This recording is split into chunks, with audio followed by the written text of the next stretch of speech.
is blah, is blah. Before, we used to think that Wike was a problem in PDP. We are seeing it today, and we want to take Tinubu out. Let us continue fooling ourselves. Some people would always be all right. It's Ogomosho today. It was Obako this morning in Imo State, near Ohamadike village. It could be Nnewi tomorrow. It could be as all of a day this place now. You go hear ta ta ta ta ta ta for your backyard. I think it's a child's play. When it happens to person now, we will call them individual problem. But now small, it will creep into everybody. And I told the line of Grandmaster, I know that P2B will not be the president. And these people will have a field day, a lovely holiday causing this mayhem. He would never allow it. He would never allow it. So, and our president is just make 2 hours, 30 minutes if road good to Lagos. Let us continue. Thank you, Domingo. All right, thank you, Charlie P. AJ, and after AJ, we'll have DOA, Mr. Man, then engineer, and Manuelino. Okay. Am I audible? Yeah, please. Give your Okay. I want to start from where Charlie P stopped. And this thing I want to quickly say. If you are a Yoruba person on this space, I am sorry and I'm still not sorry. If you want to be offended, be offended. If you want to block me, block me. I'm a Yoruba person as well. Before you probably block me, I might have even blocked you already. I have about 13,000 people blocked. So you might be surprised that I've even blocked you already before you think of blocking me. Now, for a tribe that prides itself as, the most educated region in Nigeria, I would say it's a shame that we are actually doing some of the things we do online regarding this insecurity issue, the current state of the economy and everything. Because I know for a fact that this thing that is currently happening, that's happened in the likes of Ondo, the current one in Oyo, Kwara, Ilorin, Ogun State, and the likes. If it was under Buhari or a northern president, I can put it to you straight, plain and clear. Yorubas would not be this silent or trying to make you see reasoning. They will straight up call for the president's head. E.g., at least there are tweets from Tinubu about things he said regarding Jonathan. And it's so shameful that, Yoruba have, which I don't like. Now, I'll say it in Yoruba. If you have a Yoruba friend, let them translate it to you. It says, "Bamu bamu ni mo ju, mi o mo boya ebi n pa ọmọ ẹnì kankan," which means, so far my belly is filled. I don't care if hunger kills another man. And it boils down to how some Yoruba, don't let me say all, think that so far this problem is not touching me personally, or it's not touching family members or people related to me. I don't care if it happens to other people. So far it is not touching me. And a Yoruba person will probably likely want to speak up until it touches them. Now, when these things were happening in Oyo, or in Ondo and the likes, people were talking in Ilorin, at least so many vocal accounts that I know used to speak during why all of them couldn't really say anything regarding all the massacre in Ondo and the likes. Now it has gotten to Oyo, just Oyo and Ogun State. It is Igbora, another town that separates Ogun State and Oyo State. And From Ogun State to your state to Lagos State is just probably space of about 2 hours. It is, and I'm still surprised that everybody's still kind of calm, cool-headed about it.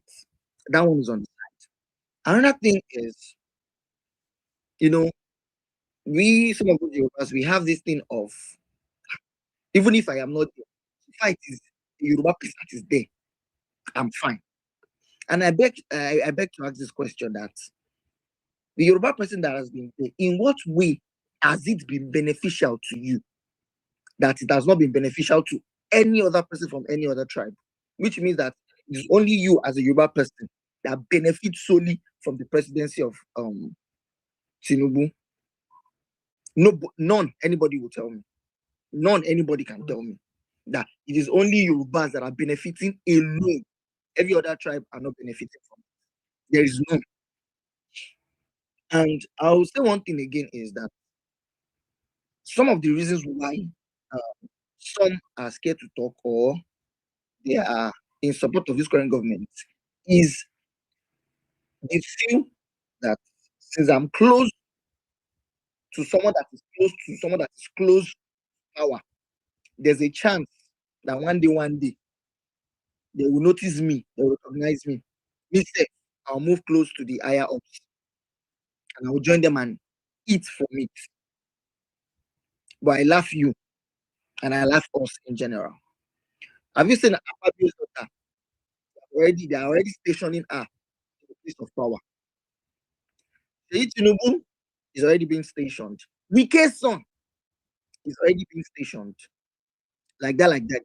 Yaradua's son is already being stationed. They are already placing themselves in a place of power. He said what? Buhari's son said. Yeah, I just mentioned him now. Buhari's son has actually been placed in a place of power. And some of us are still shouting, Yoruba that is there. Yoruba must. That one. I'm only saying this one as a wake-up call to my fellow Yoruba people, that it is time we actually put to use why we are always shouting we are the most educated. Because I wouldn't lie, the way some of us have been moving, the submissions we give, the text we give, doesn't even show that we're actually educated at all. As much as we pride ourselves as the most educated tribe. That one on the side. Now, to the issue of Atiku and Obi. Now, I would like to tackle one person. One person gave a take, I think GD or something, about Peter Obi's defection and everything. If you go about defection, the fathers of all defection is Atiku.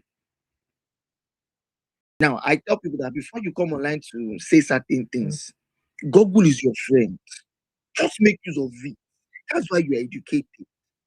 Before you come online to spew rubbish, Group is an inbuilt app inside X. Just click on Group, ask questions. Group will give you. Now, Atiku has been defecting. Who be that one? As his guest. Now when you talk group now, I can't help you. Oh yeah, now before you come online to say trash, please make just quick research. AI will help you with ASAP. Now, Atiku has been defecting for years. No be today. Even before most of us were born, Atiku has been switching parties. And that one is that. You can fact check me, it's online. On the issue of Atiku's achievements. Now, Atiku's history said he came from a low family. His dad and mom actually divorced before his dad got drowned in a river and died. His mom remarried somebody else. So he grew up with a stepfather. And the stepfather was not a rich person. He was just an average, low-level man. Atiku, life, before fully venturing into politics, has always been in civil service. He worked as a custom officer, which is a civil service. Which means Atiku has been earning money all his life through the federal government till date. Let me say, he stopped becoming the vice president. Sorry, not till date. But he built the larger part of his life and wealth through earning salaries, earning money from federal government, being a vice president and the likes. Now, one thing I would really not like is we trying to like play this manipulation game. The question was straight and direct. What has Atiku achieved politically? And the guy was saying he built a $1 billion empire, whatever. He built it himself. He built it to fund federal government. Funny enough, the headquarters of his company is even in Dubai. He doesn't even pay tax here. His main tax here doesn't pay it to Nigeria. That's why anytime he uses an election, he fixes his ways back to Dubai to spend the next 3 years, and he comes back after 3 years again to come and stir up any party he can stir up, create confusion again, find his way through it, loses again, run back to Dubai. Atiku is like a big time career failure. Has he won an election before? Yes. He has actually won an election before, a governorship election, I think in Adamawa or thereabouts. So now, for the issue of Obi defecting to parties, it is only an intentionally foolish man that inherited stupidity. I mean, he has an hereditary stupidity. We tell you, or we try to make you see reasons why, or we try to fault Obi for leaving those political parties. We can all see the game they play for Obi in every political party he has been in. And it's so shocking and surprising that for someone that was quoted to have said he became third, or he came third rather, in the last election, is the most talked about politician today. That should tell you that there's a lot going on about Obi that we like some of us don't even know. That the opposition, which is APC and the likes of Atiku, they know. For someone that was, that was tagged for people in the room tweeting to an online president, because someone was talking about obedience. Nobody championed the group obedience. The obedience came from just online talks. It was just online thing. I think, yeah, from X. You were like, I'm a supporter of Obi. I'm obedient. I will listen to him. It came from X.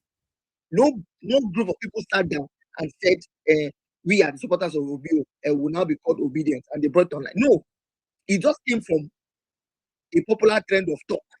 Hashtags. Yeah, hashtags. And everybody adopted it. Obi was even pushed to adopt that obedience. It took a while before Obi started representing that very obedience. It took a while. Before Obi now like, okay, you know what, let me adopt that movement. Now, on this thing of Obi to Atiku, whatever. Every one of us knows that Atiku today is an opportunist, is a desperate old man. First off, Atiku does not live the reality of a young Nigeria or of a youthful Nigeria. I mean youthful, I'll pick it from age 45 down to 18. Atiku doesn't represent that era anymore. Everything Atiku is doing is Atiku is just trying to carry that tag of former vice presidents and former presidents or Mr. Presidents. And if you ask a corner now today, if they will vote for Atiku, they will tell you no. Those are his own people. They will tell you no. They will not vote Atiku because they know the kind of man he is. They will not vote him. This same Atiku we are talking about, this very same Atiku, is someone that has no regard for every other region. Let's even start everything. The North has ruled this country the most since the days of the military rule down to civilian rule. The North has ruled this nation the most.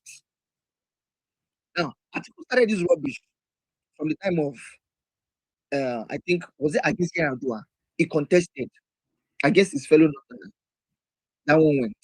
Now, unconstitutionally, should I say like common sense on how things should go? That okay, the North has done their own. Let's be from the South next. He contested against Jonathan, if I'm not mistaken. I mean, because he could not get what he wanted, he parleyed with APC to get rid of Jonathan. That is someone that actually championed in this current administration. So what are we saying? This same man, after we left a Fulani Muslim, Northern, want us to go to another Muslim Fulani Northerner. That's one of the height of insensitivity. That is someone that is so insensitive in every way. Imagine that kind of person getting into power. Oh God. We will call Tinubu a very good man if Atiku enters. We will call Tinubu a very, very, very, very amazing man. At least I remember one of the words where he said, when he said, you people will miss me. You have 3 minutes to round up. Yeah. No problem, Alga. He said, you people will miss me. And are we not missing Buhari today? We are missing him. Big time, like we are seriously missing him. But for someone that has no regard for other region, he has no regard for the rule of law. That is why today, me, I cannot blame Wike. In as much as Wike is a crazy person, I cannot blame Wike. The tyrant that Wike became today is as a result of Atiku's selfishness. And someone said something about Obi not insulting other politicians and everything. Obi plays gentleman politics. He plays politics with decency. He plays politics how it is supposed to be played. You know, he's someone that has. It shows he has actually traveled a lot. He has seen a lot to know how politics is supposed to be. The recent outcry now, the Atiku boys are crying about. Amechi too used to play decent politics until they showed him film trick in River State. And now Amechi is now saying that, oh yes, these people don't deserve, especially Atiku, doesn't deserve that kind of gentleman politics. Because Atiku will ride over your head in every way possible. Will ride over your head in every. That's why he came out to say what he said. And Amechi is not lying. The facts are there. Facts are stubborn. You cannot change them. They are there. If you want to play oblivious to the whole thing, facts will still slap you in the face. So please let us not lie to ourselves that Atiku is like a better candidate than Obi. Not in a million years will Atiku be a better candidate than Obi. I will tell you, go fact for fact, figures for figures, involvement in Nigerian politics. Like, on what metric would you put Obi and Atiku? There is none. You want to bring it about building life outside politics. Obi has been making money. Obi was a millionaire in any currency outside politics. Before even ventured into politics. Is that what you want to go for? Obi made his money without being any civil servant, without being in anything relating to federal government salary or money. You want to talk of governance? Obi has been a governor. Atiku has only been a vice. And even his boss complained about 16 billion he embezzled electricity money. Input into the society. Is that what you want to say? I use like when it comes to generosity, doing things, accessibility, Obi is better. Atiku runs to Dubai. Obi stays in Nigeria. Is that what you want to say? You want to talk of wealth generation and checking their source of wealth? Obi's source of wealth is traceable. You can't say the same for Atiku. So, like, on what metric do you want to compare them? None. If you want to go about switching parties, Atiku is the grandmaster of switching parties. So, on what metric do you want to even take Atiku over Obi? None, not in any way. Aside Obi, I can list you at least 4 better candidates than Obi. Donald Duke is a better candidate than than Atiku. Donald Duke is a better candidate than Atiku. Atutomi is a better candidate than Atiku. In as much as we hate to say it, Joshua is a better candidate than Atiku. Seyi Makinde is a better candidate than Atiku. Amechi is a better candidate than Atiku. So please let us know what we are doing. Atiku is 80-something years. By the next 4 years, he'll probably be in his 90s. So we should not make the presidential home for presidents a retirement plan for our old corrupt politicians. No, now let us not be running ourselves now. Thank you so All much. right. I yield the Thank mic. you. Thank you very much. Thank you very, very much. A simple question, like I asked for that before DOA engineer and Kadi.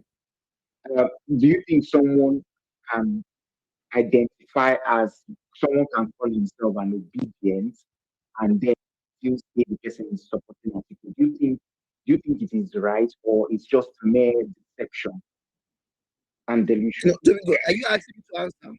Yes, just your opinion on that. Okay, I will give an answer in this way.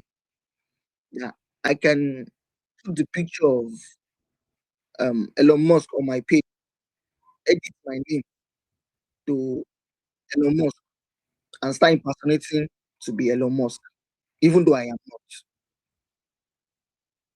All right. It is very simple. Anybody can put the picture of obedience on the page.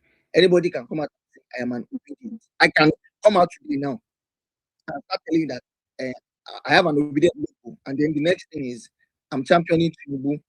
I'm supporting Tinubu's policies and the likes. Anybody can be anything online. Anybody can say they are anything online. But we all know that it is a lie. All that one is just an agenda on its own entirely. Putting the picture up, saying I'm an obedient, yada yada yada yada yada. When we actually know that obedience actually represents Peter Obi. So trying to say I'm an obedient and I'm supporting Atiku, we all know that that person is just like how we say it with Tinubu people that you can't be offensive. You can't say you are this one. Bring out the corn in your pocket. It is just so obvious. You cannot say you are like an obedient and you are championing Tinubu. On what standard are you? And you are championing Atiku. On what standard are you championing Atiku? For what reason are you an obedient and you are championing Atiku? It doesn't correlate. There are two parallel lines that cannot even meet. It's not possible. Thank you.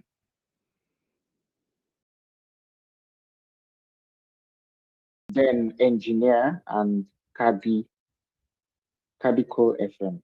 DOA, are you there? Abiodun. Yeah, Okay, please. We have yes. Thanks for the mic. Well, I think this logic is not as complex as people make it look. You know, Nigeria is unfortunately in a conglomerate of over 370 ethnic groups. You know, so inclusion is necessary in every facet and levels of governance. Look, within the current doctrine of the Nigerian Constitution, every single one of these men and women that we have mentioned all have the right to run for presidency, regrettably. And I use the word regrettably because it shouldn't have been so. Yeah. Shouldn't have been so at all. By now, when I'm talking about considering how old we are as a country, by now we ought to have revised our supreme laws to allow rotation of presidency, where presidency is rotated by law from one region to the other. By now, we ought to even have age limits, in government offices. By now, by law. In fact, the official retirement age of public office will be somewhere around 60, 65 years old. So if this is by law, the likes of 80 years old people will not even be running for office because by law, official retirement of a public officer is 65 years old. So you see, this is simple revising of law and changes and all that will just solve this problem that we are talking about from now to tomorrow. For instance, if by law the office of the president is rotated from one region to the other, when is the turn of this region? By law, the other regions will not be quarreling and be fighting each other. It will not be the case at all. And many of these arguments that we make back and forth, we will not make them. They will not exist.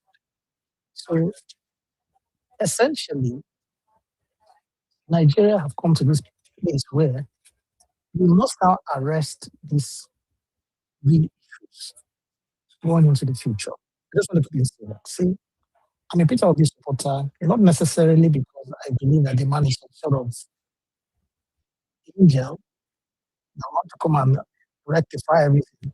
No.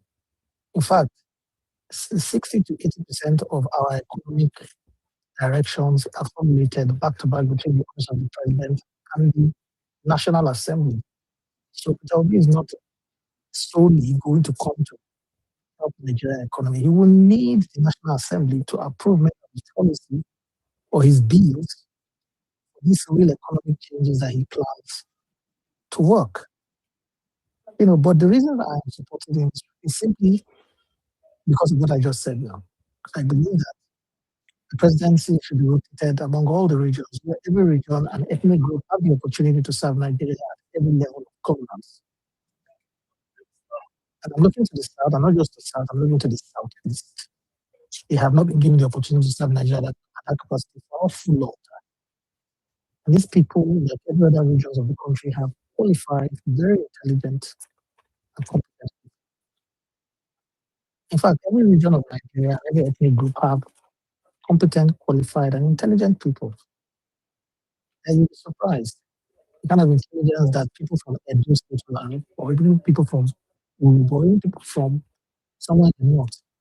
So if we allow all of these just to be enshrined in our law, we will not have all these arguments with themselves anymore. In fact, these are things that ought to have been resolved like 30 years ago, but they've not been resolved till now. Shows that we as a country, we are not serious, in my opinion. Yeah, so I want to encourage folks to just look to having the likes of Peter Obi, serve at that capacity. The truth is that from his governance, we'll begin to see how effective changes can work. Right? And I'm looking at his government will come to, pursue many of these policies that we're talking about here so that they no longer become problems in the future. Policies like reduce the age limit of government to cap it to 60 to 65 years old. Policies like this whole gentleman agreement is no longer a gentleman agreement, it's actually law. The office of the president and indeed every other office of government is located among the regions in specific periods of time. So that all of these issues no longer become issues anymore. So the likes of 80 years old men will not be running for this because 65 years is the official retirement age for any government official, from president to the least government official in that country. Okay, so anyway, that's all I wanted to say. But to end my contribution, it will be important. And my reason is very simple. I believe that it is the South and the Southeast that should give the opportunity to serve Nigeria at this time. Thank you, guys. Thanks for much. Okay, DOA, thank you very much for that submission. I want to ask you the question I usually ask because we saw that the whole tension that happened in AGC before LB and everything, and then we hear some people who call themselves to say, "Oh, I am an obedient, and then I'm supporting Atiku, I'm voting for Atiku for 2027 presidential election," right? And I do not have a problem when someone says, "Okay, I was supporting this candidate before, but now I choose to support this candidate. I am no longer supporting this, candidate." But there's a movement that was actually born out of that person's own political ideology and what the person stands for, and because of that, because of the person, that political movement, that movement actually, came to stay. Or you hear people who say, "Oh, I am an obedient, but I am in support of Atiku." Like, do you think that is right, first of all, and or do you think it's just mere deception and deceit? I don't know if you can respond to that. Well, frankly, I think it's self-deceit because we know the obedient movement is, the obedient movement is geared towards Peter Obi. But then I will also say that everybody have the right to be whatever that they want to be. They can carry whatever label or identity they want to carry. It's their right to do so. But we all know that the obedient movement is, the obedient movement is about Peter Obi, not any other candidate. So, and for people like me, I don't put all those things everywhere on my poster, but I know who I support. Yeah, and I'm very categorical about that. So I think ultimately it's just people. Actually, Nigerians who are they can be fanatical about anything that are doing. You know, but I hate to say that most of the people scream loud and scream loud. They don't even have their PVC. That is the defining fact. PVC. But thank you guys. I have to go to work. Thank you. All right, thank you very much, Joey. Engineer, and then Mr. Man. Um, Good afternoon, everybody. Please, are you hearing me? Yeah, yeah. Good afternoon. Can hear you very well. And that's nice. I really like the whole thing that is actually personally. If they say who am I going to support in this election, I will support. As I don't see personally, if they talk about the likes of Atiku, P2B, or Sowore, or even Tinubu, I don't I don't really know who to support among these people. But if I want to look holistically, who can turn around this country in a more better trajectory, I would choose it to be ahead of an Atiku because Atiku has no plans for the country, and this is well known because my dad works in before. He works in Nigerian Port Authority, and many people knows in 2006 where Atiku and Obasanjo privatized. You see, the problem with Nigeria is that we have the most forgetful memories of all time. We forget things a lot. That's why you see somebody venerating the likes of Obasanjo and Atiku. People who on a normal ground are not even supposed to stand that they want to contest. We all know what Atiku how they privatize, how many people lost their job. Up to 14,000 people. The statistics are there all over the country. They privatized and sold everything because they wanted a structural adjustment program by IMF and this and that. And we all know these things, and people will still vote for these people. One problem I see about Nigeria, and personally myself, because I school in Kasan in Russia, you know, one thing I noticed that see, look, Russia is very diverse, like Nigeria, very very diverse. I almost all the countries in the world, including China, that people make a hell of a noise about. China is not even a one ethnicity. Even the Kasan that I school, they are a group of ethnicity there that they are different from the main Russia. Now, all these countries they have diversity, but in spite of their diversity, you can never ever see them supporting mediocrity. I remember back then when, doing I think they were the mayor of the city that we're schooling was was an African guy who came there who rose to the, and the beautiful thing about we Africans is that we dish out what we cannot. And that's the problem with us. Now, some of us we want to go to the Western countries to collect power there and say, oh, please give us let us be president, let us be councillor, let us be this and in our own local community, we cannot allow another tribe to come there. Me, I'm from Kogi State, I'm an Igala by tribe. In Kogi here, many tribes. especially the people who are ruling now. I see. I used to see these things. Africans or Nigerians, we don't have leaders. We only have upgraded tribal chiefs. Because how would somebody say openly, that somebody is corrupt, and you say, "Oh, I want the power to come to our side." What's that? What credibility does this person have? Tinubu, by credibility, these are people who have no credibility. People who are shameless, who have nothing. Tinubu has nothing to offer to the country. He will rule 8 years, he will rule nothing to offer. The same way with the former president who left. I didn't support them, and I will never do that. So I will support a P2B because I feel that P2B the only politicians who in Nigeria, as far as I've known, that I feel that if P2B enters the governor and president of this country, a whole lot of these corrupt politicians, not that they will be scared. You understand? Because they'll be scared because the mantle of corruption has been broken. Because the only person holding their corruption tight is the man at the top, which is part of them. Look, Nigeria is not. Look, I personally, I don't even know what kind of country that we are. Because I school, maybe because of the fact that I school outside here, and that's the reason why I see things differently. But I've come back, and one of the things is that the first time I came to this place where I school, and there was water. So most of us who came I think I could remember then, we're looking for rubber.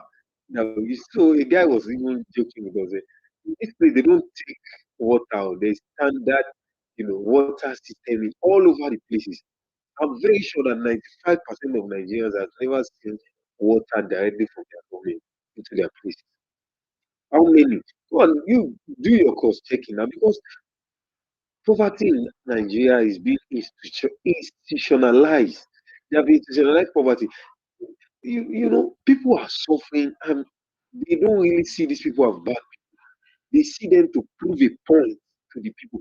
I'm telling you, Yaya Bello is from Ibera tribe. Anybody who's from Ibera here, the Ibera will vote for him, not because of anything, because they felt that he is the man who brought them to the limelight. And go and look at these people, social security of these people. They have no water, they have no electricity, they have nothing to prove for. So sometimes, look, I see some of you people you are trying that you are even putting Nigeria matter. Me, it has come to a stage. During that 2023, we were part of those who campaigned for P2P. I campaigned for P2P because I wanted P2P to enter, because I wanted that man to. As this man has already entered, what will we do? There's no even social security in this state, especially in this Kogi state here. Nothing is there. And you see people, and look, I don't know anybody who has come to Kogi State before because I'll be living in this place very soon. Kogi State has no electricity from my own village. We were part of the people who did meeting to do light for my mother's village in Ankwa local government, Kogi State. They have never had light since 1999. They had light last year when we did solar panel. And look at them, they vote for corrupt people. They even rally around with tribal bigots who say, no, it's our turn, it's our turn. The Yaya Bello of this world, they will come back and they will win again. So my point is that Nigeria has gone far beyond redemption. Look, some people will say, okay, it will work, it will work, it will work. You can't during the time of election and see the way tribal bigots they will start saying all sort of things. The Igbo cannot rule, this one cannot rule, the Hausa cannot rule, this one, everybody, the power belongs to us, the power belongs. And you see all these things from there. The man, okay, now just imagine the statement where Tinubu is saying that the vote is divided. He knows he has nothing to offer, but the only thing he has, okay, to offer is only tribal, ethno stereotyping and all this kind of thing. See, in fact, I've come to a conclusion and I said, look, Nigerian problem is far, far, far beyond. If you can root out this problem, ethnic nationalism in this country is the part of the problem that is killing us. We love ethnicity. We don't even want good leadership. We just want to prove a point to the other tribe that we have the majority. They are the minority. There's nothing those people are giving to us. How would somebody say, oh, we are on power? Are you the one on power? Is the benefit coming to you? Absolutely not. Some people, okay, look at yesterday there was one of our just a friend whose uncle was kidnapped, and the man was kidnapped along Ondo Road.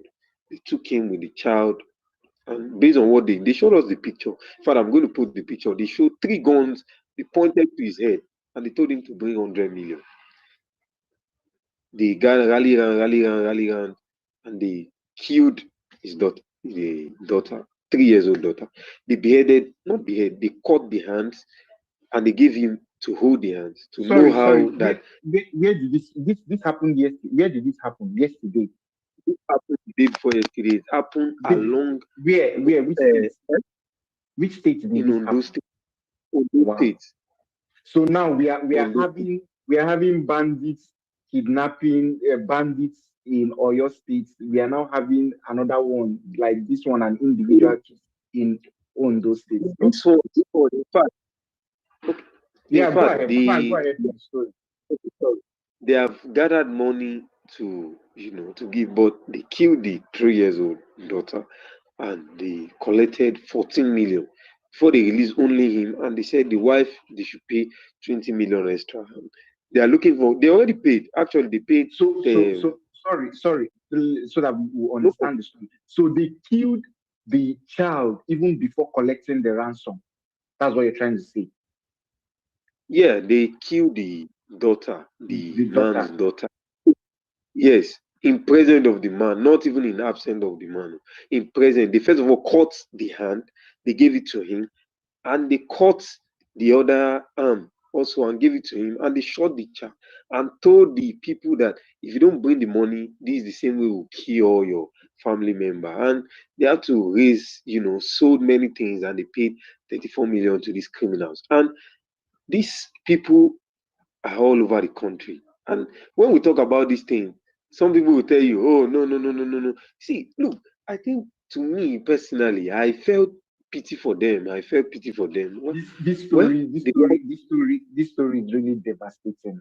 I swear. Like they shot his daughter they cut off her hands and then give him her body parts. I'm telling you, I wish I could, the video is on my phone. I wish the video, in fact, they were speaking, what was it? They were speaking Fulani. So somebody who negotiated with it, negotiated, it was 500 million, they said, but they negotiated. So part of the negotiation, the man was, I don't know what the man said. So with the anger, they said they doesn't want to pay them the money, so they shot the hands, cut off the other. And that's happening all over the country. This is the only story we know. I know of people who have been kidnapped, but the reality is that dreams are being cut short, lives are being cut short. But an average Nigerian on the street will move on because, in fact, there was a church very close here because me, I hear Yoruba very well. So they were making a prayer point. I think this is the problem with Nigeria. You understand? This prayer point they were making, they said, no matter how hard or how destructive the country is, God will make way for us. And people in the church were shouting, amen, amen. And this is a problem. Now look at statement that someone he said, no matter how hard or how destructive the society is, as long as God has done your own for you, to hell with the way the country is being. And this is the mentality that is 90% of people within this country. Because if it's not the mentality, I remember back then, I think we're in our 200 level. A Romanian guy went and they raped somebody in a very far place. So the man in charge of that place, this police officer, anybody who schooled around that 2024 will know the story I'm talking about. The man in charge of that particular district was sacked, was put on trial for treasonable offense because he was the police officer in charge. And those Romanian guys, with this Eastern European, they are very rascal type of people. So they raped the girl and they killed her. The police officer in charge was locked up, arrested, and put in trial because of what? Under your own watch. And the man, in fact, it's not his fault because you can't know what is in everybody's mind. But they had to put him in trial because that was in the afternoon that this thing happened. In fact, they would have withdrawn many students who were schooling there. As at that time. Now the problem we are now facing now is that nobody cares about life here. Now you heard that 200 people died. Say, oh, I beg, As long as, but look at a country that just one person died, they make sure they sign and they put the man on trial. But in this country, they will say, well, well, no, my family happened to. And that's why you hear somebody making a prayer point. In fact, I'm a Muslim, and there was a time in our mosques, they were even saying it that when you pray, there's a manner you pray that any evil that is coming at the front, even though it kills just look at the mentality that even though the evil affects everybody, as long as it does not come to you, make sure you guide yourself and leave the spot. Don't talk about politics. Don't talk about governance. Make sure you keep on make sure you find your own goodness and means of hardship. Make sure you do it. You know, this kind of mentality. You see, the only thing we need in Nigeria is a good leadership, a leadership that cares. Because when people see leaders are making disgusting words like because look, what concerns you is what you should talk about. And that's why I was telling some people who were saying, yeah, I watch football, but look at the rate at which African leaders are posting, hey, Arsenal won, hey, this one won. And these are Africa. You know, see, in fact, sometimes if I even talk about Africa, I will just, we are the only race on earth that cares about others that doesn't care about us. These people don't even rate us. They don't even look at us. I know this thing when I travel. Many people who are living outside the country, the white people they don't even rate Africa. But we want to kill ourselves in order to please other people. What are these terrorists fighting for? No, because you want a religious war and all this. Okay, just to please the Arabian people that yes, we also were, and those people they don't even rate you. They rate the Americans and the Europeans. Our people here doing kidnapping because a Chinese man will come and dash you money and say, okay, go and kill your people. You will not say yes. You'll be killing all this. They don't even after you kill all your people, destroy them. They will not. It's just like a dog who the master send and go and look for a bone. But the master doesn't need the dog, but he just need it to get the bone. And when he get the bone, he can decide to kill the dog. Or decide they don't even rate us. All this killing that we're killing as they don't even okay. When I was telling a friend of mine that this Christian genocide, the main reason that it was pushed is because there was a tension around the Israel and all this thing. The white people, I don't know, maybe some people who doesn't know that they don't really rate Africans like they only rate because they felt that Christian genocide would push and justify the Israelis' cause and something like that. Before you see a white man saying killing is happening in Africa, let's stop it, it has to do with a common interest. And that's why you see that they don't do with Congo. They don't fight Congo. You hardly see them going to Congo. Have you ever heard them talk about it? Because they have no interest there. Because what they are fighting for is not what suits them. So we as people here, instead of us to make sure that we do ourselves, because I always say something to people: you don't command, you don't seek for respect, you don't beg for respect. I'll use example like Indians. Indians want to beg for respect. They want to, beg and so that people should respect them. They are the superpower. No, people don't respect people like that. It's not possible. It's not anywhere in the world. People look at you of what you have done, of your precedent, and people will respect you based on that. And that's why people respect Chinese because you don't fight for respect. For Africans, we want to cling to another people so they should respect us. They can't respect you. And that's the same problem with Nigerians. You want like look at now the issue now of the Igbos not being the president of this or that. Some people will open their mouth and say that he's not. They will say, okay, no, tribe and ethnicity. And those people who are saying those things, check them very well. They are supporting somebody based on their tribe. And they say, I will support the southern leader. Let's look at what these people can give. We are not looking at what they can give. Let's look for a credible candidate. Because now, in the whole Southeast, I believe on people. Because I can't trust the culture or those are compromised and corrupt set of people. I will trust people. But the issue now is can people really do it? So we as people who want this corrupt system to happen, we should fight so that people will should emerge. Because if I see what you emerge 2027, I promise you the APC will not relinquish power to any party. They will make sure that after now, they will hand over to a northerner. And once a northerner is done with his 8 years, they can hand over to the east. And we calculate that many of us will be going to our 40s. In 40s, yes, you can say enjoy life, but you will not enjoy your youthful time where you're supposed to enjoy it at that time. Thank you. I'll leave it here. The other speakers can Yeah. speak. All But I want right. to tell Nigerians one thing, and one thing is that we should always leave legacy, because in the next 100 years, most of us will have been gone. And if we are gone, one thing is that people will not remember us for what we are enjoying now. They will remember us for what we have built. And what we have built is what they will build on. But here in Nigeria, we want to enjoy the moment. Yeah, it's good to enjoy the moment. But when you are enjoying the moment, it should be planned for people who are still coming after us. Unfortunately, we are planning to enjoy the moment now.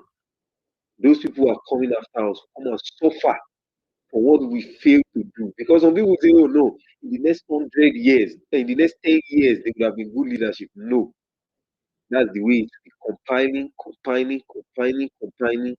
And I pray our generation doesn't cost this generation as say, look at what these people were for. Thank you. God bless. All right. Thank you very much. I really want to ask. So that place that actually encountered, or rather the man that encountered it, is he an Ondo indigene, or is just someone? Is he from that state? The person that was Well, kidnapped. actually, okay, sorry. Actually, it's not from Ondo. It's from Igala. He's an Igala man who went there to go and do solar panel. So he went there alongside his wife to drop his wife in Lagos. So on getting there, they kidnapped him, thought with his 3 children, and they, you know, present of him, they cut off, you know. So quite unfortunate story, but it's very traumatic to listen to anyway.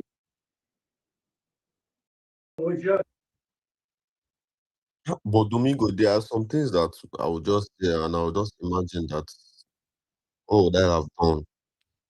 But this is not funny, oh, bro.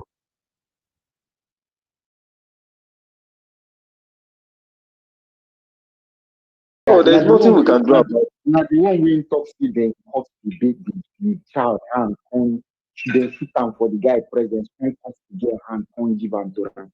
More than one, that trauma will live with that guy for the rest of his life. Even though for the rest of his life, even though they release the guy. Like that's very, very sad and devastating. You can imagine.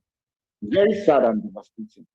Because for such an experience, for somebody to have that such an experience, gruesome experience like that, and then you still pay that amount of money, among guy, like it's very sad, I must say, very very sad. It's very sad. I don't wish anybody to actually have such an experience, you know.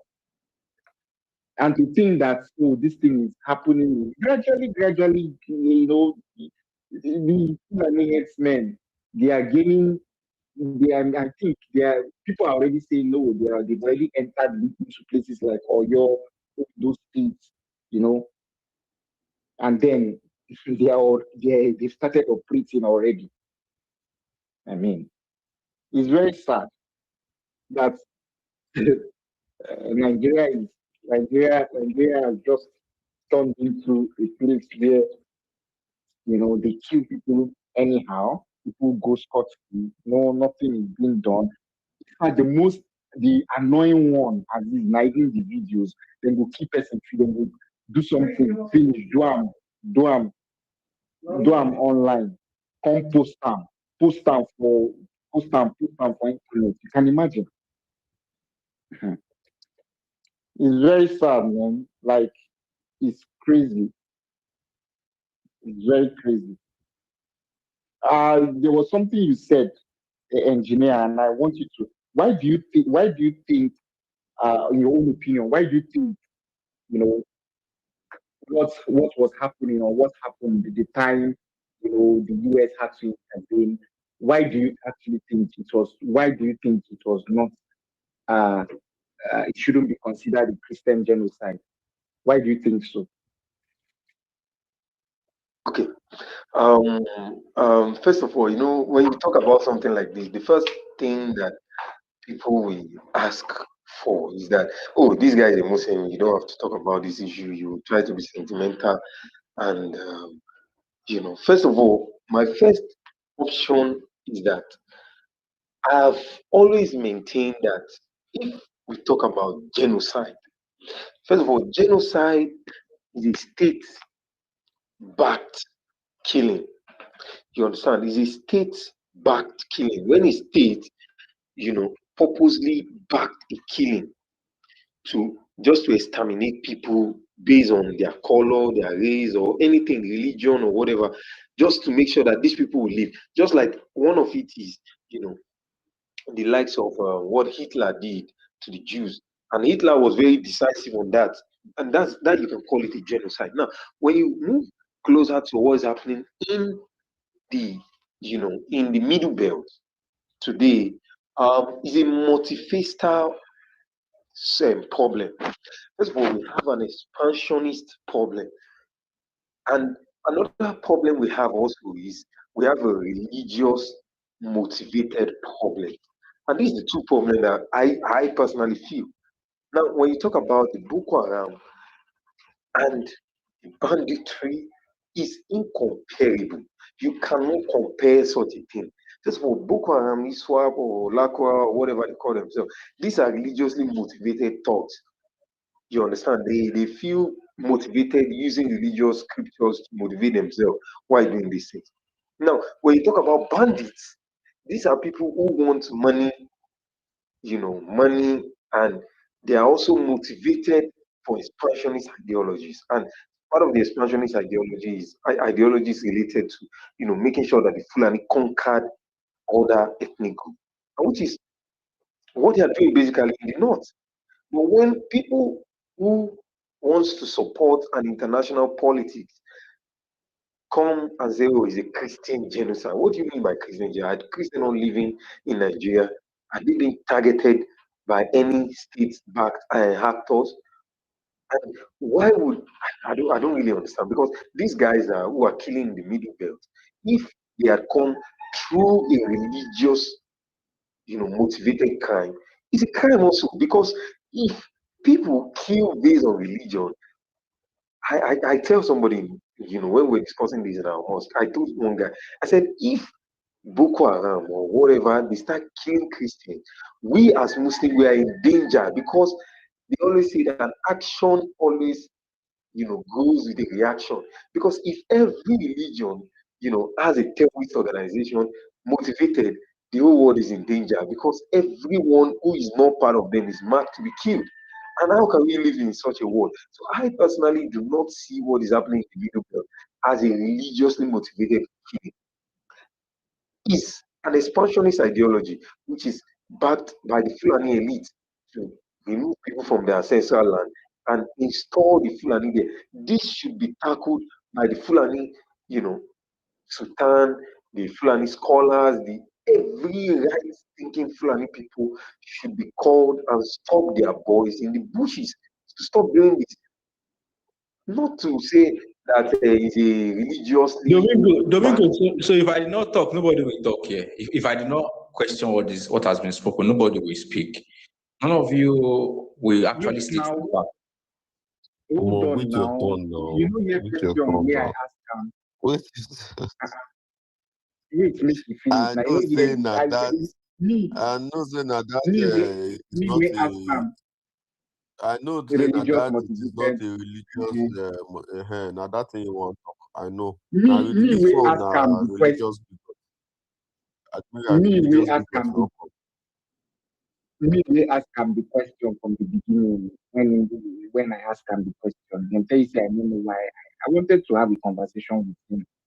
So Admiral, just calm down. Let him finish. Engineer, go ahead.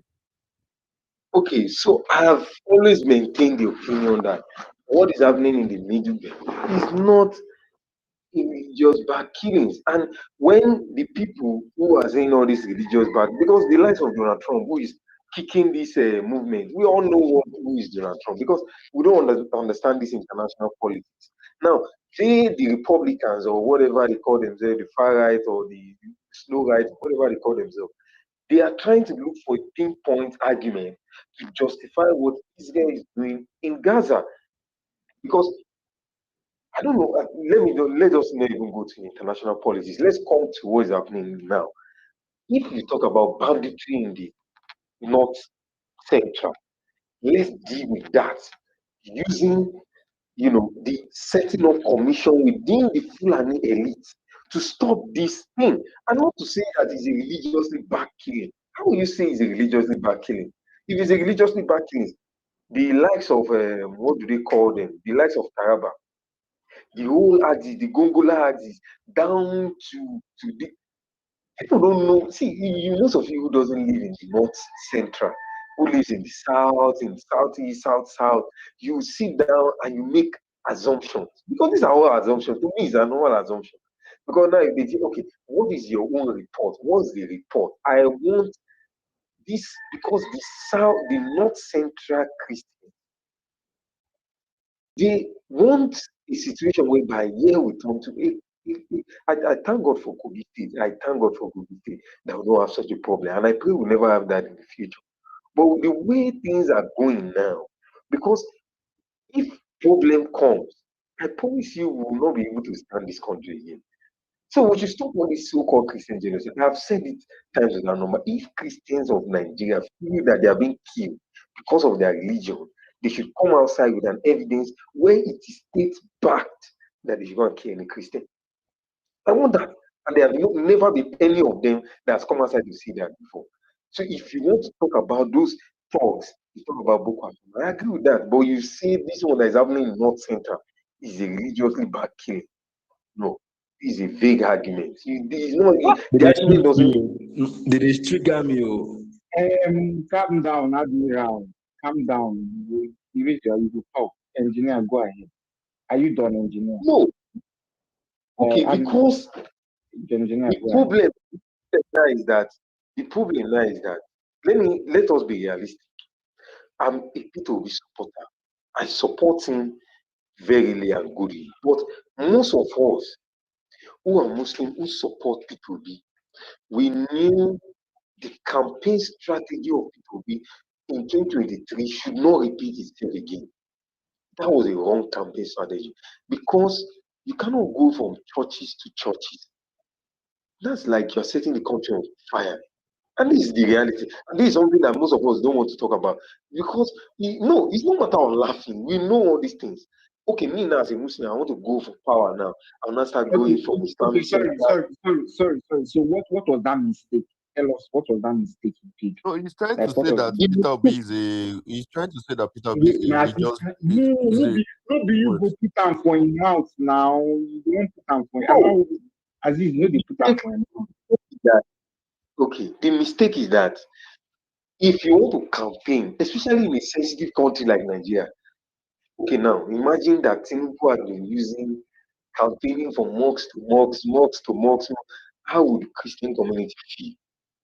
You will not feel good now. We have to campaign on a neutral ground. On a neutral ground, bring your supporter, I bring my supporter. You talk, what do you have for the people? Not trying to pair one against one. It's wrong. I will know all this Christian genocide.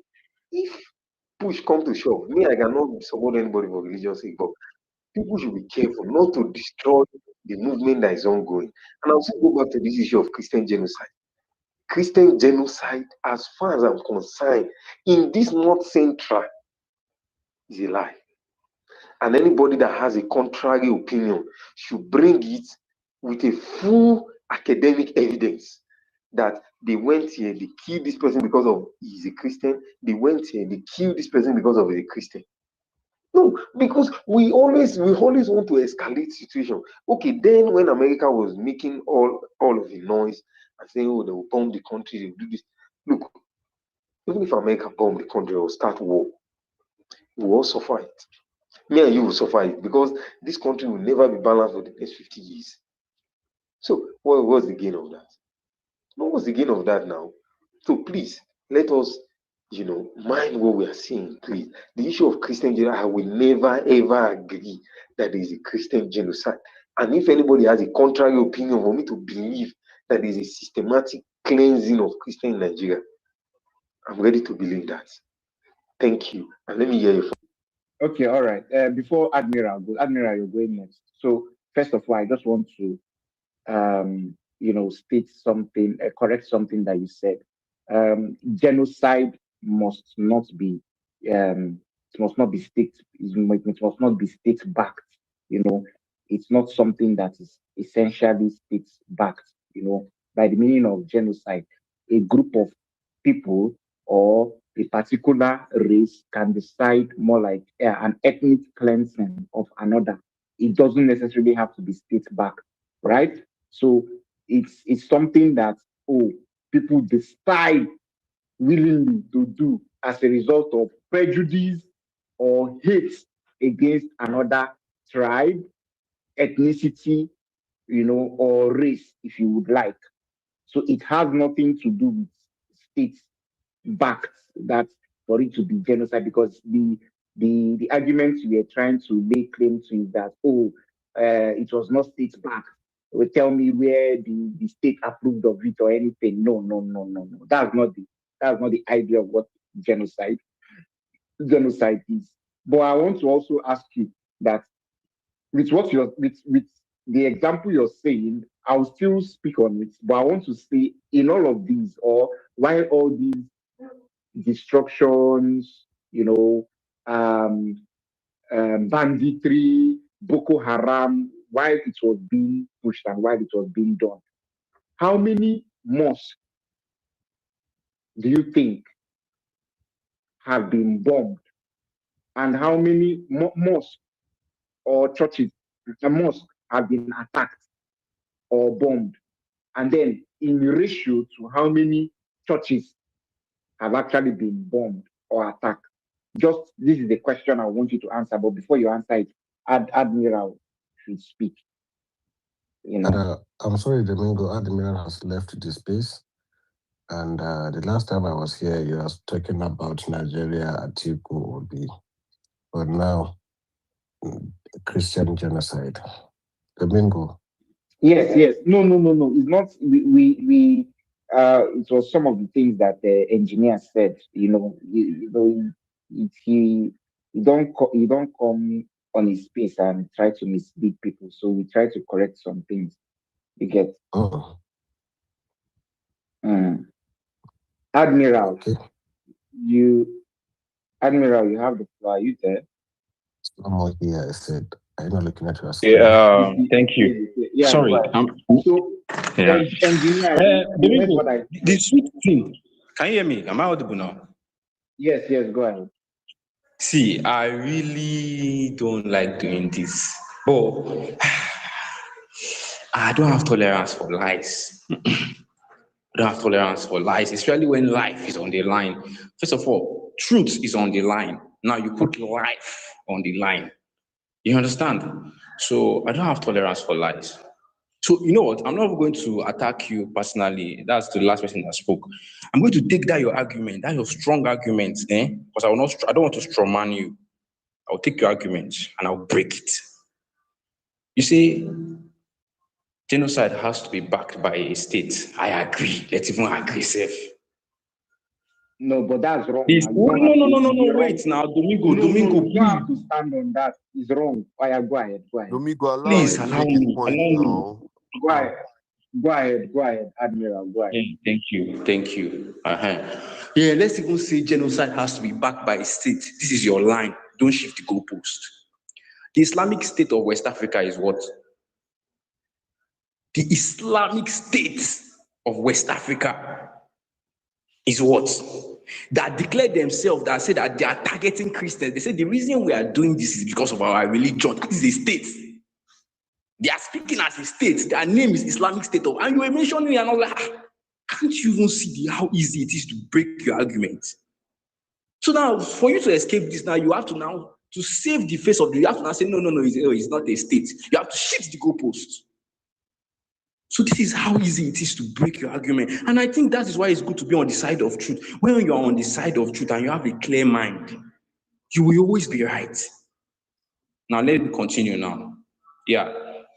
In Nigeria today, we have a problem Problem is a moral problem. It's a moral problem where people can no longer call what is good good and what is evil evil. People are now calling good evil and evil good. The conscience of people have been battered. The law that's supposed to represent our conscience has been battered, it has been bastardized. Not as if the law was even perfect in the first place. The moment that those laws, because I always say, law is a reflection of our collective moral conscience. The moment that law was being made, it did not reflect all of our conscience. There were certain things we didn't know then as a collective society, especially down in the South. There were certain things we were not ready to admit that we can put these things into our law.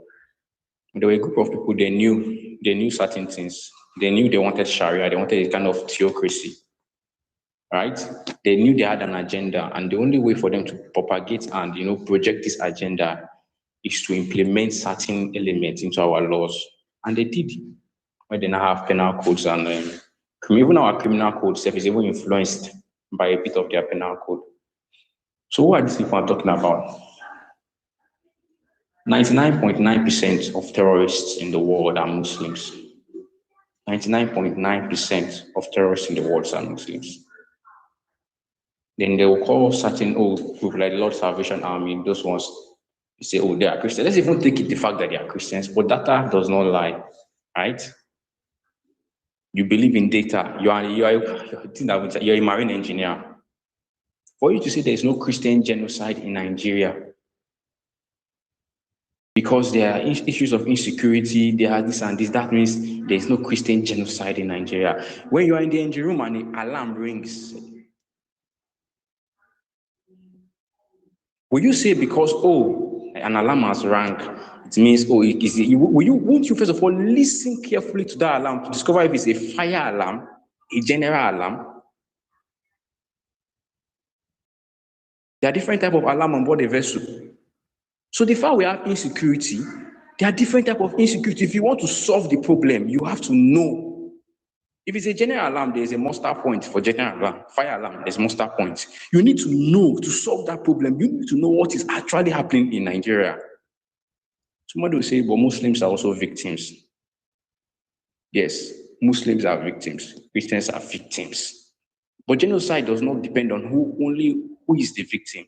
Genocide, by definition, depends on intention. What is your intention for this action?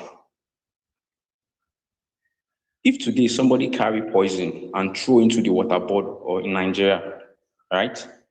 Throw it into the water board and then we begin to drink. I know Lagos will not get water board.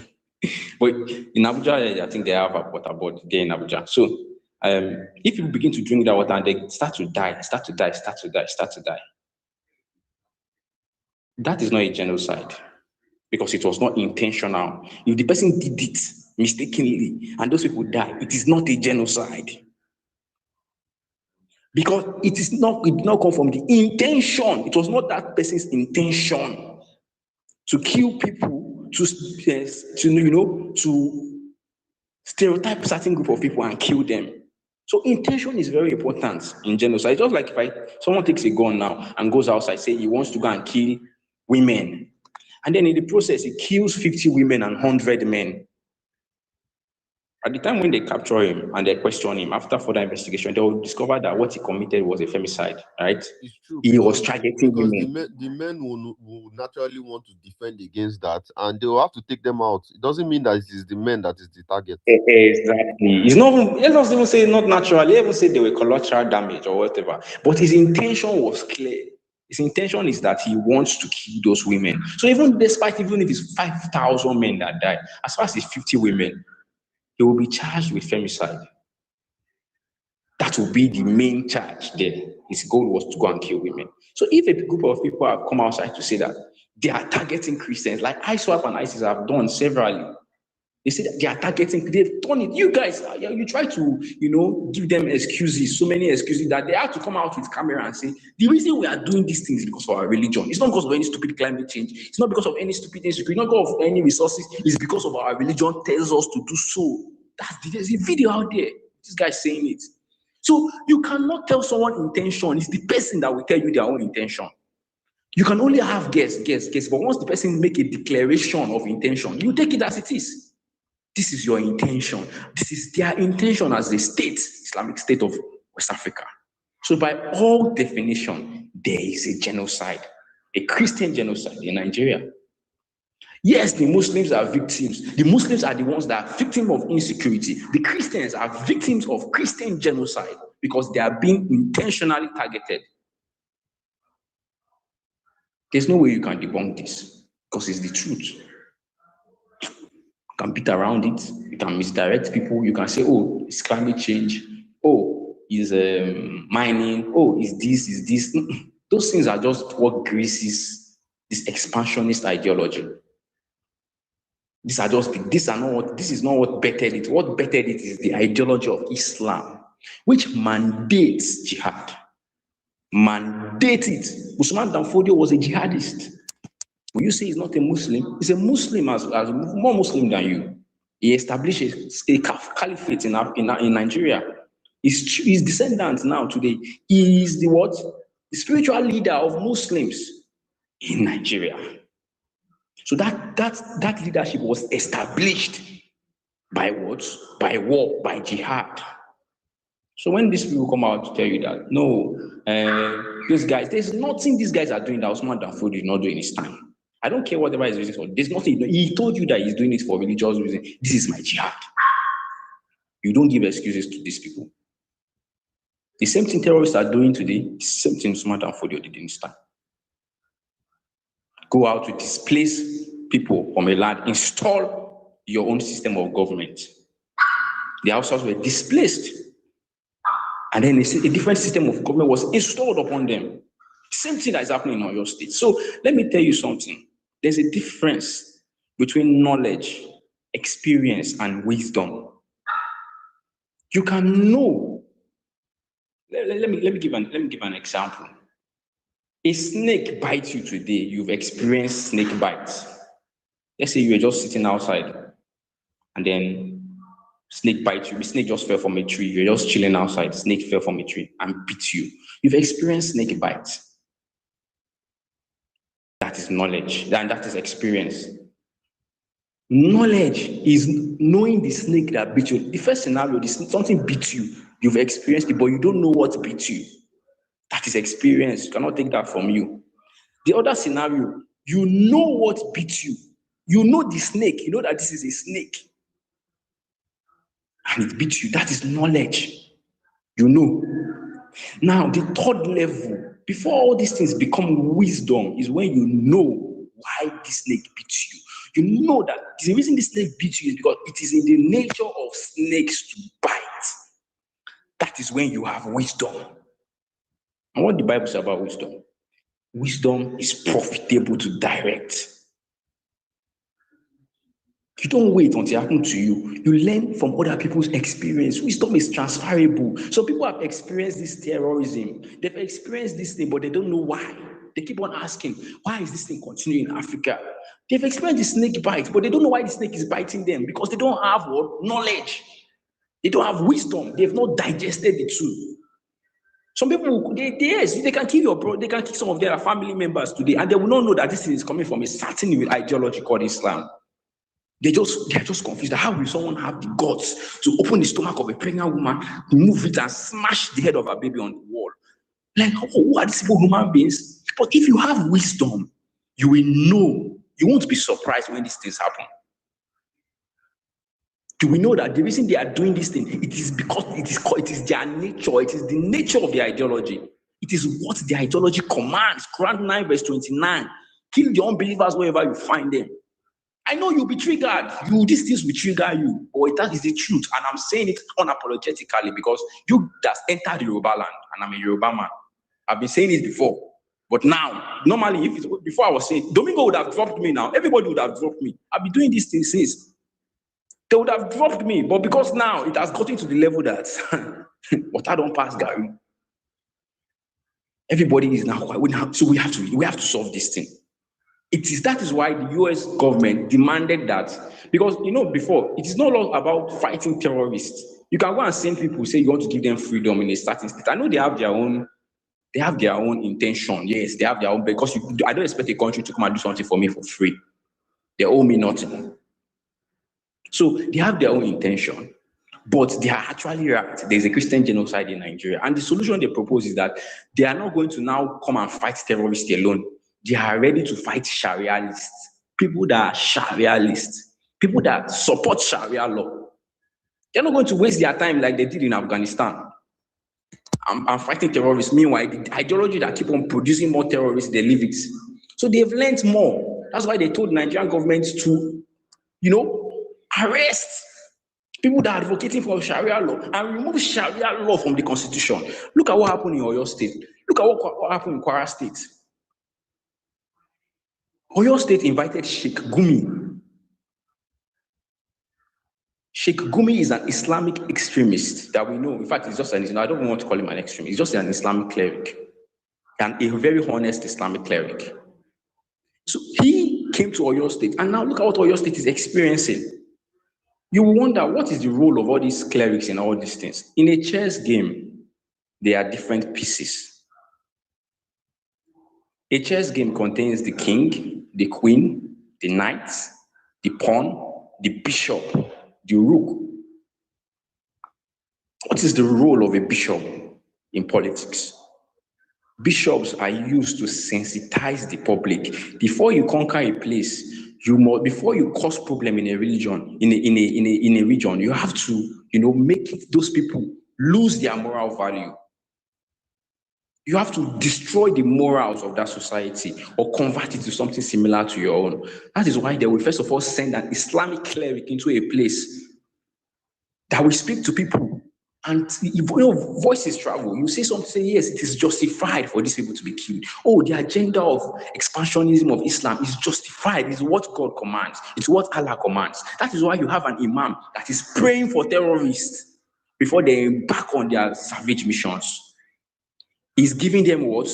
Moral justification.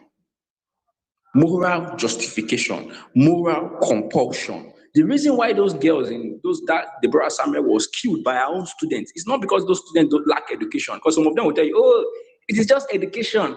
They don't know better. We need to educate them. What do you want to educate people that are already students in a university? What do you want to educate them about? Her own good Muslim friends burnt her. It's not because the law permits it. Of course, the law does not permit it. It's because they had the moral compulsion to do that. They believe that the fact she insulted their prophet, or they believe that she insulted their prophet, and that compels them to burn her to death, regardless of whatever the law says. I'm telling you, the law is useless. Let me tell you the truth. The law is useless when compared to our morals, because the law is just a child of our collective moral conscience. We change the law. It is easier to change the law than to change the collective morals of a people. The collective moral conscience of the people. That is why they killed Deborah. And what do you see? That I've just given you an example of moral compulsion. After that came moral justification. She was killed. We know this is wrong. This guy's been talking for long now. I'll soon use the mic. Don't worry. I'll soon use the mic. Don't worry. I don't even like doing this. You can mute your mic. Allow me to finish. Guys, shut up, I beg. You've been talking for like 30 minutes now, I beg. Let someone else I'm just talk. going to talk over you. I don't think you're somebody I should be arguing with. I'll just talk over you. So at the end of the day, You've been saying stupid at the end of the day, you will wonder why that lawyers came to defend Deborah. Why did they come and defend Deborah's killer? It is because they had moral justification to do so. Because they had moral compulsion to justify that act of savagery. 34 lawyers, senior advocates of Nigeria, people who should know better. 30 minutes now. Let someone else talk now. Everybody, we get our hands for up now. Make another person talk. How GFK they talk? GFK, just give him some minutes. He go some round up. Calm down, I beg. Just calm down. We go talk. Admiral, continue, but just round up. I will give you like 3 minutes to round up so that other people will speak. Admiral, at the end, JFK, just calm down. Make it finish. Make it talk finish. Admiral, go ahead. Yeah, Domingo, thank you. I was actually going to request for 3 minutes, so thank you. So yeah, to wrap it up, 34 senior advocates of Nigeria felt moral compulsion to justify Deborah's death. They should know better. They understand our law. None of us here understand this Nigerian law better than them. So when people are appealing to the authority of the law, oh, they should change the law, that's rubbish. They use that same law to justify, to give moral justification for those people that killed Deborah. That is the issue we are facing in Nigeria. So at the end of the day, we have to address this snake.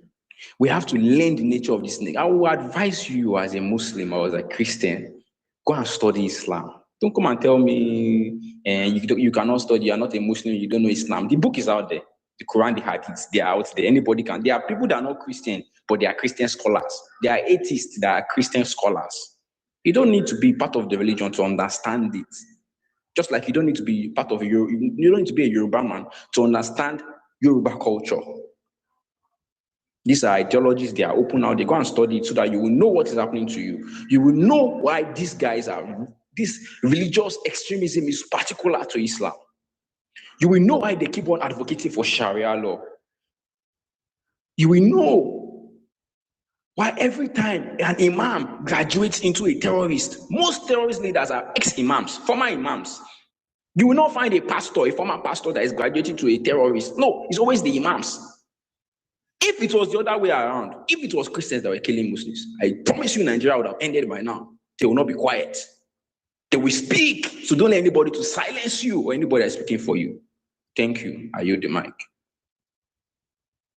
All right, thank you very much. Mr. Man, you have the floor. Mr. Man, are you there? Mr. Man.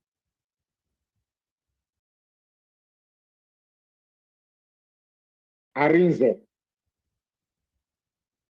He's not there. He's JFK. not there. He's not there. He's playing JFK. PS5. He's playing PS5.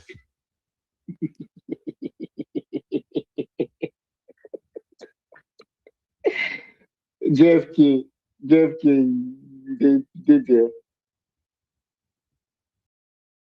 JFK, I see you were able to talk. See, I'm very sorry, Admira. I want to just say something, please. Yeah, okay. Hello? No. Is it engineer's turn? It's not engineer's turn now. JFK no dey respond now. Make him talk since JFK no dey. I'm sorry, please. I'm sorry for interjecting, please. Go ahead. So Admira said that USA government wants to come and fight Sharia in Nigeria. First of all, they did not born Donald Trump father. You know, I'm still saying it again, Admira, so you should hear. It doesn't matter anything. Any Muslim that does not support the Sharia of Islam is not a Muslim. And this is the reality. He's not a Muslim. How will you tell me that Donald Trump, to hell with him?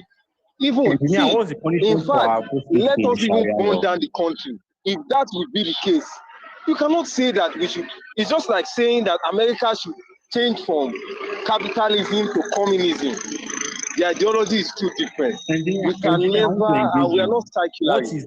Secularists are people who separate religion from their life, but we do not separate religion from our life. Religion is part and parcel of our life. If you like, I'd repel it to any argument you want to repel it to. The answer is we keep on supporting religion and the state. Thank you, and God bless you. What?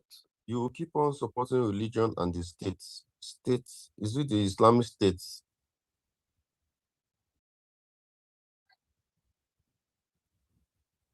I said we will keep on supporting Islam because it is our faith, and we do not believe that sovereignty belongs. Can you answer a question before we go We don't down? believe in that. Like That's the ideology of Islam, and that's what Islam has been. So there is a two different ideologies, and this is very clear. You should make it very clear. When you say that Donald Trump wants to come and fight Sharialists, if Donald Trump wants to fight Sharialists, it means that he wants to fight the whole Muslim, except those that they want to compromise. But as far as Islam is concerned, and note, I'm not a Northerner, but I believe in Islam. And if you want to fight Islam as itself, you should declare that you want to fight Islam. And every Muslim is obliged to defend Islam. And that's why we call it jihad. So I don't have argument with you saying that this one is a jihad, that one is a, I don't care about that. All those one doesn't concern you, Mr. Admira. It doesn't concern me. If you like, Put eyes to say your that own Islam chest. is the most dangerous, Engineer, this is the most what is the ideology. punishment That's for your own business. apostates It's your in concern. It's Sharia your cup law of that tea. you It support? cannot affect me. In fact, as I'm speaking to you now, I will soon get married. Very soon, by November, I will soon get married. And when I get married by November, I will give birth to a child as a Muslim, and my family will die as a Muslim. And in fact, Engineer, any of them you that deserve derail to from die the as path a of Muslim. Islam, You deserve to die may as the a curse Muslim. of God be By your upon you. submission, you And that deserve. is going to be the reality. You, Admiral, for people like you, who has the most dangerous ideology of anti-Islamic Wait, ideology. so the people that are killing Christians That's and what declare people, that because it is Islam people, that the tell them to difference kill between Christians, they you don't have and anti-Christian ISWAP or ideology. whatever they call themselves Have is you that seen me? you do not feel You don't find me compelled killing to people kill that belong to people, but another they religion feel because compelled of to their do that. beliefs. So, and I want to tell you something, Mr. Admiral. If you can hold this hate and these Why grudges do you hate to Christians so yourself, much that you but support a when you law bring that these makes grudges them outside, second-class you will citizens meet in an their own equal land? Why reaction do you hate us to so your much? action. I Why do you promise hate you. Thank you, Mr. God. non-Muslims so much that you are so proud of supporting Sharia law? Sharia law that mandates that a Muslim that converts to Christianity should be killed. And you are so proud of it to support such a law, such a barbaric law. And you say you are proud. And you are saying every Muslim support this. And then later you become angry when people brand Muslims as terrorists. You yourself now, you are unable to separate Islam from Muslim. But later you beg people that, well, when Muslims do something, don't blame Islam. But by your submission, every Muslim has to defend Islam and defend Sharia law. So I don't know. You are the one that is victimizing yourself, not me. Sorry, I cannot sorry. get guide you. Admiral, what are you saying? Islam, Muslim? Islam is the religion now. Like Islam is Yes, but just look like at what engineer say. Engineer say anybody that is against Islam, Muslims have to fight that person. That's what he said. So he cannot separate Islam from Muslims. So he expects us, when terrorists that are Muslims kill people, not to blame Islam. Meanwhile, he himself cannot separate Islam from Muslims. So do you see the double standards there? I mean, they want you to compromise, but they are unwilling to compromise a centimeter. with and a Muslim is with someone that practices Islamic religion. I don't understand what you're saying. A Muslim is Come on, someone Domingo, that practices wait till you they talk now. with yes. Now I did try make I understand within Admiral they talk. It's A Muslim, A Muslim is the person now. Islam is the religion. Now that's what he's telling you now. That exactly, he is telling you that exactly. if you are against Islam, that's what he's telling that if you are against Islam, the Muslims will fight you. That is what he said here now. What is this? Okay. I believe to say okay. I get Come it now. on, that Italian woman don't use to wound you. I get them now because the way we in the system Come before. on, to water don't finish I this get one. them now. What's it they call? Engineer, go ahead. To water don't they make them go the dull. Huh? Okay. Engineer, go ahead. You mute them, they tell them they go ahead. Toto water won't finish Now you. you mute. Now, wait till I hate Now about you Domingo be mute. that. Ingo mute No you, be call they you mute. talk, call say Now make you you go mute ahead. Now now. you mute. Now you. He said, no be you mute them, they ask question. I mean, now you mute. I don't unmute As before. What how? they talk? What's the engineer go? Mr. Man, you still there? Your hand dey up. But engineer, so you Engineer, see, my brother, no worry. We go jump for IC. We go settle the fight for IC. No worry. engineer, I been ask you question. The question I asked is the ratio of mosques and churches that have been burnt or destroyed, you know, since insecurity, has plagued Nigeria. Like, what is the ratio? What is the percentage? Are you there? You said I should answer the question. Now, first of all, I personally, please just give me.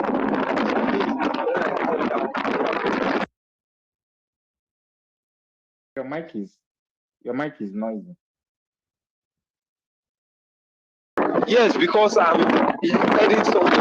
That's why I'm a boss now.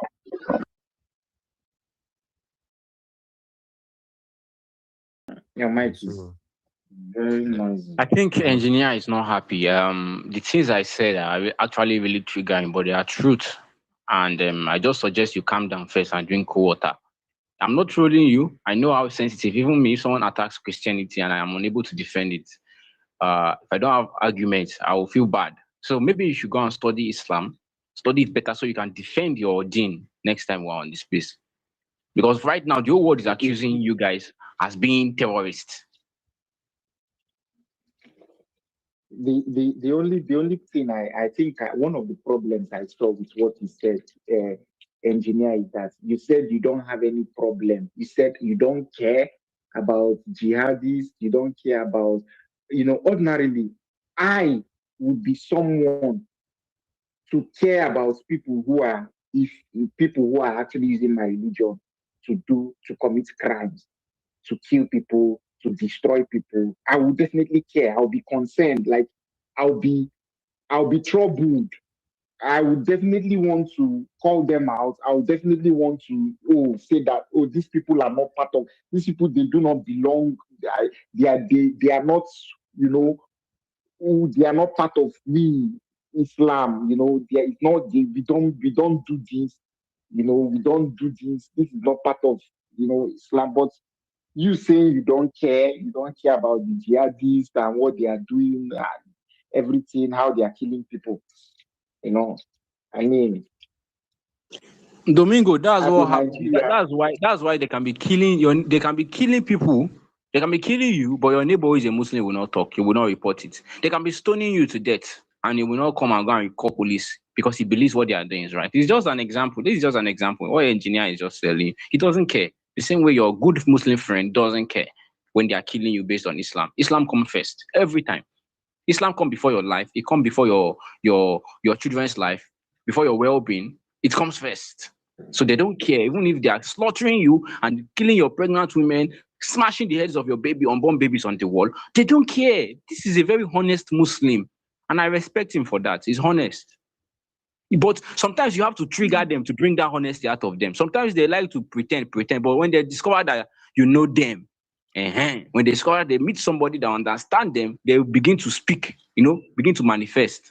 This is just what it is about. Is an honest Muslim telling you what his religion is about. Finish. yeah. And another thing again is I just spotted it out when he was giving his submission about Peter Obi and Atiku. You know, trying to say that uh, Peter Obi did not play the mistake he made when he did what he did, in 2023, during his campaign, before the presidential election of 2023, that he didn't play his card well. He was going to churches and everything. So it was more about religion. Like, it's still that religion card he was trying to throw when he Yes, was now speaking you see, about yeah, the this is what they submission. do. They will accuse you of something that they are guilty of. They will accuse you of hating Muslims. Meanwhile, they are the one killing Christians. Muslims are the one killing Christians per day. Today, now, I'm very sure at least 10 Christians have been killed by Muslims just because they are Christians. Just today. Tomorrow we hear the news. But they will come on space and accuse you and say, "Oh, you hate Muslims. You just hate Muslims." What hate? What hate? You're the one that cannot separate between Islam and Muslims. I hate Islam because it hates me first. I was born into a world where an ideology that hates me for being a Christian already exists. So I have to hate that ideology. Like I gave you, you're a sailor and I'm a sailor. So I gave you an example because you're field, you're a marine engineer. If there's an alarm in the engine room, there's a fire alarm in the engine room, there's an alarm in the engine room. Won't you first of all listen to know if this is a fire alarm or a general alarm? Because the response is different. If it's a fire alarm, you know your muster station. If it's a general alarm, you know your muster station. So that you can know. Now, the alarm that is ringing in Nigeria is a war. These people have come and declared religious war. I saw came. They say, we are doing this for our religion. You Christians have no option but to pay jizya, convert, or die. They've declared a religious war. And this is why I respect Peter Obi. He saw this. Because he said the truth, you people want to destroy his political career. Because he said the truth that there is actually a religious war in Nigeria. It's just that one side is not fighting, one side is sleeping while they are slaughtering them. Because he said this truth, you want to crucify him. You like politicians that will come and lie to you. Let me tell you, people are suffering on both sides. Christians and Muslims are dying because of this war. Even Muslims are victims, like you say. Yes, they are victims. When people start stupid wars, two people will be victims. Then many people will be victims on both sides. So let me tell you the truth. You have to start addressing this problem for what it is. There is and I've seen from your posture, you actually support these guys. You support them because the Sultan of Sokoto and all, like all religions, there's something called excommunication. We can excommunicate someone on basis of their perversion of the ideology that they claim to belong to. If you say you're a Catholic now and you start speaking doctrines that are not right, the Catholic Church has the right to excommunicate you. The same thing with Islam. Islam has excommunication. The Sultan of Sokoto just need to lay a fatwa to declare these people non-Muslims.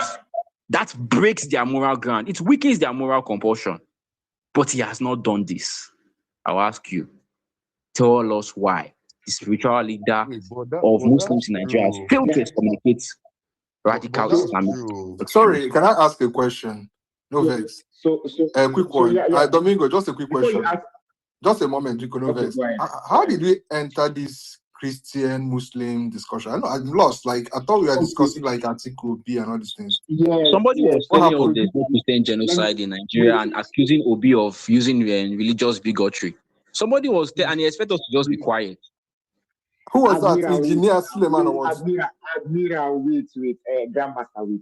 When engineer was giving his submission, right? So he made mention of the fact that Obi made some mistakes in the past. That was why he was not able to win the presidency now. And one of the mistakes he made was the fact that, he was more of, campaigning with churches and everything. So after he finished it, after he said that, he also went to the fact to say that, oh, the idea that there is a Christian genocide, people pushing that idea, Oh, and I then see. the Okay, so Western, okay, now I understand. hold on, and then even though he's an Obi supporter, he supports Obi, you get, he's actually an Obi supporter, he's actually an obedient according to him. So after he finished his submission and everything, I now asked him that, please, can he actually tell us the reason why he thinks that there has not been any Christian genocide in Nigeria? And then that was actually what got us here, So again, back and forth. And then with Admiral coming up to also speak, you get. So the thing is, it's even sad to even see, it is even sad to also understand that even with the fact that Peter Obi even chose a Muslim like Dati Ahmed as his running mate, like he still chose a Muslim, but I mean he can still say this kind of thing. I don't really understand. I don't know. That religion card is what he actually came to play. In fact, his submission was just about religion, religion, even though he's from Kogi State, Domingo, let me tell you why. Let me tell you why they are supporting Obi. Not all. Some Muslims truly support Obi, but we need to save our Muslim brothers. See, I've forgotten that syndrome. What is that syndrome where you begin to like your oppressor? Thank you. The North and Muslims in general, they are in Stockholm syndrome. They have been born into a pervasive moral institution. That's, like he's told you now, he doesn't care about jihad, doesn't care that they are killing people. He has no moral compulsion to do the right thing or to condemn the wrong thing. It is not his fault. I don't blame him. It was how he was born. It's just how he was born. It was born. That's what he knew. That's how he grew up. That's what established his roots. Now, will I call him a bad Muslim? No, he's a very good Muslim. That is what Islam teaches, to be like this. So I won't judge him based on that. I will just try to appeal to that his moral conscience to check if there's any part of him that still remain, any part of him that can still recognize the truth. Because the reason they are supporting some of people like this, I'm not looking for all Muslims, but those that are like this, some of them support maybe for financial reasons. Maybe they discovered that, since Tinubu came, they've been financially strained. And that is their anger.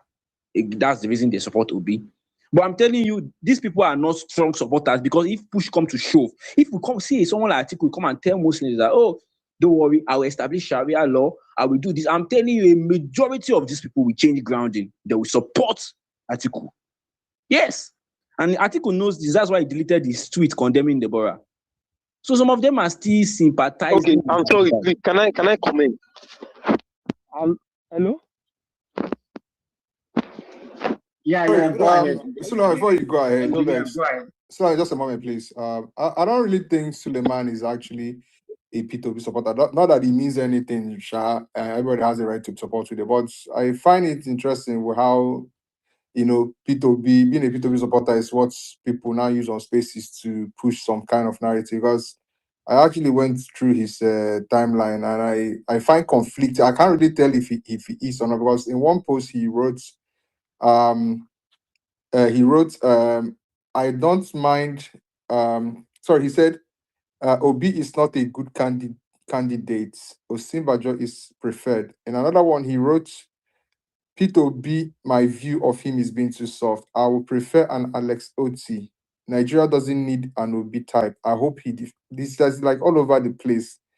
I don't understand. Then there's another place he says something about. But he just said it on this space now that the person who will move Nigeria forward and who will drive Nigeria forward is Peter Obi. He said it on this space.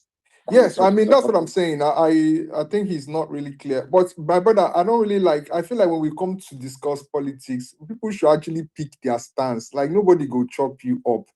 You see, I really feel like we need to know who exactly they support to for this country, so that if when things spoil, we can easily point and say, "Oh, are you?" Because this meandering where Nigerians they do one moment they here, the next moment they somewhere. The thing just they tire me. Let's literally know what you support. That is why people can say that they are obedient and they are supporting Atiku. That is very confusing, honestly. I don't When you are understand. not proud of the person you are supporting, you have to use that tactics. If you are proud of the person you are supporting, you just say it outright. But I feel like let me tell you something. That's the problem. See, that's the problem. That's why sometimes I don't want to be in the Obi camp, and other time I want to be with your camp. But the problem with you people is that you always excommunicate people. Wait. I don't understand. Say, What at do one you point, I wait? want to be with your Domingo, camp. wait. Hold on. Let's hear him clearly. Sorry, Mama. Let's hear him clearly. He says sometimes he will want to be on our camp. Some other times he does not want to be on. Do you think you are doing us a favor? Wait, Domingo, make I talk now. Make I talk finish now. I know you like this thing, Domingo. I go dey talk. You could just make I talk something. Make I make my points now. So my question to engineer is: do you think you are doing me a favor because you are saying my camp, your camp? I don't know. Do you think you are doing Nigerians a favor by choosing the right candidate for yourself? Because it's not me you are choosing them for. Go ahead. Okay, now let's now bring the argument home now. Now, first of all, I personally, I will not lie to you. In 2023 I supported Tinubu, but there was a time I said, Kai, this person they are going pre-country, and I had to switch to Asiwaju. When I switched to Asiwaju, in the long run, I regretted it. I personally regretted supporting Asiwaju because I supported B2B right from November, right from when he started his campaign 2022 till B2B was, till during that January. I said, Kai, these people are going the before 3 way. Then I switched because the B2B fans as at 2023 were the most veiled kind of people I've ever seen before. Now, you want a candidate, you want to present a candidate. You present it with wisdom. And like you said experience, wisdom. And see, let's be honest with ourselves. If we talk about who has built people, you can talk about the likes of, Atiku. I do not support that. I can never support an Atiku. But I would prefer Alex Oti. Not because of maybe Alex Oti has anything that does to me. But when you have a leader like Alex Oti, it's not that he's very strong, he's very visionary. But P2B, the issue I'm having with him, P2B will be compromised. And that's the same way Buhari presented himself. And called himself a But grandmaster. engineer, And look I at can what Buhari. counter that now. The thing is, your problem is you keep on supporting people instead of ideology. You No, keep on no, no. supporting people. Adria, let him finish so that we can have our turn individual. Let him finish. Let him finish. I'm very sorry, please. So what I'm saying basically is that I will support Alex Oates because Alex Oates, hmm, he has showed his transformation now. Let B2B bring what he has done in Anambra. So let's look at it and view it and look at his vision for Nigeria. I would prefer an LSOT from the east, and I also prefer B2B in terms of incorruptible. But B2B will be compromised in the long run because the people B2B are supposed not to negotiate with is negotiating with them. How can you go and say you want to form coalition? You pack yourself and go and join Atiku, Arabeshola, corrupt people, and went again and switch. No, you move one party. Don't change your party. The people should know you about that party. Now you change from ADC to NDC. Okay, if NDC didn't give him ticket, you will leave NDC to another party. No, Buhari calls himself a messiah. We know what Buhari is. So a P2B is not going to do anything different from what this man is doing. The only thing I know he will do different is the issue of corruption. But in terms of economy, I'll be very emphatic with you. We can do nothing about economy because the economy is beyond redemption. There is nothing in the. I give you. See, look, I studied marine engineering and economics. So I know about economy in 30 years. In 30 years' time, with the way Nigeria is now, they cannot fix this economy 20 years to 30 years coming. So let's just leave it. Let P2B know that. And he should not just come and compound problem to himself because he cannot do any miracle. And that's the reality. So we should not deceive ourselves. Can I P2B please cannot speak? do. Thank you. Yeah, thank you very much. Let me just Can I ask a question? please, Mr. Man, just give me just a moment. Let me just notice my red verse. It's interesting. Which example will I use? Because the person who just said that, look at this economy, there is nothing else we can do about this economy. In the next 30 years, nothing is going to change. I want to believe that in the 1970s, the people from United Arab Emirates were having the same thoughts. I want to believe that in the 1980s, the people from China had the same mindset that you have now. When China was dirt poor, an agrarian society, you understand, struggling to survive as a nation. When you look at, let me use something that is very, stay simple and make this thing. When you look at the sun today, the sun was not always like this, okay? And I was speaking to the person who just spoke. The sun did not always look the way it is today. You see that yellow sun, which by the way is not yellow, it's kind of whitish that we see. Millions of years ago, that sun was a cloud. It was a bunch of clouds circulating, just moving around and around in a circle. Cloud that when you put your hand into it, your hand will go through. And it took years, millions of years for that circulation to continue to dance, and then form a solid core and gradually become what it is today, to form, fusion and form the sun. And today, the sun is a solid object that produces the heat that sustains us as humanity. It only took time. If, let's say there's an invisible force that manages the sun, and that invisible sun sat and say, this cloud, they take hundreds of thousands of years, they never finish with it, they do, just scatter this cloud. That will be the end. Now, let me bring it back home. The idea that because an economy is not functioning, we should all just pack our things and go home. You understand? Let's just go home. That is it. It is over. It is not going to work. It is the mindset of it is what is called a defeatist mindset. It is what is called a defeatist mindset. Imagine if after 150 years of slavery, for 150 years, the Black Americans were in chains. They came out of slavery, they jumped into Jim Crow. Their rights were stripped, 3/5 of a man. That was what they were called. Imagine if at a point in time they said, Omo, I'm not sure so we can ever be free people. Oh. Let's just accept our fate that we are slaves forever. Right? But it only took a Malcolm X, you understand, a Martin Luther, you understand, people like Frederick Douglass, people that knew that slavery is not a natural order of things, to believe that even if we do not become free, we have to do what we need to do to ensure that the ones who are coming ahead of us become free. And they started making the effort needed to free their own people. And today they are free people. In under 60 years, they became free people. They gained their rights because they did not have a defeatist mindset.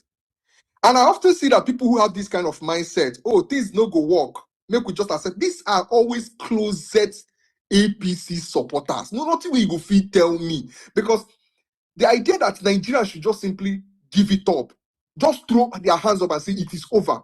Now, APC people get that mindset because they want to justify the reason why there is no better option. Somebody like this just came and told you, a P2B will not. He speaks in absolutes. Will not. Okay, how did you know? The beauty of life is that, and the beauty of a democracy is that, okay, if you try your own, if you no work, okay, you come out, another person go try. And just like that, we may begin to get it right. Somehow we will find that person that will spark that vision that will make that country to begin to work, or will set the groundwork needed for somebody else to. So because the country no go work in your own understanding in the next 30 years, or because you feel like there is no other person that is good, we should just simply now abandon ourselves to our fate, accept that we will die all death poor in this country. This is what is called a defeatist mindset. And I find it very interesting when this kind of mindset comes from people who are supposed to be educated. One of the fundamental, aspect of life is optimism. It is optimism that made us as human beings to be here today. Your ancestors, the proto-humans, faced greater odds against a wild earth where they had to fight for. In fact, I was watching a documentary where they said that in winter, many of them prepared for their deaths. Because in winter, the same caves that they are going into to survive the winter is the same caves that the bears were coming into. It is the same cave that the carnivores were coming into. They prepare themselves. After winter, the ones who will survive will come out and continue to struggle for the next year. The reason why is because they were optimistic that somehow one day this cycle will break. If those guys had at a point in time said, "Omo, we don't do this thing again. Omo, this is just chop us, make we just die," you will not be here today. You as a human being no go exist again today. But the proto-humans, our progenitors, were able to fight, even if you take it maybe back as, let's say, 300 and 400 years ago. When the odds were against us as Africans, people were living in separate bushes. That before, you don't even know, say person they live about, let's say, 20 kilometers away from you. Now that your settlement be the only place where you know. Maybe there might be like small bushy pathway to connect the next village, but you don't know that there are people actually in other part of this thing. They still continued in the face of diseases. Diseases were killing them. Smallpox, all types of things were killing them. But they still continued. That is why today you are here. And now you met a society where when you fall sick, you can be taken to a hospital. Childbirth was a do or die affair back then. Many women did not survive childbirth. 300, 400 years ago, when they get pregnant and have to give birth to a child, they pray that they come out of this alive. Because the medical progress we have made as people today was not there back then. They used only what was available to them to try as much as possible to save their own body. They were optimistic in nature. They did not give up. So I find it extremely disingenuous, downright, disillusional that people will come and tell me, in the next 30 years, this country don't go work. It don't go work. So what should we do? So we should just go home. We should just give up, Abi. Even if it is not a Peter Obi that will do it today, even if it is not an Atiku, even if it's not a Tinubu, to we now as young Nigerians, as we did like this, now give up, that hand ourselves over to our fate? They must me for this Nigeria, honestly. The mentality and the mindset of the average Nigerian is something I can never come to terms with. They have no dreams, no aspirations, no optimism, nothing. Only pessimism every day. You are coming up here to tell us that if it were Lex Soti, what did Tito be doing in Anambra State? Is this what we are supposed to be discussing in 2026? You want us to go back to 2008 and to 2013 and show you what Peter Obi did? If I showed you what Peter Obi did, would that convince you to vote for him? What an average intelligent being should be looking at is you benchmark your life. That's what is called benchmarking. People who do accounting will know what they call T accounts. That is a form of benchmarking. You draw a straight line. You put a before and after. Income and expenses. You ask yourself, what was the situation of my existence 10 years ago? You put it on the left side. What is it today? You put it on the right side. And then you compare and contrast. That is what is called benchmarking. And then you ask yourself, is it better off today than it was 10 years ago? If it is better off, is the progress good enough? Is it just marginal improvement? Is it an improvement that is expected in this period of time to be attained? Or is it worse? And every single indication is telling that if you benchmark this country and the life of every Nigerian, even if we start from 1999, it has gotten progressively worse. But I'll take it back to something like, let's say, 2023 or 2019.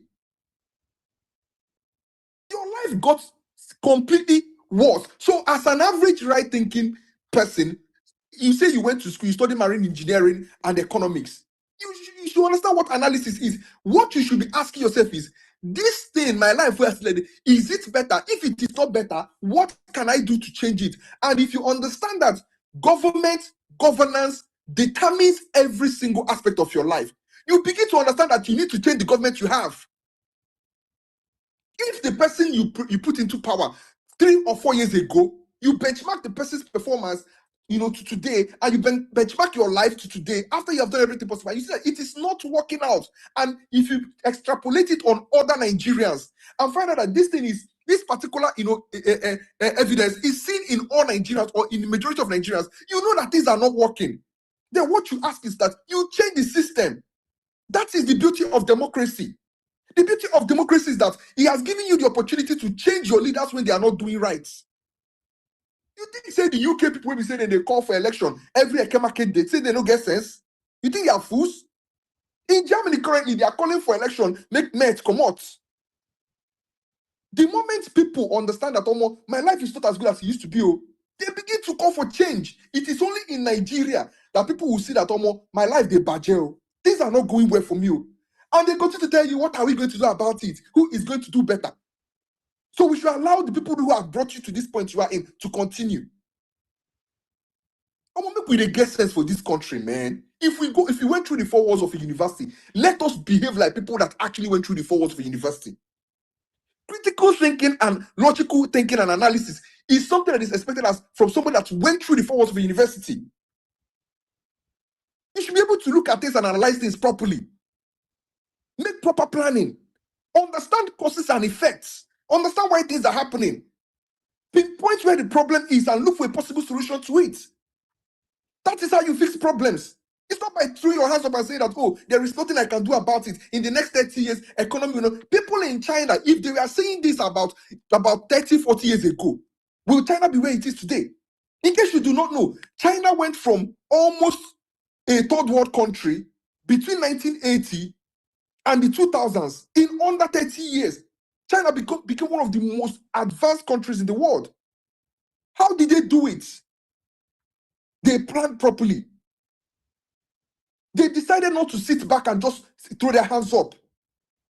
Today, if you go to China, I keep saying this, I follow young Chinese startup companies, tech startup companies. I used to find them on Indiegogo. I buy their different products. They used to ship it to my house. If you see what these young Chinese people are doing, if you see the grants that the government is giving them, people who are in their university, if you see what they are building, I just told you about what I just saw yesterday. A robot that was dancing Michael Jackson. I was break dancing. If you see the motion, it was just a project that some people built in a university. 30 years ago, Chinese people were not even concerned about these things. But today, here we are. Most of the things you are using today in the world are produced by these guys. Most of the big tech innovations today are from these guys. Nobody knew they were going to come there.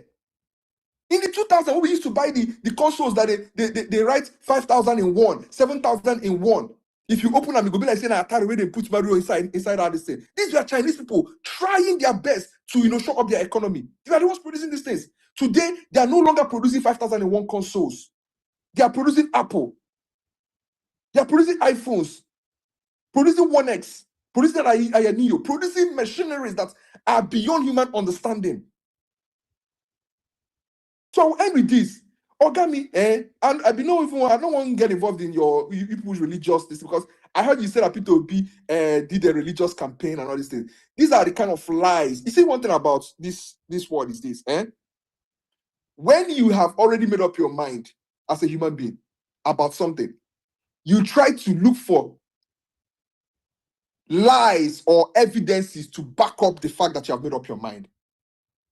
So you have already taken a position. You are only looking for things to, justify that position you are already taking. And once I notice that this is the mindset of the person who is, I don't engage you because it's a waste of my time. Because if people come up here boldly and say that Peter Obi did a religious campaign in 2023, I will not take you seriously. You're obviously a liar, a chronic liar. Why should I engage you? Because we are all in this country when Peter Obi ran his campaign. We know the things he did. We know the people that went to the north and distributed money amongst the imams and told them to preach against Peter Obi. You are not accusing those people of conducting religious campaign. We know the people that did Muslim tickets. We know the people that went to the north and told people that do not vote for a Yoruba man because they cannot understand Northerners. Do not vote for an Igbo man because they do not understand that you can only vote for a Northerner because the Northerner is the only person that understands the Northerner. We know the people that say these things. But you people will come up here and play blind to the truth that is staring you in the face. And then what do? You look for Peter Obi because Peter Obi is the fair target that everybody can mention. Look at you coming up here to tell me that because the way the obedient behaved around you, that is why you said you're not going to be an obedient. Imagine the pipeline from an obedient to a Tinubu supporter. You will be one of the greatest liars in this world if you tell me that you did not know what happened in this country in 2014. You keep mentioning obedience. I don't think an obedient has gone out in the open and attacked somebody, killed somebody, butchered somebody because the person did not believe in their political ideology. They are literally telling you that we can no longer be silenced. They are telling you that we are not going to keep quiet for you guys to run a roughshod, to inundate us with lies and tell us that things are working in this country when things are not working. They are simply voicing out their frustration that we are not going to sit back and watch you people bamboozle us in the country because you hate people telling you the truth. What you people concoct is that, obedience. Maybe you needed to go back to 2014 and understand that there were people that were telling a sitting president that he cannot come to a certain part of the country to campaign. There were people that were telling a sitting president that he cannot come to that country and campaign. Wherever his campaign bosses were in the north, they were burnt up. Today, you are not talking about those people. Those people, they metamorphosed into you. People that come on social media and choose different forms, like jellyfish. Today, they are obedient. Tomorrow, they are Tinubu supporters. They believe in nothing. They stand for nothing. Anywhere the wind blows, they go. So please, my brother, if you don't have the temerity to fight for your country, do not be a hindrance to those who have decided they are going to do it. I am a strong believer that with the right leadership, that with the right people in there, even if it's not a Peter Obi, even if it's not somebody I want, but the right people there, that this country can be salvaged. In a matter of just a few days, a few decades, this country will be good. Don't come and tell me that in the 30 years, the next 30 years, Nigeria will not be good. So that we should do what? All of us will be jackpying. No, it won't happen. I will fight for this country. In 2027, if you want to vote for Tinubu, please do it. It is your right. But please don't come and try to brainwash people and tell them that there's no hope in this country. No hope for you. But people believe in this country and believe that this country is going to work. With the right leadership, it's going to work. Thank you very much, Ayod. Yeah. Okay. Yeah, Mr. Man, you're going. But I just want to say something. Yeah, Fakuta is here, back here. Fakuta, it seems you were having network issues. Good afternoon, all. Yeah. Okay. Just after Mr. Man, you go. Yes. Okay. So sorry, Mr. Man, hold on. F not. You have a mail. You have a mail. I know his grandmaster is referring to. So F not. If you think that what he's saying he's disingenuous, I think it's just simple. You just request the mic and come and have the arguments. I mean, it's a free space. It's a free space for Atiku supporters. Atiku supporters were here initially. Some of them are still on the space and they've spoken. If you think what he's saying is wrong or disingenuous, I think you can always come and prove him wrong on the space. And don't be at the comment section and saying somebody is wrong, but yet you can't actually disprove the person. Mr. Man, please go ahead. And please, then Fakuta. Domingo, please. Anytime somebody starts giving two-face, maybe you should just try and call the person out. I don't know how you are an obedient APC Tinubu supporter. That has to be the most confusing thing I've ever seen. Just like me, I'm saying I'm a Muslim that eats pig and attend MFM, right? So I don't. Please, I don't. Wait. It's possible, but please, this is what engineer was trying to say, and I don't. Not as if I support everything engineer is saying. I'm saying that you can support an ideology and without supporting a person. Hold on. Obedience is not an ideology, right? Obedience. Hold on. What is the structure of the ideology? Okay, obedience are people that support P2B. That's why that's what mostly what comes around. Yes, people have ideology, but they tend to move towards P2B. So if you're obedient, it tends to move towards P2B. So this whole an APC. That's the issue with the whole this confusion. Okay, let's say I just want to ask now: will an obedient support everything that Peter Obi does, or everything that Peter Obi wants to do? It's not possible to support everything anybody wants to do in this life. Even if my mama did it, I will not support everything my mama wants to. I don't understand that question. Let me just. Good. So if someone doesn't support certain aspects of Peter Obi, let's say maybe Peter Obi's reforms or some policy he wants to implement, does that stop that, or does that excommunicate that person from being an obedient? No, it doesn't excommunicate. What excommunicates the person is when the person, because of that, now go and support. Can I quickly answer that question? Let me hold on. Let me give you guys. Let me just explain. Just give him 10 seconds. Let me just answer this question in 10 seconds. Let me. No, hold on. Let me. I want to say something. Hold on. Wait. Sorry, it's Mr. Man's turn, please. He's turn. Grandmaster, when he's done, maybe after Fakuta, you now speak. Mr. Man, go ahead. Domingo, let me just try and explain this in a better way. It's just like me saying, "Oh my God, I'm a Christian, but I don't like the way Redeem Church is handling their things. I don't like it." Then you see me in a Hindu shrine and you see me in the mosques. Yes, that's the act I'm talking about here. You ask what? Okay, but it's not the same. Let me tell you why it's not the same. Let me finish talking, please. Let me just finish. Okay, go ahead. So the obedient APs, I've never seen obedient APs. They're always this confused all around the places. That's one thing I've seen. The other one say, "Oh my God, I supported Peter Obi in 2023." But after he's spending the whole time with his attacking only Peter Obi, they now come out there that he was supporting Peter Obi. That is the mindset these people use. They never talk about call out Tinubu, never talk about the killing that goes on in the country. Nothing concerned them with the embezzlement, nothing concerned them with Tinubu always flying up and down, nothing concerned them with that's besides the point. Wait, let me talk finish now. Look at talk finish now. We're asking questions now. We're asking this. Wait, Admiral, allow him to speak. I think if you have anything to ask him, or just when he's done, so that you're derailing his thoughts, I think you're bugging him, and just allow him land his point. Mr. Man, go ahead. Domingo, no need to fight for me. When he's talking, I'll just be interrupting him. That one is not hard. Very easy. Anyhow, so when you focus on this whole thing, I support Peter Obi, then they go but and every single time they criticize Peter Obi, A to Z. I've never seen that pattern in my entire life. The only set of people that do that are APC supporters, and there's a reason why I supported APC and he voted APC. I need you to watch the pattern. I have no political party. I have no this. I have no that. But Peter Obi, fuck Peter Obi. I look at the supporters. Religious, that is how they operate. That's their standard. Once they say that, oh, they don't have any political party, they don't support anybody. I want you to know the very next step is to attack Peter Obi. I need you to just watch the pattern, and you should, because you can't really sell Tinubu to anybody. Basically, you're not selling Tinubu. You don't campaign by selling Tinubu. You supported him, and I'm not shocked that you supported him. You probably saw Muslim ticket and you had erection, right?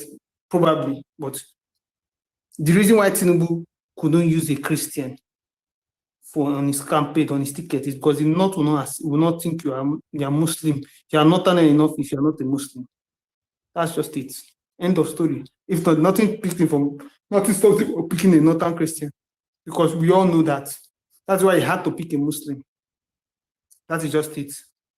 But let me go back to the very so for all this, I support obedience, I love Peter Obi, then you spend the entire 90% of your talk attacking obedience. Can you please just spare me that trash, please?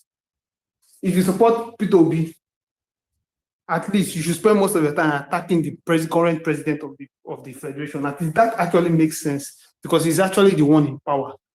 I mean, I don't understand. Am I mistaken? Abi? Just like me saying, oh my God, I love Ronaldo, then I finished my whole talk attacking Ronaldo, beginning to end, or support. So I don't know this pattern. And that's what happened when you support the APC. You see, if only Tinubu was very, very good, you would not have been putting yourself in this position. You will not really need to put yourself in this position. And for the person saying, I support Aristoteles, please, you're not supporting Aristoteles. If Aristoteles comes, if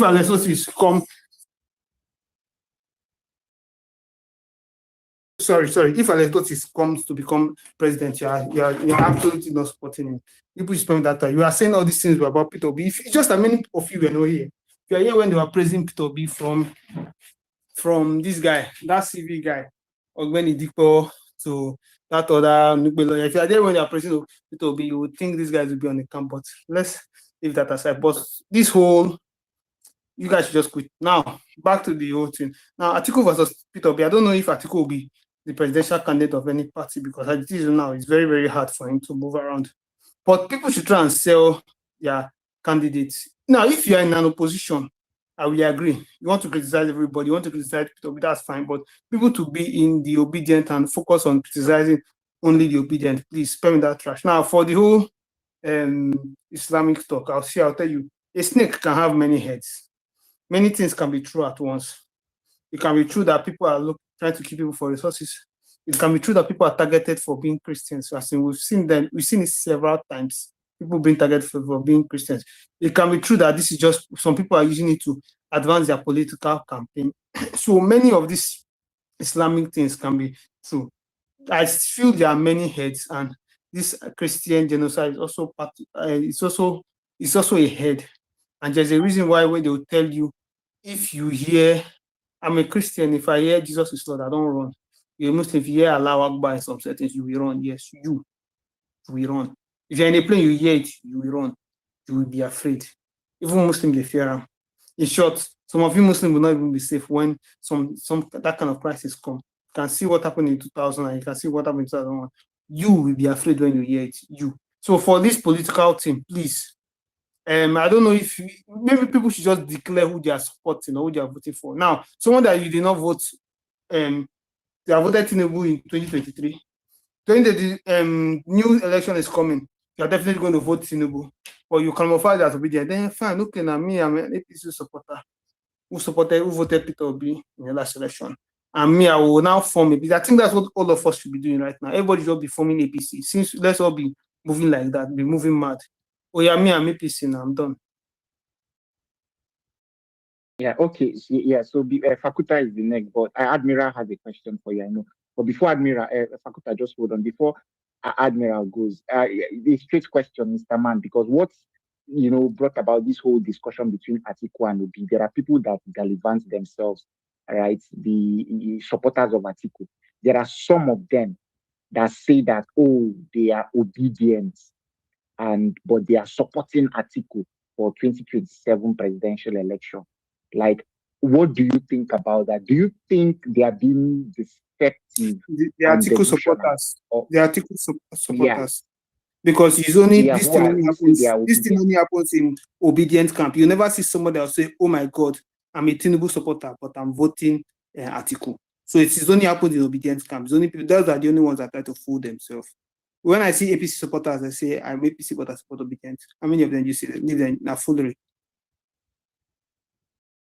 All right, yeah, that's foolery. Admiral, ask Okay, your let question. me talk now. Then, So sorry. Very good. Yeah. Okay, thank you. Earlier today I was on a space where we have some Tinubu supporters, some people that have been staunch Tinubu supporters. They were condemning Tinubu. I noticed that nobody started to take it away from them that they are Tinubu supporters, that they are Baptist.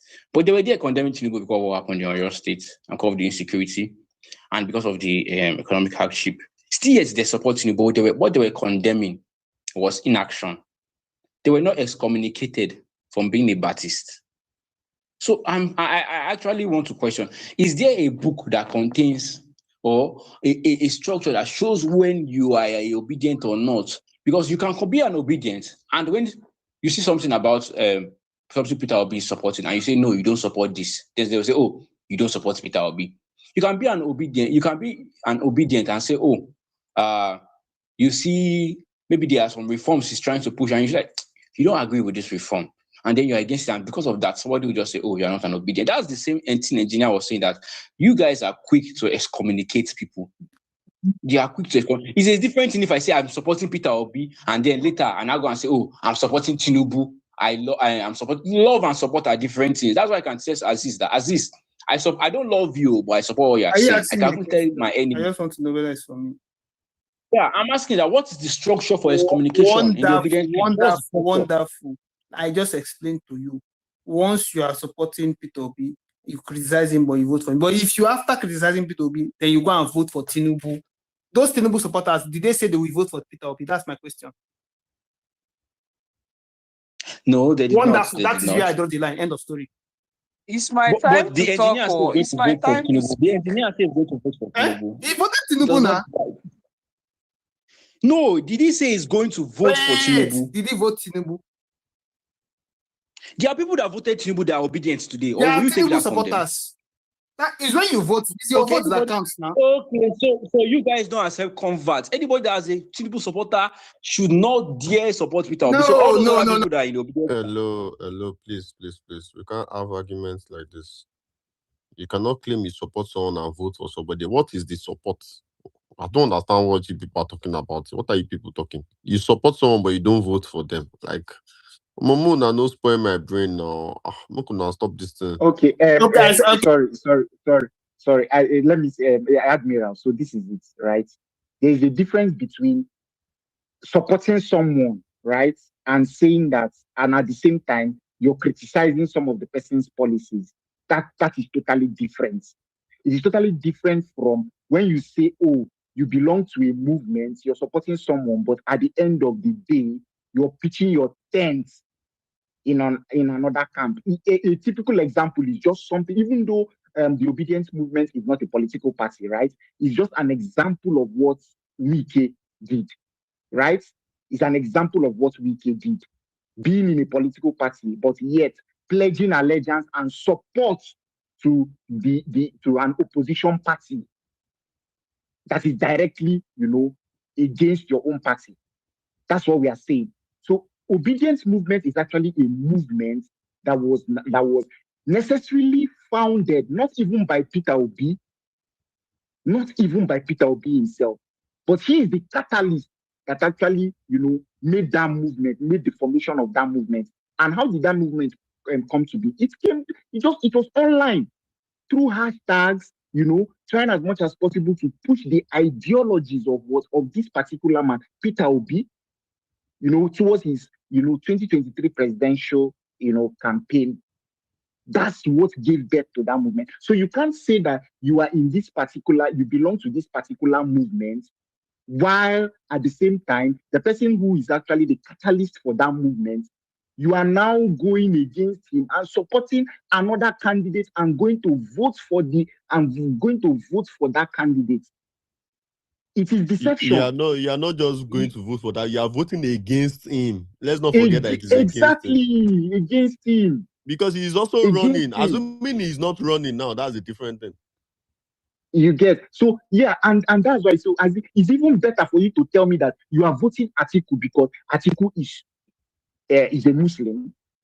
I would not even understand you. It's even better you tell me, oh, you're voting Atiku because Atiku is your tribesman. I would understand you. It's better for you to tell me, oh, you are voting Atiku because, oh, Atiku is your senior brother or is your uncle. I will understand you. But not to tell me, not to come and gaslight me and tell me that, oh, I am an obedient, but I choose to support and vote Atiku. We'll hear from Let's allow Fakuta. Let's allow Fakuta. Then Grandmaster and Ayokunle. Good afternoon, all. This I've been listening and see, there are some things that this is politics. So you can't be doing things and be gaslighting people about it and think everybody don't think you as if somebody have brain issue. I don't understand. If you want to present your candidate, the way I see it, right, you are presenting your candidate as a victim and everybody should treat your candidate like we should give a charity of sympathy to your candidate. You are looking for sympathy charity. Say what your candidate can offer. Since I see that anytime you want relevance, if you want people to like you, is either jabbing Atiku or APC. I don't know. All this while that we are talking, me, if you ask me, what is Atiku going to do for Nigerians? Because since 2019, he has been saying the same thing. And I know what he wants to present for Nigerians. I'll tell somebody this is what he intends to do. He even has been insisting that, especially our refinery, that more than 20 trillion they have been spending on it and it's not working. Let's privatize it. Let them compete with them. I can say so many things about that. But all the time is to say they don't like Peter Obi. Now only Peter Obi they talk. If you could remember, if we can tell ourselves the truth, from day one, it was until we got tired of the insults from obedience before we decide to start responding. And the moment we start responding, Peter Obina is the victim. And if, in fact, someone Atiku is corrupt, was even the same Atiku, the same Obasanjo insulted many years ago before Obi turned to his running mate. Abida Atiku don't change now. The same Atiku where Obasanjo don't write so many things on, Obi was his running mate. But now because una want package your candidate, go and check what Obasanjo say. Go and wait till Obasanjo say. Abi because Atiku refused to allow Obasanjo to turn to Paul Biya of Nigeria. If we want to advertise our candidate, let's talk about what, because I listened to all interviews of Obi. I never heard him saying, this is what I'm going to do to save Nigeria. It's always, I am this, I am this, I am this. And I don't know, I am this, I am this. What do you have to offer differently from what we are facing now? Is what we want to hear. And tell us what your candidate can offer. We can say what our candidate can offer. Tell us what your candidate can offer. And some people don't speak for ADC. ADC is here to finish their primaries. We are going to the primaries. Our people will vote our presidential candidate. It may be Atiku, it may be Amechi, it may be Hayatuddin, we don't know. And our party is working on the right path. Tomorrow we start our primaries. For una member, where they look for palliative ticket and in don't get, congratulations, but leave us alone. If you want your relevance, you don't have to come and always Atiku this, Atiku. In fact, You are the one that is doing what you are accusing Atiku people of, because you never come out to face the current government and say this is what they are doing wrong and this is what we are going to do differently. It's always on the name of Atiku. It's always just to portray Atiku as a bad guy. From day one, as if they never been on same ticket with Obi. If you want to present your candidate, present. If you want people to listen to you, do. As far as I'm concerned, where I am, people not know waiting be logo of NDC. How many Nigerians take offer data safe to go online and know what they happen? So maybe tell ourselves the truth. All these things where we see, me, I've been in this politics for the past 8 years. At least I know what I'm saying. I saw people lose, people win, and I myself, I have my own part in it. Politics is real. Politics is local. Politics is practical. You can't come on people with emotional blackmail and insult and think you can convince them. Even when someone is doubting, telling you that I'm with you, but I think about this person, your own assignment is to convince that person why he should follow you, not for you to insult him for thinking otherwise. You don't bully people into following you. This thing that's happening to APC today is so many people now. Tinubu bullied them into joining the APC. What's happening today? It's just even the beginning. You don't bully people into loving you. You don't force people by insulting them because they think different from you. You are a problem of the country, your brain get problem just because you refuse to support somebody. And you want people, even someone that is thinking of following you, by the time they see you are insulting others for not following you, you think you can convince them for democracy to follow you? No.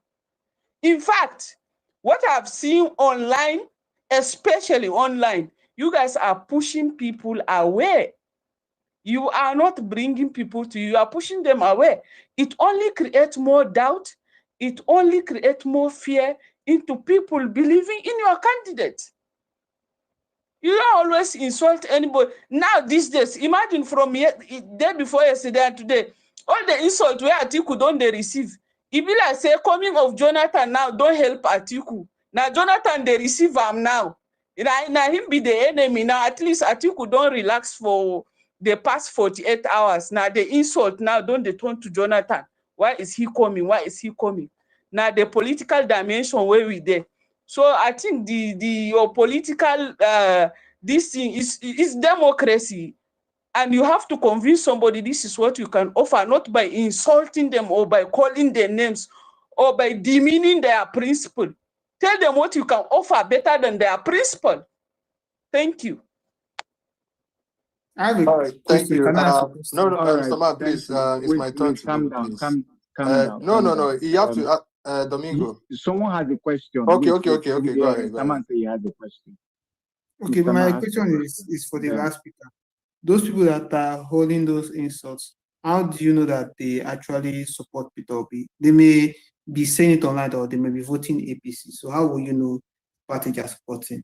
Since all those things don't count. We have always been here on the Twitter space. We are on Facebook. They identify as obedient and they are always there. It's not something that is hidden. But how do you know who they Even on this Twitter space, you know, it's even now that after so many complaints that some are reducing.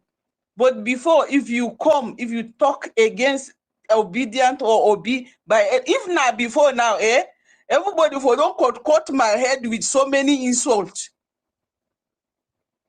That was the time I was on this space. So after the space, some people just they call me say, "Hey, Fakuta, I beg you, sorry, you saw those people." I say, me. Now them be new people to politics. Me, I'm not a new person. Them they think say by pouring emotion and insulting someone will be convinced to follow them, leave them, maybe they will learn.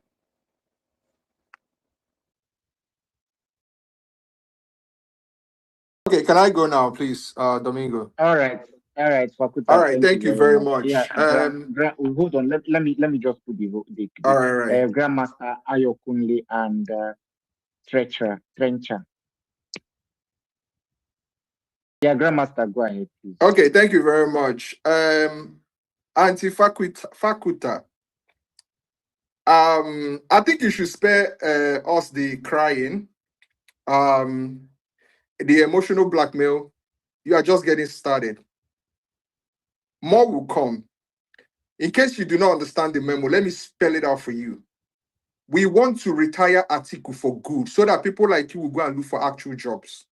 You know, I said something here that unfortunately, in that country called Nigeria, many of your elders are not very intelligent. See how you are proving to me what I Please, just is it possible I can have my time? I beg. I did not interrupt this lady. You will not be able to bear what is going to happen in this space. So it's either you just simply calm down and listen when it's your turn, you hit back at me as much as you can, or you just gradually leave. If you cannot take it, it's going to be hot for you. We are not here to pamper you. Thank you. So, like I said earlier, Domingo, it's unfortunate that the people we looked up to as elders in this country are a bunch of greedy, selfish individuals who are so full of themselves, egoistic, egotistic, think that they are the alpha and omega when it comes to knowledge. They don't understand how to read rooms. They cannot leave when the ovation is loudest. But you know what they do to people who refuse to understand what time, what reality they are living in? They will be gracefully disgraced. It's like an elderly man or a middle-aged man who insists that he's going to drive the daughter to a birthday party and hang around in that birthday party amongst Gen Zs. He will look like a fool, and those Gen Zs will disgrace him out of there. Your Atiku is a fraud. And you people are going to cry more. You see, the problem is this. I see how you are struggling to sell him. In all the rants, all your ramblings, you did not mention one thing of worthiness that will make us, an ordinary Nigerian, look up to Atiku as somebody who is capable enough to rescue this country from the quagmire it is. You were happy on about Obi. I think you guys should be more concerned if you're ever going to get that ticket, because it's likely you're not going to get it. You are dealing with the Lion of Ubima, and he will skin you guys alive. Some of you are already on TV, national TV, begging. Please calm down now in the name of God. Will never start. Just pray that Atiku will even get to the point where he gets the tickets, because it's not looking likely.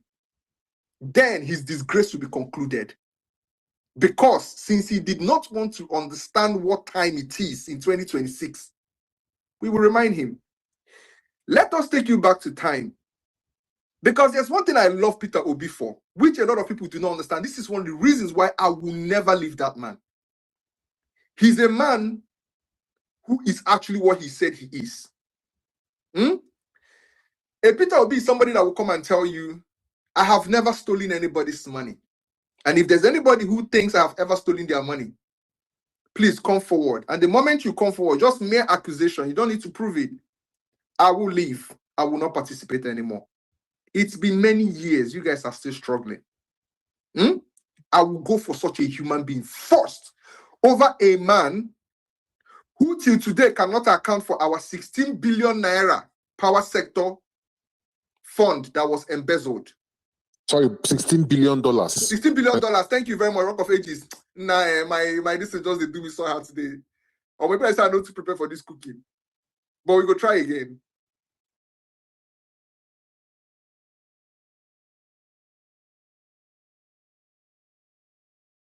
Assembly, right?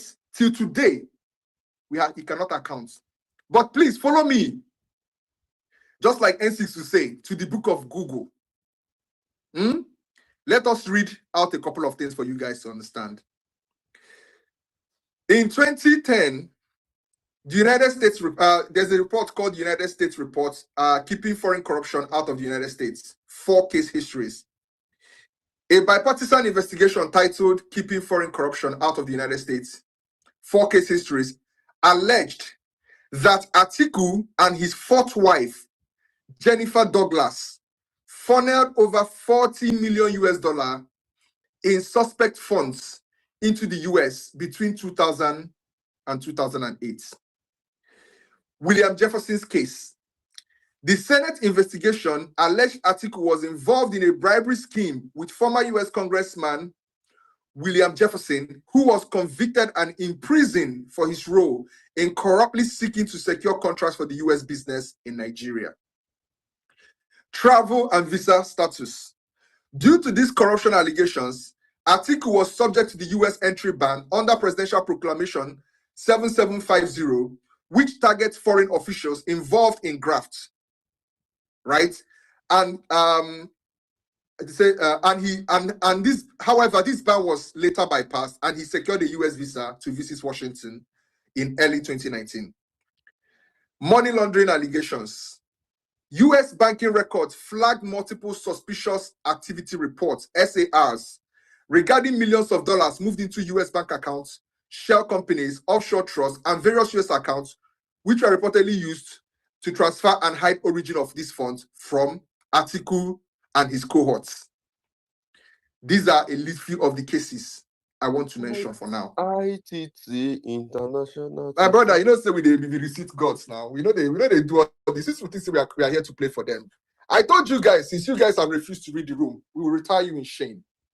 Since you refuse to understand that the ovation was loudest in 2019, we will retire you in 2027. So propaganda without any indictment or anything. Now you come and spread it I to don't shift people. them now. You are just proving everything that I say. It has been unplugged. You are proving everything that I say. You come on with lies and propaganda. The ventricular tubes have been unplugged. You don't know what I'm saying. You just thank you for proving to me everything that I said earlier. So I think it's very thank you for proving every word I said.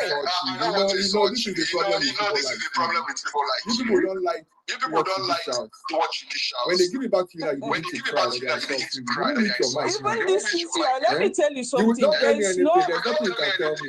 You're a woman, you know nothing. You understand? There's nothing you can tell me. So there is you nothing you can tell me. You're a woman. Just they say gender written on your brain. I'm a misogynist. A very hardcore misogynist. I don't listen to women like you. Mute your mic, okay? When I finish talking, you can retort. I understand that since your brain have senses, I don't. Since your brain have sense and roof, I don't have a problem with that. If I saw this lady, I would say I beg do. You are mute your mic. Fakuta, please. You know you had your turn. See, when you were speaking, nobody interrupted you. Nobody said while you were speaking. Nobody said or even like when you were speaking, you could clearly hear the sound of a pin when it is being dropped on the ground. And I was so happy that you spoke. Nobody interrupted you. Please allow Grandmaster speak. Please, even if what he's saying is not correct, even if what he's saying is not right, just jot it down. When it's time for you to speak, your turn next, you're going to speak. Or if you want to ask him questions, just whatever he's saying down that you think it's false or you think it's propaganda. Please, let's not make it rowdy. I was very happy when you spoke. You spoke from the beginning to the end. Not even myself. I didn't even interrupt you. Everybody just listened to you very well. So please allow him speak. Please.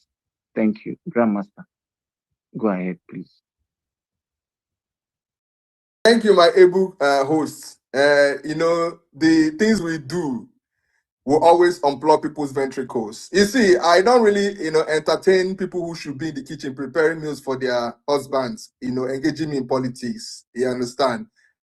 I think they should be engaging on the next batch of children toys that will be coming out. These are not the things I want to engage with them with. You understand? Especially when they are not in the know. Yes, I am that misogynistic. So let me get back to what I am saying, right? So I just listed a few of the cases hanging on Atiku's neck. Till today, these cases have not been cleared. These things have not been accounted for. The reason why I brought up these things was because somebody came up here, as delusional as they usually are. He is going to privatize the NNPC so that he will now bank our money in the US, Abi. Maybe this time he will move it to Switzerland. Because the one we gave him for the power sector, he has not accounted for it. 16 billion USD. And he wants to come and privatize our NNPC for us. God forbid, Atiku will never privatize anything for us. Matter of fact, we are going to end his political career in shame. Now, let me take you guys to 2019. This is a little unknown fact to many people. You know how they will come up and tell you that, oh, Peter Obi was a nobody, and then Atiku brought him to the limelight. He should be grateful to his guy, his master that brought him to the limelight. Oh, Atiku brought Peter Obi to limelight. In 2019, Peter Obi, a man who had a stellar record as Anambra State governor, went into Goodluck Jonathan's, government in the heydays of his administration, and left, was then brought in to be Atiku's VP. What many of you do not know is that Peter Obi was brought in as the actual savior of Atiku. Because Atiku has no redeeming quality. He has no selling qualities. So what did they do? They look for somebody who has something that they can use to sell. If you go and look at the 2019 campaign, it was centered around Peter Obi, not around Atiku. It was centered around Peter Obi. In fact, Peter Obi made Atiku the man he is today. That election was the first time Atiku saw something that resembled proper votes on a national scale. For those who do not know, Atiku ran under the ACN in 2007. Go and check the results, very abysmal. If for those who do not know, this Atiku ran in the APC primaries in 2014. Go and check the results. He came fourth. This Kwankwaso of today came second. He had to go for a coalition and a consensus ticket where it was only Northerners that ran in 2019 for him to even stand a chance. And then what happened? Okute came. The man, Peter Obi, the legend, the myth, the one you guys are all scared of, the Ojuju where they fear all of Una. He came. What did he do? In his true nature, which he never fails in, he cleared the 5 states of the Southeast and cleared the South-South. Go and check Atiku's home state of Adamawa. What happened in 2019? He lost it. He lost it. Yes, he lost it to Buhari. That is how useless Atiku as a candidate was.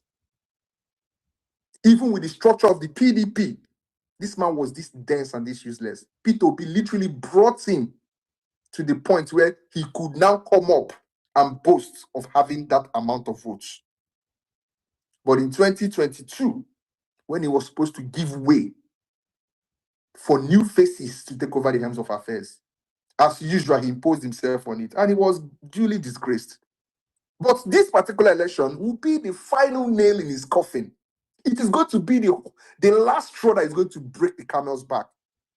It's unfortunate though, because honestly, I don't to send the guy. I know he's not like, me, I don't get personal beef with all these politicians, including Bulaba self. Bulaba, me, I don't even say, because I don't see Bulaba like guy man. You understand? The guy na guy man, you understand? He's a great city boy fit time, you understand?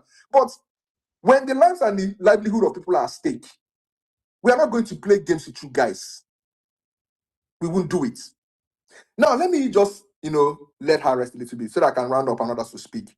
There was a question that I think his name is Marshall or something. Can't remember what his name is.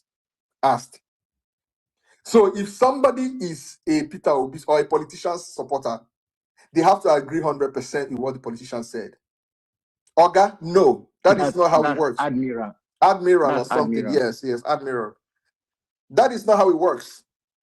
There is what is called a weighting system. Under a weighting system, you put things that matter to you in order of priority, and you weigh them. If after you weigh them, you find out that the things that matter to you still weigh about 70-80%, you can ignore the remaining 20% that do not matter. Those 20% are the places where you can disagree with your own candidates. It is called a weighting system. Go and check it. There's nowhere in the world you agree 100% with any candidates. And I'll give you a very good example, tangible example. I strongly and I vehemently disagree with Peter Obi when it comes to fuel subsidy removal. It's not the first time I'm saying it. I've said this in multiple times in multiple spaces. I am a strong believer that fuel subsidy, as a matter of importance, is something that must be there for Nigerians to enjoy, because there is nothing else that Nigerians benefit from as an oil-producing country. And all the OPEC countries, in one way or the other, offer a form of subsidy to their citizenry. And that Nigeria must not be an exception. If Nigeria has to borrow to sustain it, they must do it, because that's where more scale and medium scale businesses, it enables them to continue to be afloat and run their businesses and survive. I am a strong believer in that. Peter Obi believes that the fuel subsidy should go at one point in time or the other, and I disagree with him. But that does not mean that when I put my priorities, which involves economy, corruption, insecurity, and I see that this man has track records, because when these people come up here to say their candidate, do not give you tangibles. I will give you tangibles. The reason why I will stand any day, anytime behind Peter Obi is one of the most, one of the most incorruptible individuals that exists in this country, bar none. I want you to bring any other person. He showed it during his time of governance. He accounted for every single kobo he collected from the federal government. He called them to come and audit him. He left the remaining things there and left. He did not take it. Peter Obi solved insecurity from the beginning to the end. Those who know this, who know Anambra, as of 2005, 2004, who know what I'm talking about. Anambra was run by militias. Militias who went and kidnapped a sitting governor. Anambra was overrun by criminals who are coming from different parts of Nigeria to base and run their activities from that Anambra. And Peter Obi came and returned Anambra to sanity, to the point that the national dailies, I will put it here on the Jumbotron, the IGP came and said that this man is the best governor when it comes to insecurity. He literally fixed Anambra State. And how do you judge a man? When you give somebody the small things and he does well in it, you do what? You offer him bigger things. That is how you do things. If you are in the tech industry, you understand that when they give you maybe a smaller unit of code to run, and you run it correctly, then they can give you a bigger code to run. Then it keeps on increasing.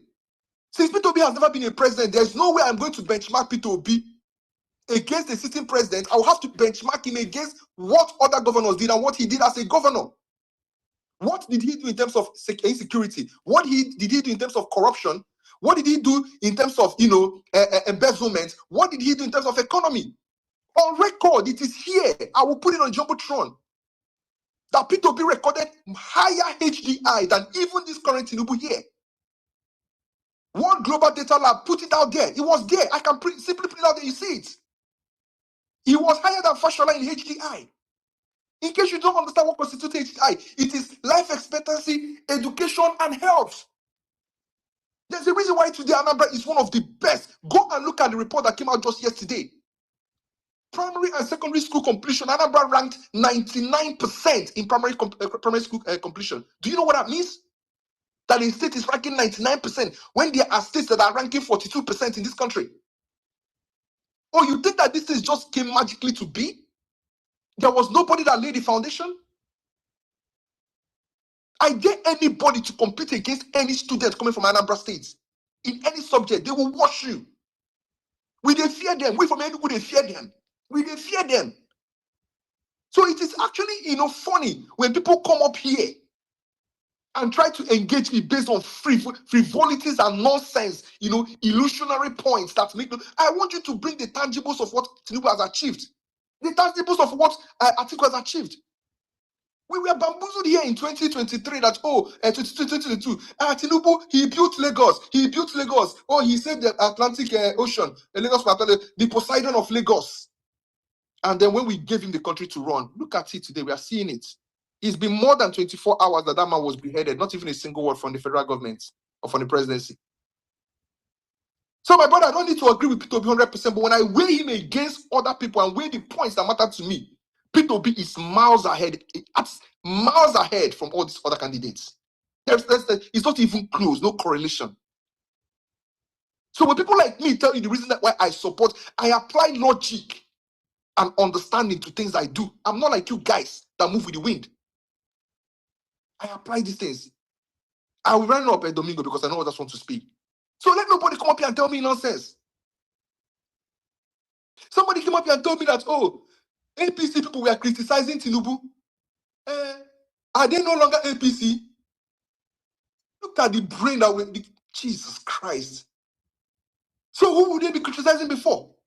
Peter Obi. Is Peter Obi the president? Aren't they supposed to be criticizing the man who is the president? What were they criticizing him for? Was it not because of insecurity in Oyo State? Whose responsibility is it to protect the lives and properties of people in Oyo State? Is it not Tinubu? So if he fails in that, who are they supposed to criticize? Peter Obi. If a Peter Obi becomes the president today, and then he fails in what he does, and he's supposed to do, and then nobody criticizes him, then I will begin to see the hypocrisy. Then I will see that you people are liars, that you don't actually mean well for this country, that you only love Peter Obi. Because the duty of an active citizen is what? To be everlastingly vigilant. Criticize the government. Your duty is not to praise any government. If they do well, you look away. It is their job. If they don't do well, you pile on them. That's how these things work. So in ending, let nobody come and tell me that Tinubu is being criticized for that reason. Why shouldn't people criticize Tinubu? Why are you criticizing Tinubu? They criticize him as what? Does he owe you anything? Did you elect him to any position? Is he your president? Did you vote for him? Is he occupying any elective position? Is he not a private individual? Or you are going to criticize a private individual for spending their own money or what? That's the stupidity and the foolishness I keep talking about. And when I bring out the death of intellectualism in this country, the rise of stupidity and foolishness in this country, people like this lady will come up here and tell me that they are calling people foolish. Oh, they're not foolish. When I'm stupid, go for that country and I go tell you that thing. You don't get sense. Because people leave the things that matter, the things that should be more important to you, and you come and you debate individuals. Peter Obi, what has Peter Obi done? Peter Obi supporters are insulting you. Are Peter Obi supporters the ones that are going to rule the country or lead the country? Isn't it Peter Obi? Why should the opinion of Peter Obi supporters be the one that decide whether so you think that if you come and threaten us that you're not going to support Peter Obi, somehow that is magically going to make Nigeria better? Or that is magically going to make you live a better life under Tinubu? You guys are fools. You don't get sense. You don't get sense. And I think that people don't tell you these things. They don't tell you this thing enough. That is why people come up here and sound like complete buffoons when you speak. You don't even listen to the things you say.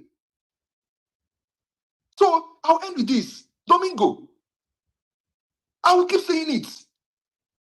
No matter how much you guys keep lying to yourself, you will always come around to the truth. Peter Obi, as it stands today, is your only option in that country. If you not like, make una join yourself in 2027.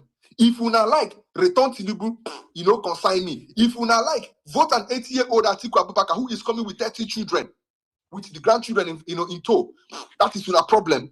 If you not like, make una no look at the man wait say, I have no corruption case against me. I will help you save your money. I will be prudent. I will tell you how your money is spent. I will ensure that there is no corruption around me. By so doing, people will start curbing corruption in this country. I will not waste your money on frivolities. If you not like, make una no go for that person. That is your problem. At the end of the day, you are the ones that will suffer it in that country.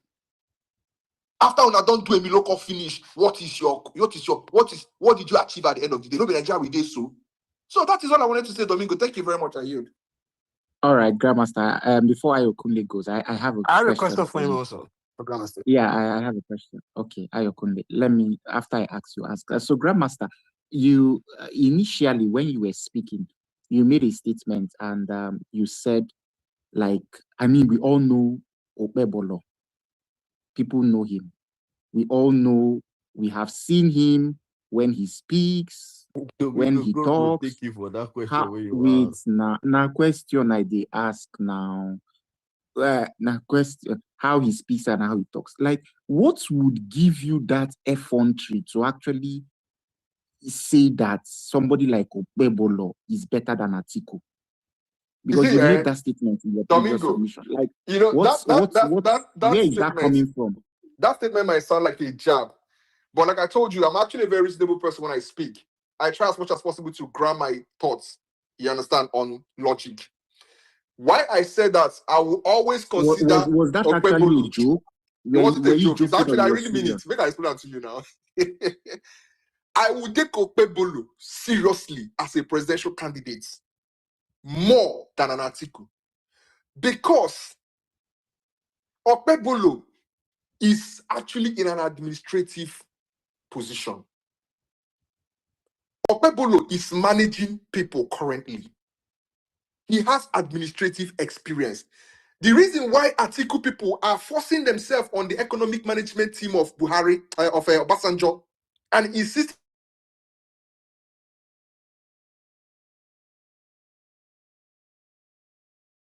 create a phantom scenario where Atiku, was the one who founded this, star-studded, team of, economic juggernauts who came and rescued Nigeria under this thing. No.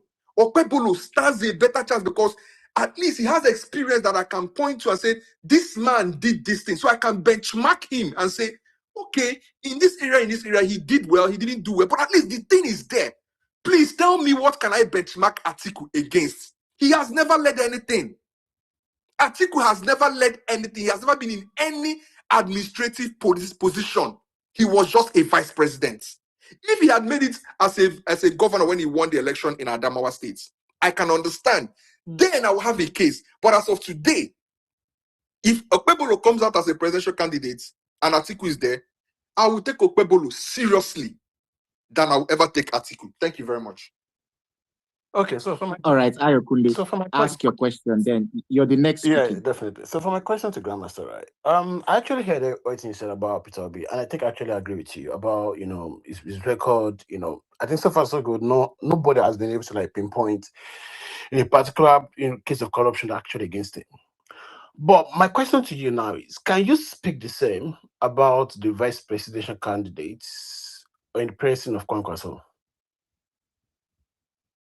So thank you very much. Good question. Kwankwaso has been there has been some allegations of Kwankwaso, you understand, being involved in corruption. Like I said, when he who alleges must always prove.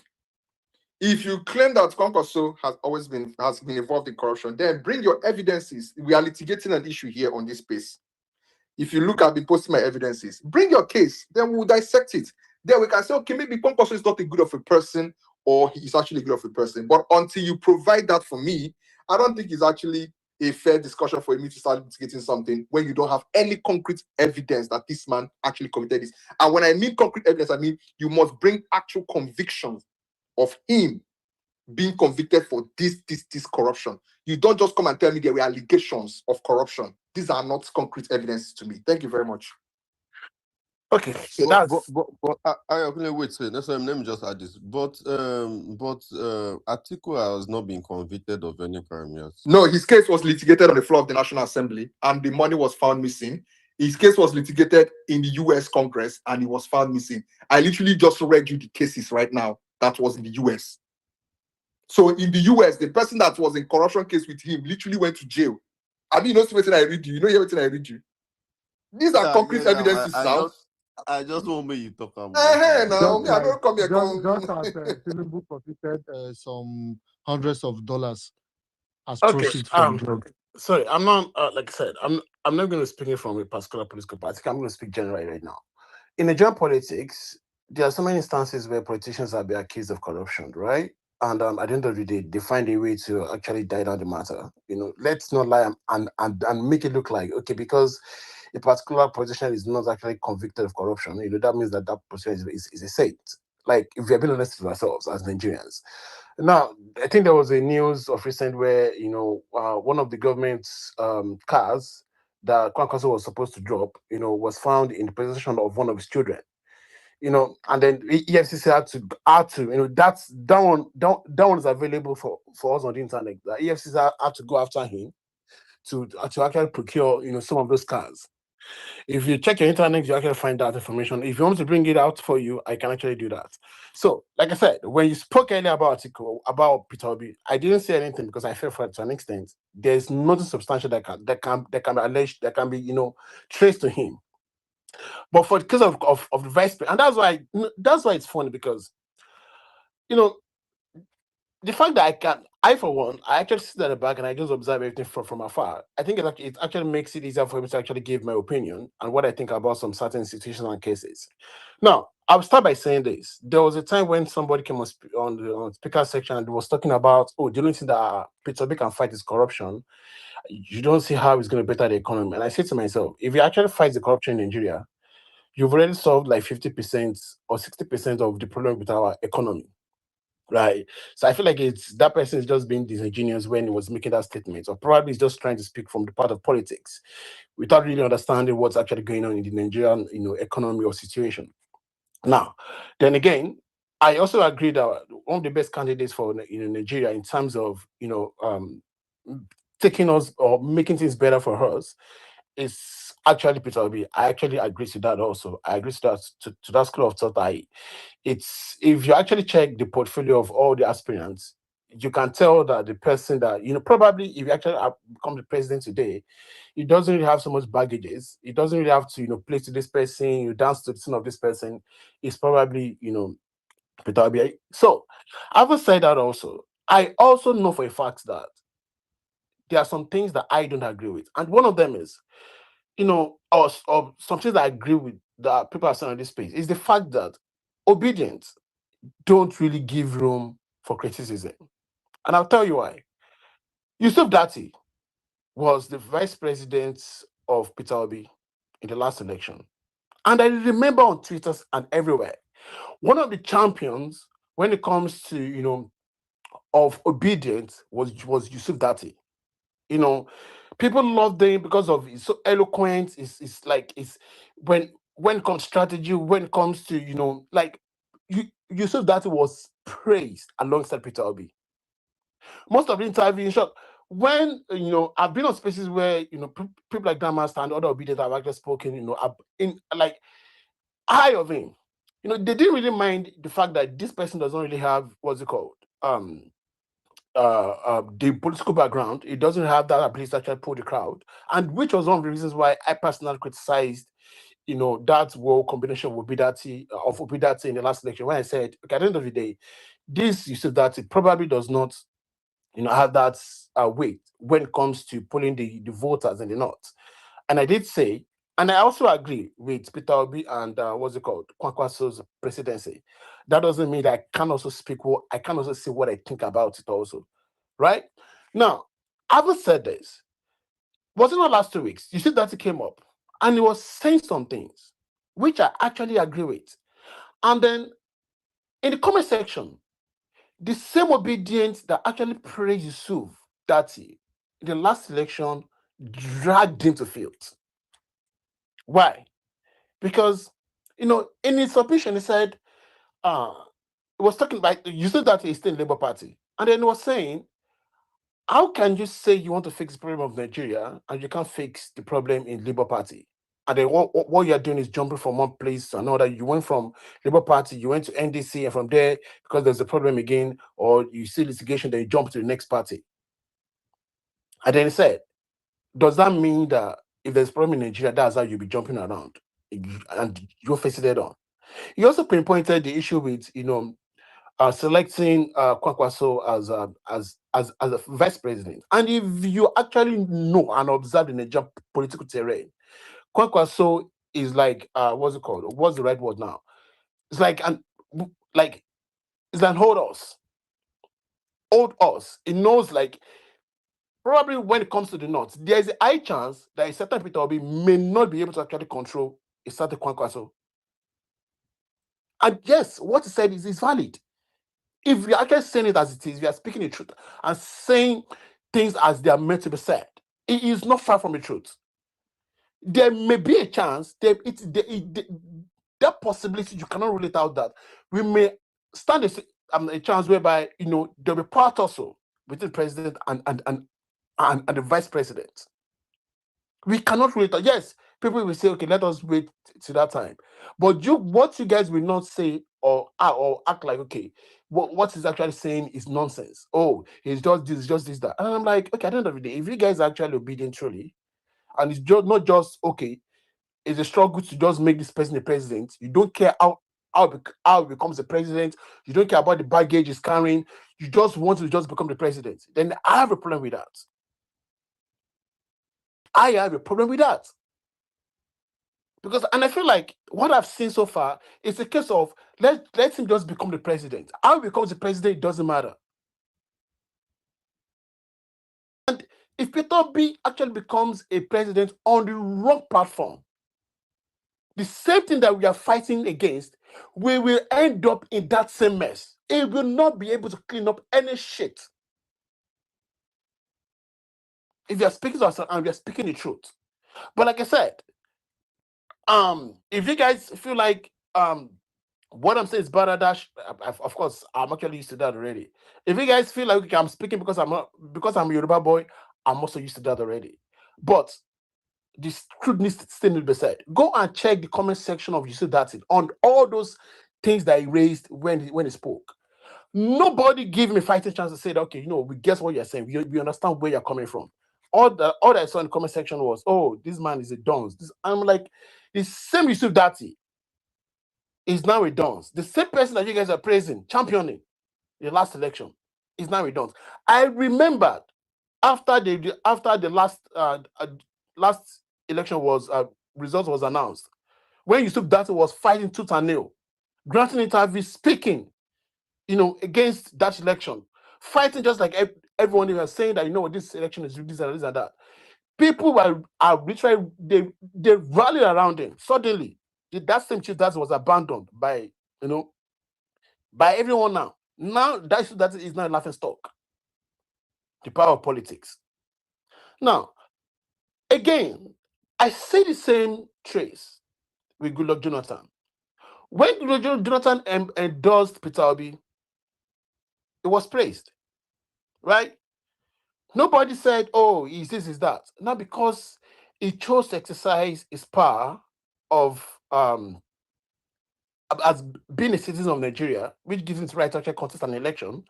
Now I'm saying, oh, is this, is that. And please, let's not make it look like, oh, how do we know it's disobedient that's doing it? I feel like we are being disingenuous if we are actually playing that card. If you're actually playing that card, I feel like we are being, because we know too well that Goodluck Jonathan is from South, right? Which other presidential candidate stands to gain or stands to be affected if Goodluck Jonathan comes out, if not Peter Obi? But if you guys want to deny it, if you guys want to play politics, if you guys want to downplay it, yes, I am up for it. Me, I'm used to it already, right? Now, I've said these things that I said. Like I said earlier, it does not take away the fact that Peter Obi is still the best candidate when it comes to, taking Nigeria out of where they are currently. And I say, here's the thing. I will not come on space and start telling people that, oh, don't bully anybody, don't insult anybody, don't drag anybody. Yes, you can speak your mind. You can actually, it's politics at the end of the day. And that's they tell you that politics sometimes is not fair, right? But people like me, we still come out and we still say things as the way we differ, as the way we see it. Now, I will say that also because I want this to actually go around. For those that are saying that, okay, because they actually dragged, because I was on a particular space where someone was speaking, and then they were trying to blame the government for the insecurity, and I heard someone say, "Oh, let's just blame Shema Kende, not even the president." And I'm like, "Are you sick in the head?" And I feel like, and that's why it's funny, because it's a case of theirs in the politics of today. I feel like everyone is just picking sides. I don't think anyone is a saint when it comes to politics right now, because you will discover that, okay, because you're an APC, because and I'm speaking because someone that said they actually criticized Tinubu, and I think what was called Grandmaster actually addressed that already. That at the end of the day, you're criticized because of the president. That doesn't mean that you are not. That doesn't mean that you are not endorsing the second term. So if you're saying you're criticizing someone, but you're still endorsing them, you are only criticizing what is happening right now. You are not criticizing for his policies. But if you're criticizing for his policy and you are still endorsing him, what sort of criticism is that? So, having said that, I just want to point out that at the end of the day, I don't think currently anyone can come out to say that, oh, we are the best, or probably, oh, we don't have our own baggage. Probably, yes, the argument can be that probably, Peter Obi's baggage is still the lesser baggage, but he still does have his own baggage. That's just what I want to speak on. Thank you. Question for Ayokunle, please. I have a question. Okay. Please, Domingo, before na bombardam, everybody get question. Mona, hold on. Now, Ayo, please. Talking about Goodluck Jonathan and the way he was attacked, or he's been attacked now. Now, putting this question to you, don't you think it's deceitful? Because you and I understand the meaning of endorsement, right? Don't you think it's deceitful that he endorsed his dear younger brother, and at the same time he's vying for this, just endorse a younger brother? Thank you. Okay. So, all right. Okay. Wait. Okay. He did not endorse Peter Obi. I don't know why you are saying that. He never endorsed Peter Obi. No, hold on. Not in this election. But I think 2023. Previously there has been cases where I've actually heard him say that, okay, Peter Obi is good for the country. He did say it, right? He didn't endorse Peter Obi now. as his friend. He never. Endorsement doesn't have to be like, oh, I support him. Endorsement, okay, you actually check, okay, this person is actually good for the job. Yeah, that is endorsing also, right? So I did not say support. Endorse is the word. Mr. Man, get the facts right. So now I can say that he did not endorse. That's what I'm says saying. what? He did not endorse. So what did he do? Goodluck did not endorse. He did not endorse. What did he now do now, Mr. Man? Did you want to educate us? So what did you do? I'm telling you that he did not endorse him. He has not said anything about Peter Obi being good for the country. I don't remember it, but that doesn't mean he has endorsed him. He did not endorse Mr. Man, him. please just. He has said that about different people. Oh, this guy is that good, means he has endorsed all those people also now. Mr. Man, do you don't know endorsements? I don't understand. Stop arguing about some things, Jerry. So like I was saying, right? If I say that this person is actually good for this position, right? It doesn't mean that, oh, that position belongs to him. I don't know if I've answered the question. That someone is good to be the president of a country or the lead or the chairman of a company, it doesn't mean that, oh, he's the only candidate that's actually suitable for that position, right? So endorsing him does not invalidate Goodluck Jonathan for actually contesting us. And besides, this is not the first time that Goodluck Jonathan has been invited to actually contest, and he has always turned it down. The first question that we should be asking is why is he accepting it today? Because at the end of the day, and I can speak for one, PDP as of now is a party in shambles. It's a party in shambles. And if there's one thing that they need that person that can rally them around and lead them to the battlefront in the next election. Now, among all the persons in PDP, who is better suited to actually bring back the party to its former glory, if not Goodluck Ebele Jonathan? Do you have any other candidates in mind? Moretti, I stand to be corrected. Thank you. Okay. Ayokunle. So my question is the first one is of course, I want to ask, before I ask the question, are you an obedient? Or you just support people? I don't belong to any party, please. No, obedient movement is not a party. No, I'm not. No, of course, I'm not an obedient. I'm not. Okay, you're not an obedient. I'm okay, not. I wanted to ask you. So let me just ask you that: Do you think, Tinubu came into power in 2023 up till this moment, 2026, and we are already less than a year, barely 9 to 8 months thereabouts, if not less, to the presidential election in 2027. Do you think Tinubu has failed Nigerians? Okay, I remember when Tinubu actually contested the election, and he said he made some promises and said, if by so time has not happened, do not vote for me for the second time. Now, any man that can't hold up to his own word is not even worthy to actually become the president of the country. He's not worthy to actually run the country. So, to answer your question, that's why I said, if you ask me, the best candidate is actually Peter Obi, because it's not even about the track record. It's not even about what's it called? It's not even about whether he's corrupt or he's not corrupt, right? It's a case of, okay, so far so good. The one person that probably we make that is closer, like I said, it's not like Peter Obi is not fallible. I did tell you, it's not. No. It's not fallible.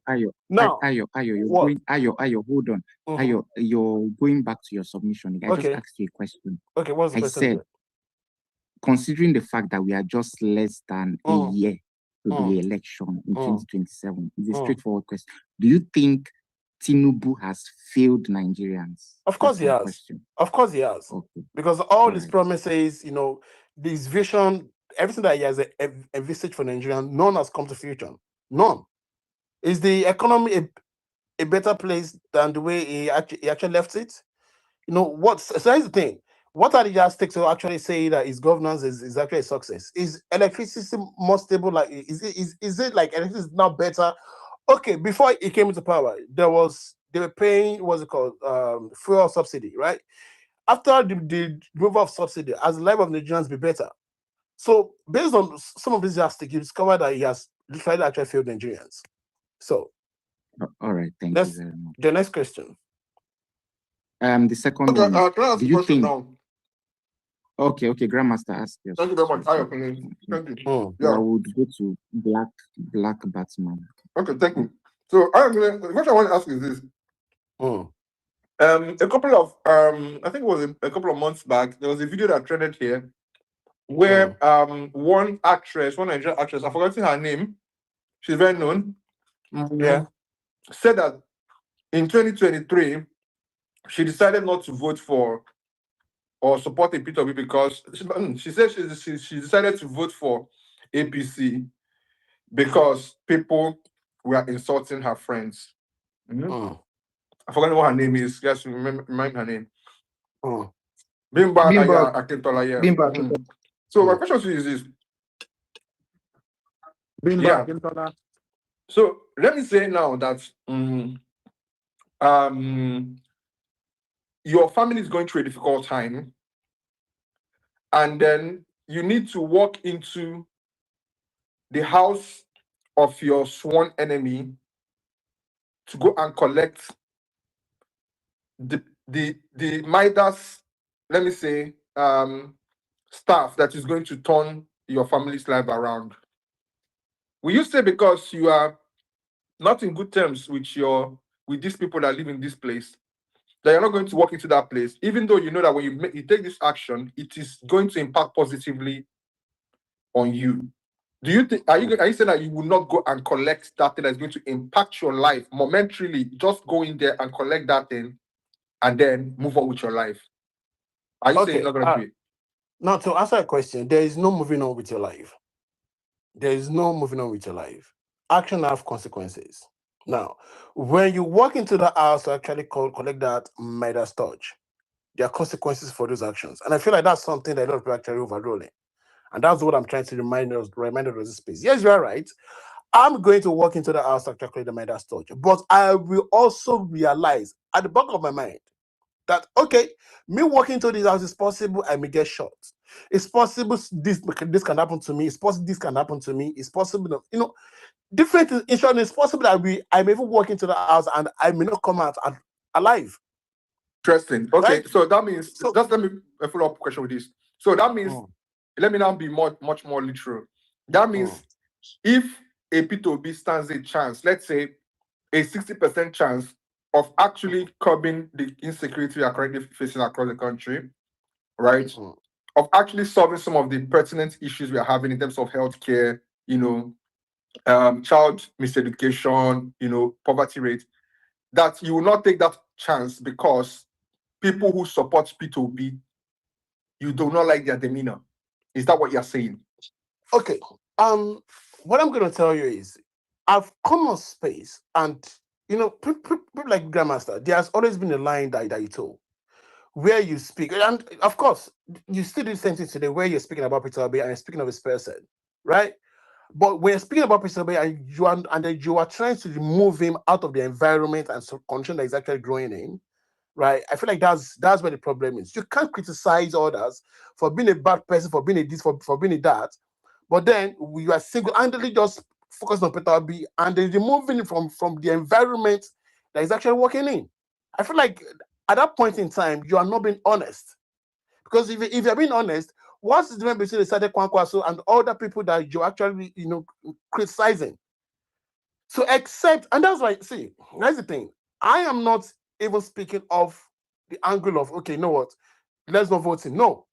I'm saying that the same thing that you're criticizing other people of, the people around Peter Obi actually are probably also doing the same thing. Can you give me instances of what grievous offenses that P2B supporters have committed that will make you to say P2B is not an option for me? Just give me 2 instances here. Okay, so when sorry, when sorry, hold on. Aziz, wait. I'm Aziz. I beg, check. I see 2 requests. Check, Aziz. Go ahead. Okay, so when it comes to okay. When it comes to Nigerian politics and voting, right? The main reason why I said I may not really I don't really want to give up and put up my hope is 2 reasons. One, it doesn't take one single person to actually solve the problem of Nigerian economy. I'm a realist and I know the question was actually specific. Wait, hold on. Oh yeah, of course. That's what I'm answering. Now, a certain predominant presidency will not solve the Nigerian problem. It will not. If you have a vice president that is, probably corrupt or from a certain political party, if you have a vice president that's my probably question was also specific to hold supporters. on. It's not. I'm asking a question. Right. I'm asking a question, Grandmaster. If every vice president that his dreams does not tally with the president, then what will a certain Peter Obi do? Yes, Peter Obi may be everything that you guys have said. Now, in the last election, I remember me making it, and I said, and I think I said this to you, on a personal side, I said, I know too well that Peter Obi will not win the last election. I am a realist. I know it will not win the last election, right? And I remember saying that, okay, at the end of the day, what he needs to do after last election is to start the groundwork now, build the party right now, build structure right now, and for the next general election. Sorry. I have wait now. Just a second, wait, please. Okay. Because Okay, just said something I find interesting. So he said he will not win. Can you define for us in this room what the win, quote unquote, here you are talking about actually means? What do you define as win in this instance? It will not become the president. That's what I mean. It is not the process, it's just him ending up as a president. Is that what it means? I just know that it will not become president. Okay, so regardless of how the person came there, that is a win. The win is a win, right? At the end of the day, it will not become the president. That's what I'm speaking on. I know it will not become the president in the last election. I know. I'm not saying that the other party actually won free and fair. No, that's what I'm saying. What I'm saying is I know it will not become the president in the last election. I know. If we're being honest to ourselves, I know that it will not. Right? I probably feel like he actually stands a chance in this coming election. And that was why, if you remember very well, the other time when you and I met on a space, I did tell you, I said, This idea of moving from one party to another, then joining a party the last minute. If you remember, I did engage and I did say this to you. I for one see that as a problem because you cannot be doing that. And that was when I asked you that which president has ever done that before, and then you cited Macron of France. And even I forgot to even tell you then that the case of Macron is even different from the case of Peter Obi because Macron did not move to a new party at the dying minute. It did not. What he's doing right now, I've not seen someone that has done it before. He actually did. Macron moved, I think, about 10 months prior to the election. Macron formed a party of his 10 own. months to the He election. did not move. Yes, That's what I'm saying. So It's still the everything, same. Macron was not. Hold on. 9 years, Macron was not in any political party. For 9 years, go and check the record. He was not in any political party. 10 months to the election, he formed his own party. And during those 9 years, guess what he was doing? He was building his political portfolio. Aware that Peter Obi tried to form a political party. What do you say? Are you aware that Peter Obi? My point. No. Sorry, just a moment. Let's break the points down. My point to you. Wait, hold on. Ayo, just calm down. I can ask you this question. Let's not. I don't like, discussion that is too. We call it in German oberflächlich, like too simplified. I like to go into details. Okay. Are you aware, because you said that Macron formed his own political party? Are you aware that sometimes last 2 years, Peter Obi tried to form his own political party? Okay. And it was not registered by INEC. Are you aware? Yeah. Okay, so who are you? Why are you blaming Peter Obi for adhering to the rule of law? Now, do you want me to answer the question? Yes, go ahead. Now, when the last election was announced, I'm not going to say actually lost the election. Well, I'm not going to say lost. When last election was announced, he was not announced the winner, right? At that point in time, which party was he? Labour. Okay. A year after, which party was he? There was no party was in a year after. A year after that, which party was Labour he? Party. Labour Party. Thank you. So when did he realize that? When he realized that, okay, I didn't know. Okay, let's say that he couldn't figure out this whole thing that he couldn't register his own party like 2 years after, according to what you said, right? Then what did he do? He said to join, right? Oh, am I correct? ADC, right? Then after that, he moved to NDC. Now, compare that to Macron, right? For 9 years, like I did say to you, he was not in any political party. Let's say that after 9 years, Macron decided to join one party, right? And he contested the election, and then he won. But now, compared to the case of Peter Obi, he was moving from one party to the next. And that's what I'm saying. The dynamics of electioneering campaign in France compared to Nigeria. They don't operate the same laws. The point I'm trying to make to you, Grandmaster, that you're not getting is Macron, during that period of 9 years, was building his portfolio. He was not moving around. That is not actually true. That's not what happened. You can't scatter anything. Hold on. Wait, Grandmaster, will you tell me the 100%? Wait, Grandmaster, hold on now. That's not what happened. Hold on. No. Grandmaster, hold on. Okay. He did not. No, he was in a political party, and he was not in for 9 years. Should we put the article there? He was not. Should I put the article? Bring it up. All right, hold on. Okay, so why Ayokunle? Grandmaster, I just want to ask Grandmaster one question. Can he 100% say that everybody that was with Peter Obi, let me even remove a bit of Yusuf Dati from the equation. Can you 100% say that all the structure that I had with Labour Party came with him to NDC? That's not possible. You see, exactly my point. So it's covered that you are scattering your structure, you are rebuilding, you are rebuilding. And that's what I was trying to make reference to. For 9 years, probably a certain Macron was building, not scattering and rebuilding. You can't be doing that 1 year to the election and sorry, can I say this like 100% results. Domingo just says, Ayokunle.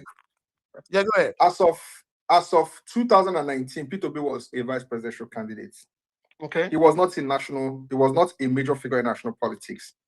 He ran for his first presidency in 2023.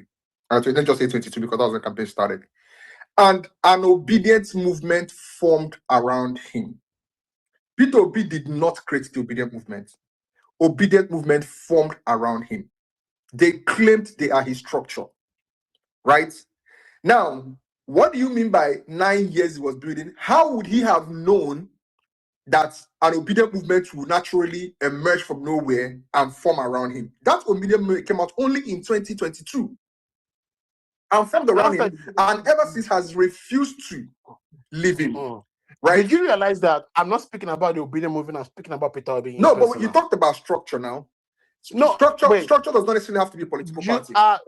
You are speaking. Here's the thing, Grandmaster. Yeah. You're speaking about two different things here. I'm speaking about Peter Obi as a person, because at the end of the day, yes, obedience actually needs a certain Peter Obi to actually make the right decision also. Yes. Do you know that people can make spontaneous decisions? Obedience.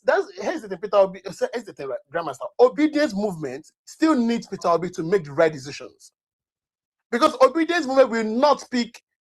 Wait, is the obedient movement that actually pick Kwakwaso? I don't understand it. See, you kept talking about. Answer my wait, question, Grandmaster. Is it obedient movement that pick Kwakwaso? Answer my question, Grandmaster. Calm down. I took 1 minute to explain something. Is it obedient movement? Wait, Grandmaster. Is it obedient movement that pick Kwakwaso? Wait, make an answer now. So I just took 1 minute. I wanted to just explain something. You keep mentioning the word structure. The traditional understanding of a structure amongst Nigerian political, let me say, circle is a party structure, right?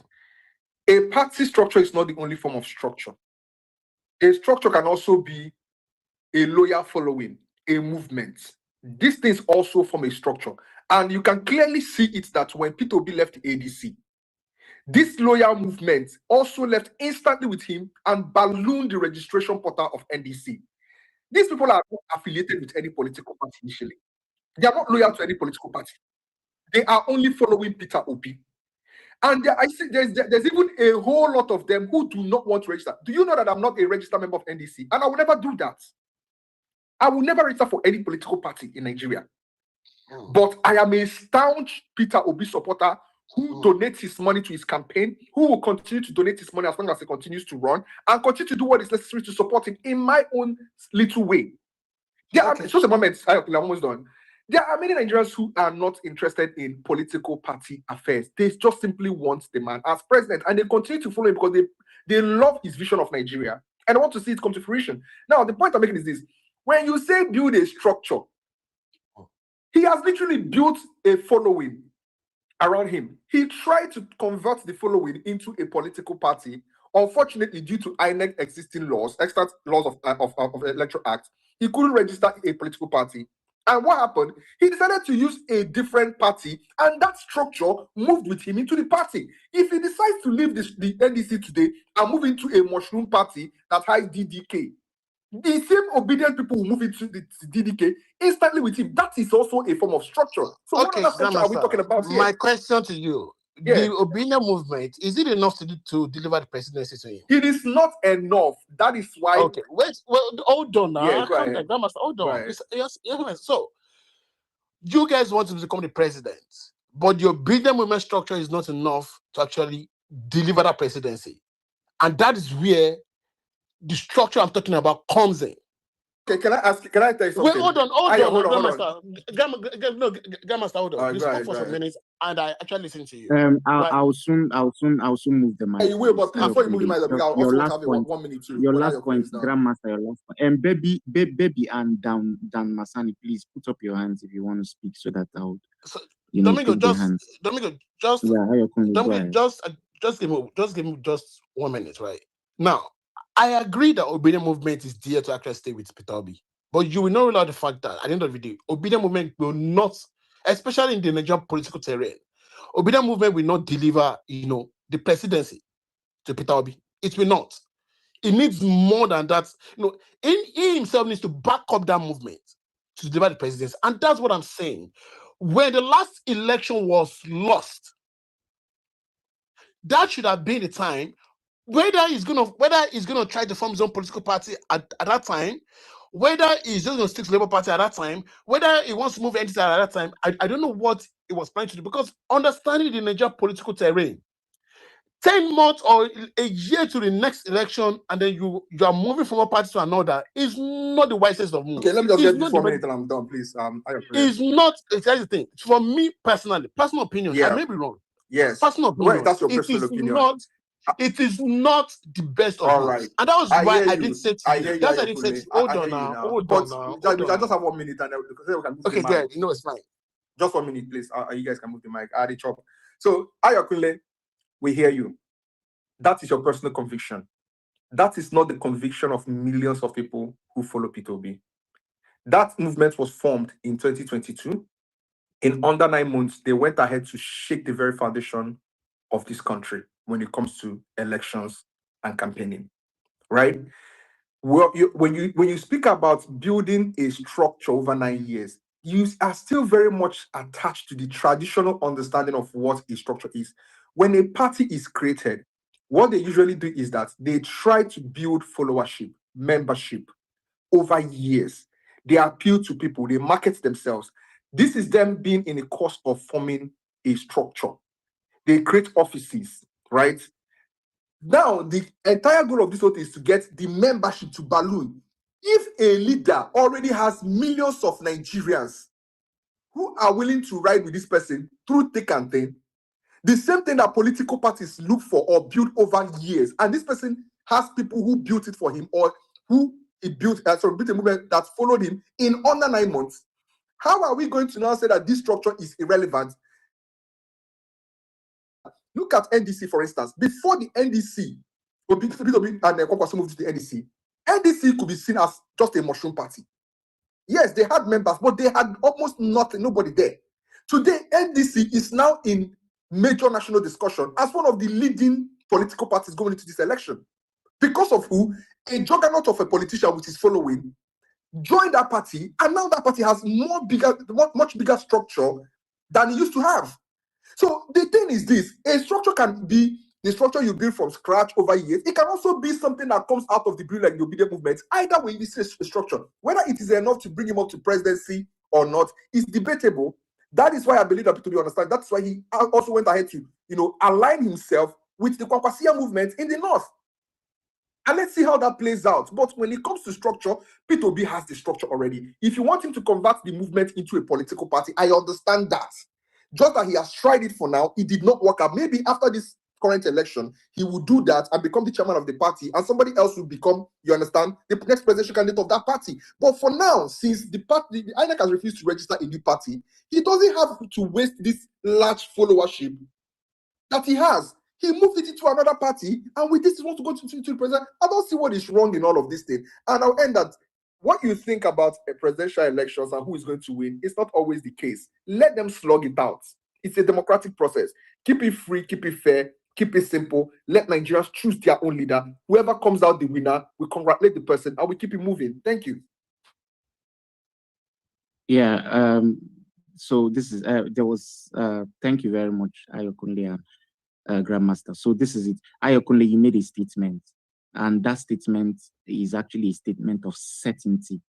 And I quote you, you said that I know that Peter Obi would not have won the last election. In fact, you repeated it 3 times, and you said, I know. Like, on what metrics? I think, and that was where you actually lost maybe Grandmaster's point. Maybe he didn't actually spell it out.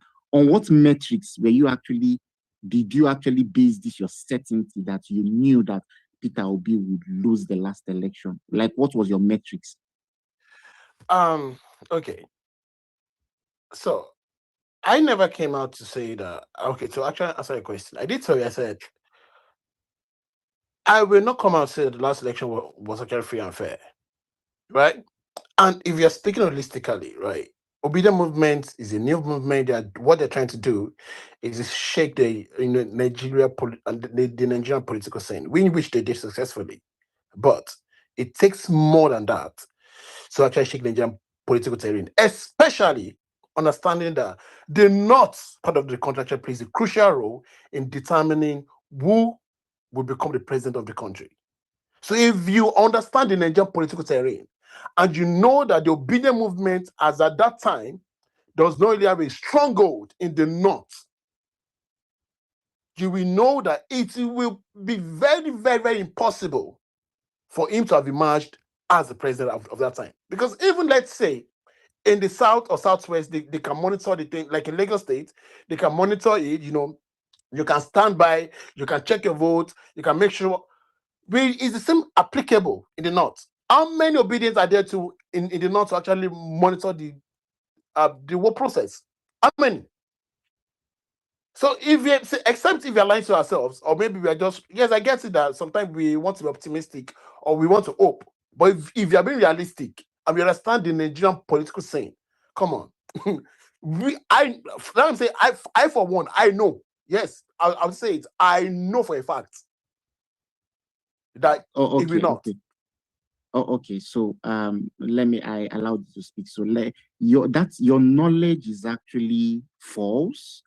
And the reason why I'm saying your knowledge is false is because, first and foremost, it's either you built your knowledge on a system which you're trying as much as possible to call structure, and that your structure is actually rigging. Now, I would explain to you. We all witnessed the 2023 presidential elections. We saw how, first and foremost, let me go into the fact that people who never even thought that they would actually win a senatorial seat, but under the vehicle of what Labour Party, they emerged and won. People in House of Representatives, people in the Senate, they won. In fact, some of them were even, these are people who never even thought that they would actually get a political seat in this country, in Nigeria. Now, what happened? While elections were going on, while elections were ongoing, people were in their polling units collating results. People were happy. Oh, LUP 71, LUP 75, LUP 84. And at a point in time during the whole process, the IRF was actually shut down. But we were saying the same thing, Domingo. Hold on, wait. Now, hold on. I listen to you. Am I saying the wrong thing? I think we are saying the same thing, Grandmaster, right? No. We are not saying the same thing. Okay. You said you knew for certainty. Yeah, we are not saying the same thing. I never said the election will be free and fair. Hold on. Knowledge cannot be false. Knowledge and truth. Yeah, agree. Are one. Knowledge cannot be false. And that's what I'm trying to tell you, that your knowledge is actually what? Is actually false. Your knowledge is actually false. And that's why I said that your knowledge is only based on a system of rigging in Nigeria. If you're saying that, and that is, and I've heard this structure. You're laughing. I've heard this thing where people say, oh, Obi doesn't have a structure. Obi doesn't have a structure. Grandmaster, the structure that these people are talking about is agents and people to rig elections in Nigeria. That is the structure that they are always talking about. But if you're telling me that politics is about numbers, which actually it is, right? And then there is actually an obedience movement whereby a man, it is Peter Obi that has actually come out, in the political landscape of Nigeria now to let people understand that you don't need to pay people money or canvass for votes with money. Peter Obi has changed the political landscape of Nigeria, that people come out organically for campaigns without even being financially induced. And this is a man you're telling me doesn't have a structure. If them born APC well, let them conduct a free and fair election. If they like your knowledge you claim, which is actually false, if they actually born APC 2023 presidential election, then for no shut down IREV. That people who never knew that they would even have a political seat in the Senate or even in the House of Representatives, they never thought at all. These were members of what? Of LP. Simply because they rode on what? On Obi's clout and on Obi's what? Obi's wings. And they were voted into power. Look at some of them today. Some of them today are decamping. Some of them are joining. How many of them are in the North, Domingo? How not about whether how in many, the north. wait It's now, not answer about. my question. Wait. Hold on. How many of them are I'm in the going to. north, Domingo? It's not about who is in the north or who is not in the north. Domingo, We you understand Nigerian political terrain, them. right? How many of those people that you are mentioning hold are from the north? Just hold on. We have many of them who are from the Oh north. yeah, who are now in LP. list them for me. We have many of them. We actually have many of them. And even it's not a must that you have to, join someone. But the idea that you say, oh, you belong to a movement, and then after saying you belong to a movement, you're now going to vote another political party is totally wrong. My main point is that the thing you claim to say you have of certainty, the knowledge you say, Domingo, I know Domingo, that. Domingo, hold on now. Let me finish. Even Just hold on. There was a reason Calm why down. Peter Obi joined Kwankwasia movement. Calm down now. That's why I don't. Calm down. Grandmaster knows what I'm talking about. There's a reason why Peter Obi joined the Kwankwasia movement in the north. I never said there is no reason. Calm down and listen to me. What are you saying then? I'm telling you. Wait, hold on. Domingo, hold on. I don't want what to you are saying is what I'm saying. What I'm saying is what you are saying. No. We are not saying. We are not saying the same thing. Ayokunle, we are not saying the same thing. You're telling people. No. You are telling people on this space that you said it 3 times. You say you no, but and I'm asking you what was the metric? So what is the did I not point out to you? Okay. That you said in my argument, I mentioned Nigerian political terrain and I mentioned the north. So in all your which north are you talking about? Okay, wait. Defense, how many? Hold on. In your defense, everything you said. You are talking about people winning elections. How many elections was won in the north?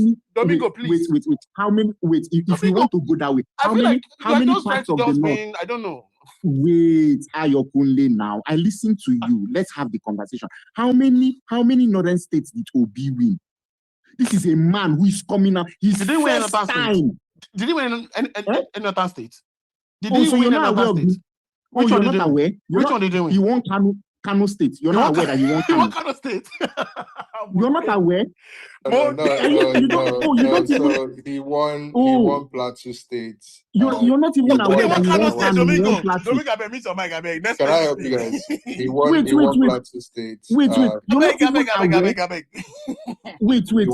You're not. Wait. Domingo, next person to speak, I beg. Wait. Maybe I'll let other people speak now because hold on. Ayokunle, hold on.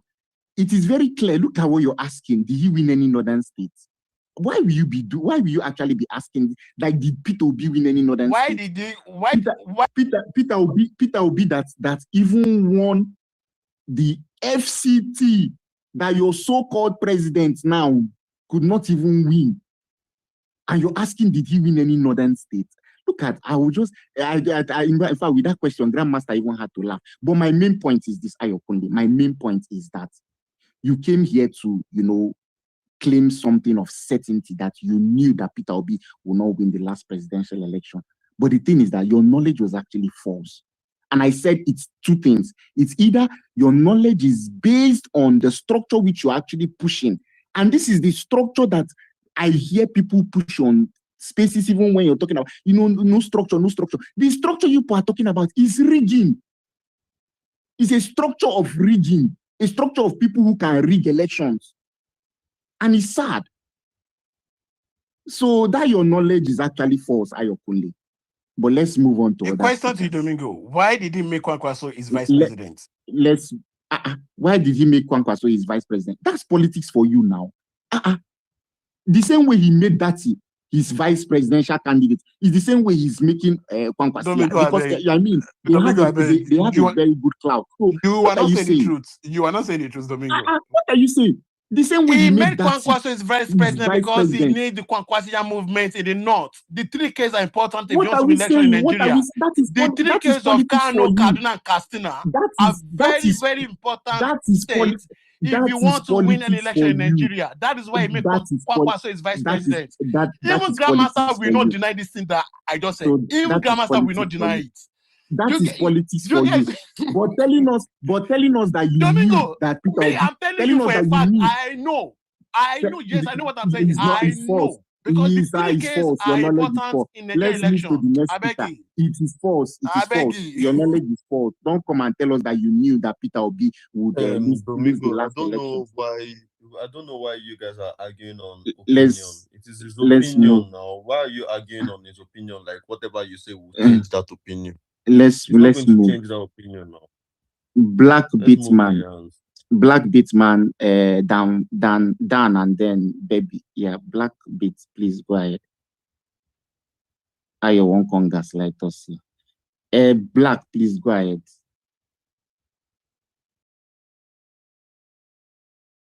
Can you guys hear me? Yeah, we can hear you. Okay. So, you see, when it comes to the case of politics, right? I'm 22. I actually started following politics when I was like 14, 15. And I won't lie, the reason why Obi catches my interest is that his results speak for him. Unlike the rest, I think, you see, what I've noticed about Nigeria is that we've been conditioned since 2015 to be used to electing performance rather than people who actually know what they are doing. I hope I'm making sense. Yeah, we can hear you. I've noticed that, loud and clear. yes, because I've noticed that a lot can actually change within a span of 10 years. And listening to most of you grown men speak, no disrespect, but most of us are speaking out of sentiment. What we really need right now is competence, not performance. We don't need people that the only way that they gain influence is by paying people to be loyal to them. Meanwhile, Obi didn't even pay people to be loyal to him. His results spoke for him, and all of a sudden, the youth, for the first time, youths in Nigeria actually became interested in politics. When all these old men were there doing their own thing, trying to like pay people, and taking advantage with the division and everything. But in division, money speaks louder. So they obviously be able to pay. And yes, some of the points that you guys said concerning, his limitations of moving from one party to another. Yes, Peter Obi has that flaw, that very, very big flaw in his own, political campaign, because, Nigerians are still trying to like get out of that survival era that we went through for the past 8 years with Buhari. And you're coming to like move from one party to another. It's really, really, it's what is really, really affecting his performance. So I don't know. Maybe you guys can tell me something different. Maybe I would like to know, because me, I'm still young. I am still learning more and more. We're learning every day about like the case of Nigeria. Still, that's what I see. That's what I really see about this whole thing. My brother, you So see, yeah, my brother, thank you very much. Let me just say something that party switch you talked about. You see, when you have your eyes set on a goal, you don't need to mind whether you are on a train, in a straight train to that goal, or whether you have to drive we have to ride for like 15 minutes, come down, walk on foot, join a cab, you understand, move another maybe like 30 meters, and then enter a bicycle, and then join another train. The most important thing is that you are heading towards that goal. The number of times you switch means of getting to that goal should be completely irrelevant. As long as that goal you are chasing is a noble goal, you believe in that goal, and you feel like the reason why you are chasing that goal is for your let's say for a very, let me say, for the greater good. Let me just use that word, right? It's for the greater good. Don't mind, what P2B does towards getting that this thing. P2B said it that he is interested in the welfare of Nigerians, and he's going to do whatever it takes to get to the point where he's going to be able to give Nigerians or deliver for Nigerians what he actually has in stock for them. And I'm in tow with him. If P2B decides to switch party 20 times, and that 20 times he switches the party is going to guarantee that he's going to make it to House Rock, and we'll see exactly what this man is actually capable of giving Nigerians. My brother will support him. So the mockery that people come up with, he switches party, it's nothing. It's basically nothing. I don't even see him as anything at all. You understand? So Yeah. that's it. It's not a solid point. Yes, I agree with you. It's not a solid point to criticize him. But the thing is that he should understand that we are still trying to come out of that survival era that we underwent for the past 8 years. The past 8 years under Buhari, and still this one that we're trying to manage Tinubu with all of his incompetence. I mean, no offense, but I stay in China, but then I follow Nigeria's case every single day, and I won't lie, I'm always in tears. I'm always in tears. Like how, like seeing how power plants fail. Like how many was it last time? Was it like 16 or 15, 16 to 17 power plants, and you're still owing so and so amounts, and then somebody will come to tell me that, oh, this one is okay, fine. Let's look at Atiku. Yeah, make I just put this logic in this way. Imagine say Atiku and Obi na friends, but then this thing Atiku they crush on this particular girl, and this particular girl na Nigeria. Atiku no get like that kind of mouth to like speak in such a way, say, okay, make I go reason to this girl like that, because you know get like how I go put on, sabi how to like put words in such a way, say go fit like get the girl they interested in him. But then you can't get Obi where sabi talk on behalf of a friend. We all know that 99.9% out of all of this thing, they'll always be interested in the guy that assisted, and not the guy that is actually interested in her. You get what I mean? So that's the case of Nigeria. Everybody has seen this in Obi's competence. This Atiku was just enjoying the chair because apparently Obi was doing everything. Atiku does not have anything to offer, of course. Privatizing was it NNPC or this thing? What was that? This thing, that oil board that you guys mentioned again. I mean, it's been long. It's been like over like 3 years since I was in Nigeria, but now I'm doing other things. Still, if you don't have anything to offer to Nigeria and somebody under you is actually doing most of the work, they will obviously look at that person now. They will obviously look at that person. You don't have any results, but then you're paying people to support you. Like sometimes, and I always wonder when people bring about all of this fake agenda against Obi. Meanwhile, practically his influence on the youth and the general public is actually speaking for him, rather than him to be paying money for people to be speaking for him. Doesn't that not say something? Like doesn't that not say enough for people to like understand that, look, it is high time that we stop actually voting performers. That it's high time we actually vote intellectuals, people that actually know what they are doing, people that have the results to prove that, oh, yes, I know what it's like to like run a country. I know what it's like to like run a certain region or a certain area. And like some of my brothers said from Enugu, I'm also from Enugu too. I respect Anambra State too, but it's because of the foundation that Obi set since it 042 was forever, 2000 and baby. something. 042 forever, baby. That's what it is. I love to hear my people Yeah, speak. 042 yes, boys. We because all because I was born in 04. But then when I started following was actually from that 2015, 16. Still, you're telling me that I should go and vote a performer over somebody that has results? Man, you're mental, man. I will not go and vote a performer that is trying to please me with his gesture jokes and everything.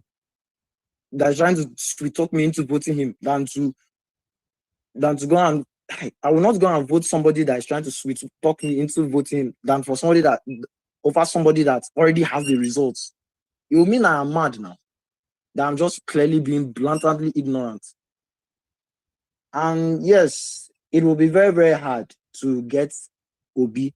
I won't say it's not impossible, but it will be very, very hard for Obi to enter into, like, to win elections because, hey, I won't lie, we're used to rigging. And even though, yes, we are against it, but as always, the politicians will always take advantage of the fact that, yes, the people are hungry.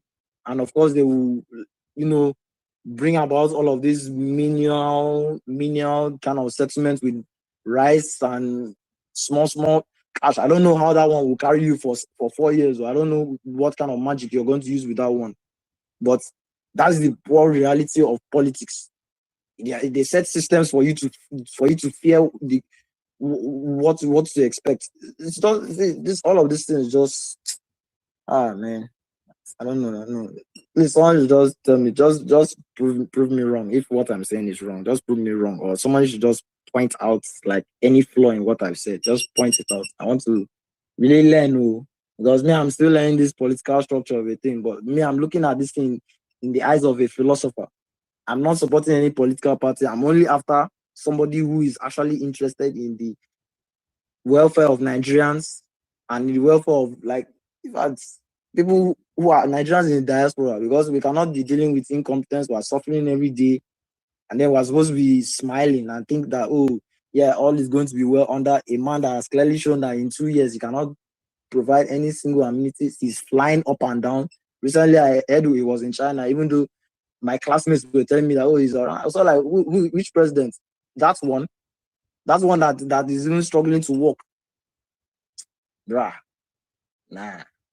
We need people that have results. We don't need people that only perform like jesters in front of kings just to find favor. Because most of all the politicians that are in Nigeria are just incompetent people given microphones. Like, their voice is just amplified more than the reasonable ones. And I don't know, there's this saying that my dad always say, that those who are interested in the welfare of the nation do not involve themselves in politics. But then those who are interested in politics do not care about the nation's welfare. I don't know if I'm making sense. Absolutely. Those who are actually interested in the welfare of people will not have anything to do with because if your worth is based on a political, then you're practically useless. Like you said, some people in the Labour Party, because of the OB movement, the obedient movement, the OB influence, were shockingly voted into positions of power. And then now that they are saying that, APC is trying to buy all of the 36 states, the 36 counties, them as opportunistic parasites that they are, they will go and switch to APC so that they will have their own share of the national cake. Just to show you how useless they are. And then for somebody to come and tell me that I should go and vote for a performer over somebody that his result is speaking for him, and people that believe in him actually decided to bring about one of the greatest movements in the whole of the biggest nation in West Africa by population. I should not go and vote that guy, but I should go and vote somebody that wants to privatize something to be holding money inside his pocket. Man, nah, that's sick. Agree That's with a you, sick babe. mentality. I agree with you. By the way, I support both Atiku and Obi. I love both. So we as Nigeria need to unite together, support each other. Just hold on, baby.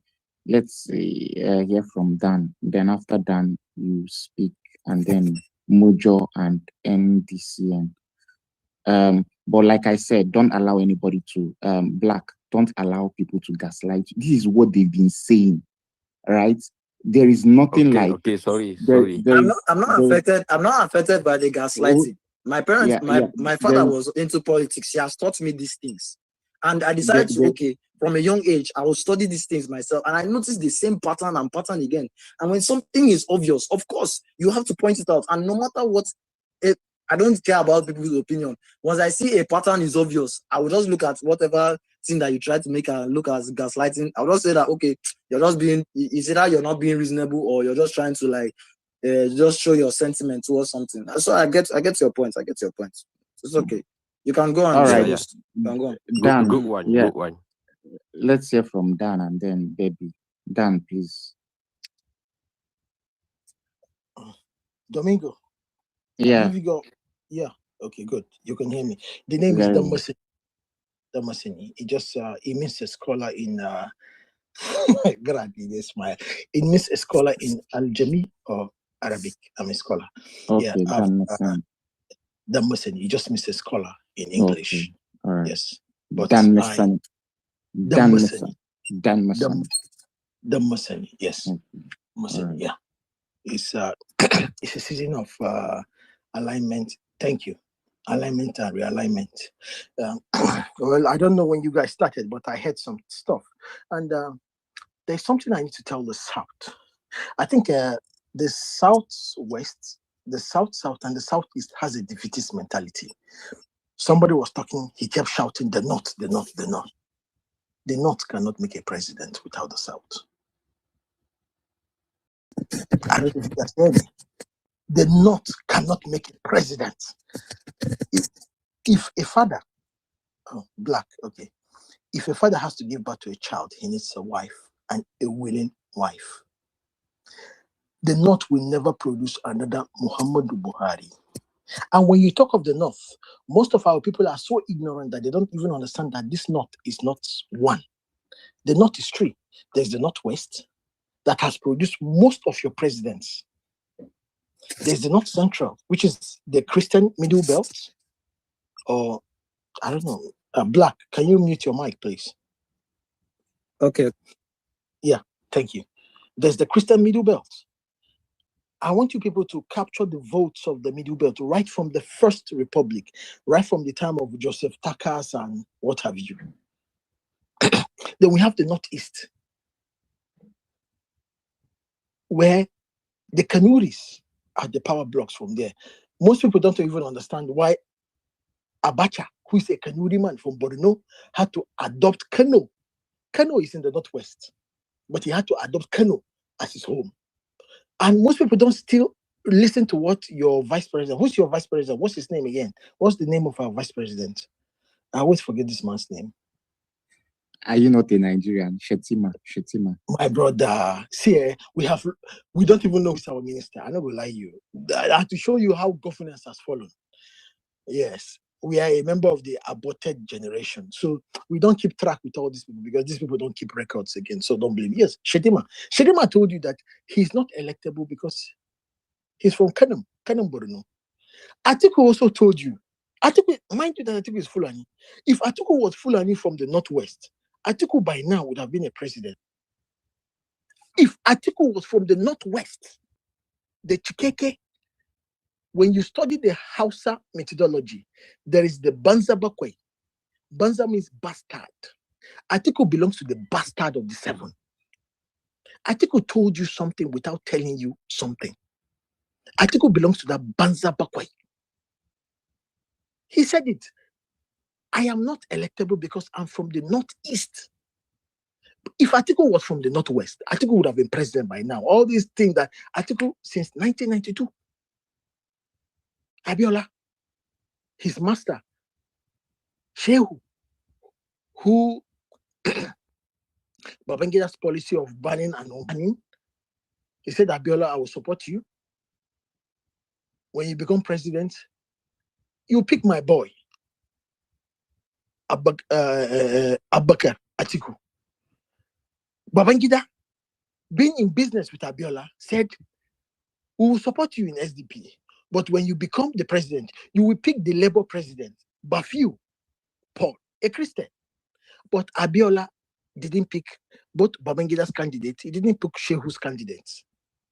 He picked Babagana Kingibe. From where? From the Northeast, where your current vice president is from. There was a reason why they annoyed that election. Abiola was not loyal to the powers that be. So I don't know. I think I weep. Peter Obi this, Peter Obi that. Peter Obi is just one fucking person. He's just one person. Peter Obi cannot do everything. I don't expect him to be a messiah. We are not looking for messiah. This messiah complex has to die.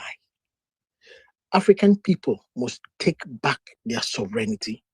We must take back our rights. This great father of the Yoruba nation, Afeniferi, what's it? Pade Banjo, he said, I don't know if I'll be alive then. He said, the next election, Nigerians, take back your rights. Pade Banjo, based on what he said, he has died. Where are we today? Nigeria is gone. He warned everybody, but Nigeria is gone. Like he's not living to see what is happening in Yoruba land today. That the talks, the killer headsmen, the Sahelians, that the alliance of Bola Tinubu, and Bola Tinubu represents the reprobacy of tribalism, Yoruba Ronu, Yoruba conservative, Yoruba, whatever they call it. And Muhammadu Buhari represents something in the North. If you want to unite the North, you have to unite the North under political Islam. The North has more ethnic nations than the South. Sadly, most of us in the South has not even traveled to the North, and most people in the North has not even traveled to the South. So Nigeria is a clash of civilization. We really don't know ourselves. You see 10, 12, 7 million people follow Buhari. Buhari built a fellowship based on Islam, on Sharia. Concessions had to be made. Bola Tinubu and the Yoruba conservative that went with him into the alliance, they were aware of it. So this is the evil axis we built. So when people will come and say, Peter Obi should have built his party, you are calling France, you are calling England, are you okay? These countries have a structure. This country has constitution. In your country, your Minister of Justice, your Attorney General is appointed by your president. They interpret your constitution. The constitution of Nigeria is based on the interpretation of the party that is ruling and the president that is ruling. There is no difference between loyalty to party and loyalty to the state. There's no difference. Under Bola Tinubu, under APC, all the opposition parties all have cases in courts. We have had Obasanjo. We have had Yar'Adua. We have had Goodluck Jonathan. We have had even Muhammadu Buhari, who introduced political Islam. But under all these four characters, we did not see a time that the major political parties have cases in court. It took for Bola Tinubu to come. He implemented that autocratic power of the state. We have a weak structure. Can people stop being cowards and stop calling Ubi? Assert yourself. When you read England, King Henry, who was that king who they beheaded? When you go to France, King Louis, who said, I am the state and the state is me, they beheaded him before the French Revolution that finally beheaded Napoleon. When you go to, what's it called? In Russia, what's that ruling family? Can somebody remind me the ruling family in Russia before the Bolsheviks came in? The Romanovs. They beheaded them. It was feudalism. What we have today in Nigeria is feudalism. Your constitution gives so much power to the presidency. The presidency appoints. Your governors totally are done. Look at all the primaries now we did. They call 1, 2, 3, 4, 30, 50. It is feudalism. Why are you calling Peter Obi? You want change and you don't want to assert yourself? You want to put everything on Peter Obi? Peter Obi is just one man. He's not perfect. He's not a god. The era of Messiah is the dark ages. We are not looking for messiahs. We are not looking for prophets. Nigerians must assert. Damasani, please, just a second, please. No vex, I interrupt you. Don't you think the reason why they always often go for Peter Obi is the same reason why they always attack governors and local government chairmen when case of insecurity happens instead of attacking the president or the presidency? Could it be a case of, cowardice? Because you're too cowardly to face the real nemesis, you go for a convenient, target. It's called crab in the bucket mentality. You see, fundamentally, there's something wrong with us. I don't know. Was the black man born this way? Or are we suffering from the logjam of the 500 years of slavery? Do not forget that the British people had to put their gumboots to stop us from selling ourselves. So the most people you are discussing with, fundamentally, they are destroyed. They believe that Messiah will have to come from abroad. 500 years. I have never seen a people who waited for their masters to free them. The only people who waited for is our race. That's the reason why you will never get repatriation. The British people who made chattel slavery instituted were the same people who put gunboats and told our chiefs, you will not trade your own people. Our mentality has been so destroyed that when you listen to a fellow black man, you will weep. You know, when Kanye West said slavery was a choice, you know, some people attacked him. I saw where he was coming from. There is something fundamentally wrong with us. Yes. The power that people have. Do you know the powers that the office of the presidency of Nigeria? Have you guys looked at, is it decree 34 or 33, which is the 1999 constitution? Have you guys taken your time to look at that decree? Look at the powers aggregated to the office of the presidency, especially that exclusive. Just Google it now, guy. Onyocha, who enslaved me and you and our ancestors 500, 600, 700 years ago, they've given us the AIs. Just Google exclusive powers. You will know how powerful Bola Tinubu is. And at the same time, you will know how powerful your governors is. And I ask myself, the same governors in 99 who opposed Olusegun Obasanjo. Mind you that Olusegun Obasanjo is from the military institution, but we saw the Ojos of Carlos, we saw the this current criminal who's your president today, Bola Tinubu, we saw Ogudibodibo, Ibori, we saw the Alamexia. Like, guys, we saw governors opposing Obasanjo. And I asked myself, did anybody change our constitution? How come are 32/31 governors in the ruling party? Can we stop being cowards? Can we stop being cowards and hold our governors and our leaders responsible? Stop holding P2B. P2B is just one man. He cannot do all this thing. We are talking of our future. Power has never given. Power has never yielded without people demanding for. So what I'm just trying to say is that most of P2B is not perfect. He's not perfect. He has his flaws. You are saying P2B built party. They applied for a new party. Did INEC approve it? Do not forget, INEC is appointed by your presidency, your attorney general. People like us are saying that the office of the attorney general and the minister of justice should be separated. Your president in Nigeria, our president should never appoint the attorney general.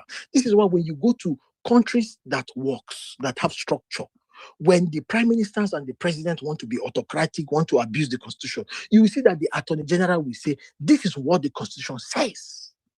He's independent of the president. We don't have it in our country.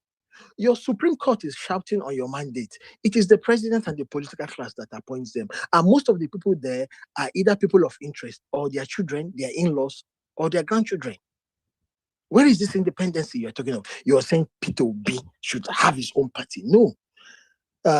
Necessary gain demands necessary measures. So P2B will jump from one party to another.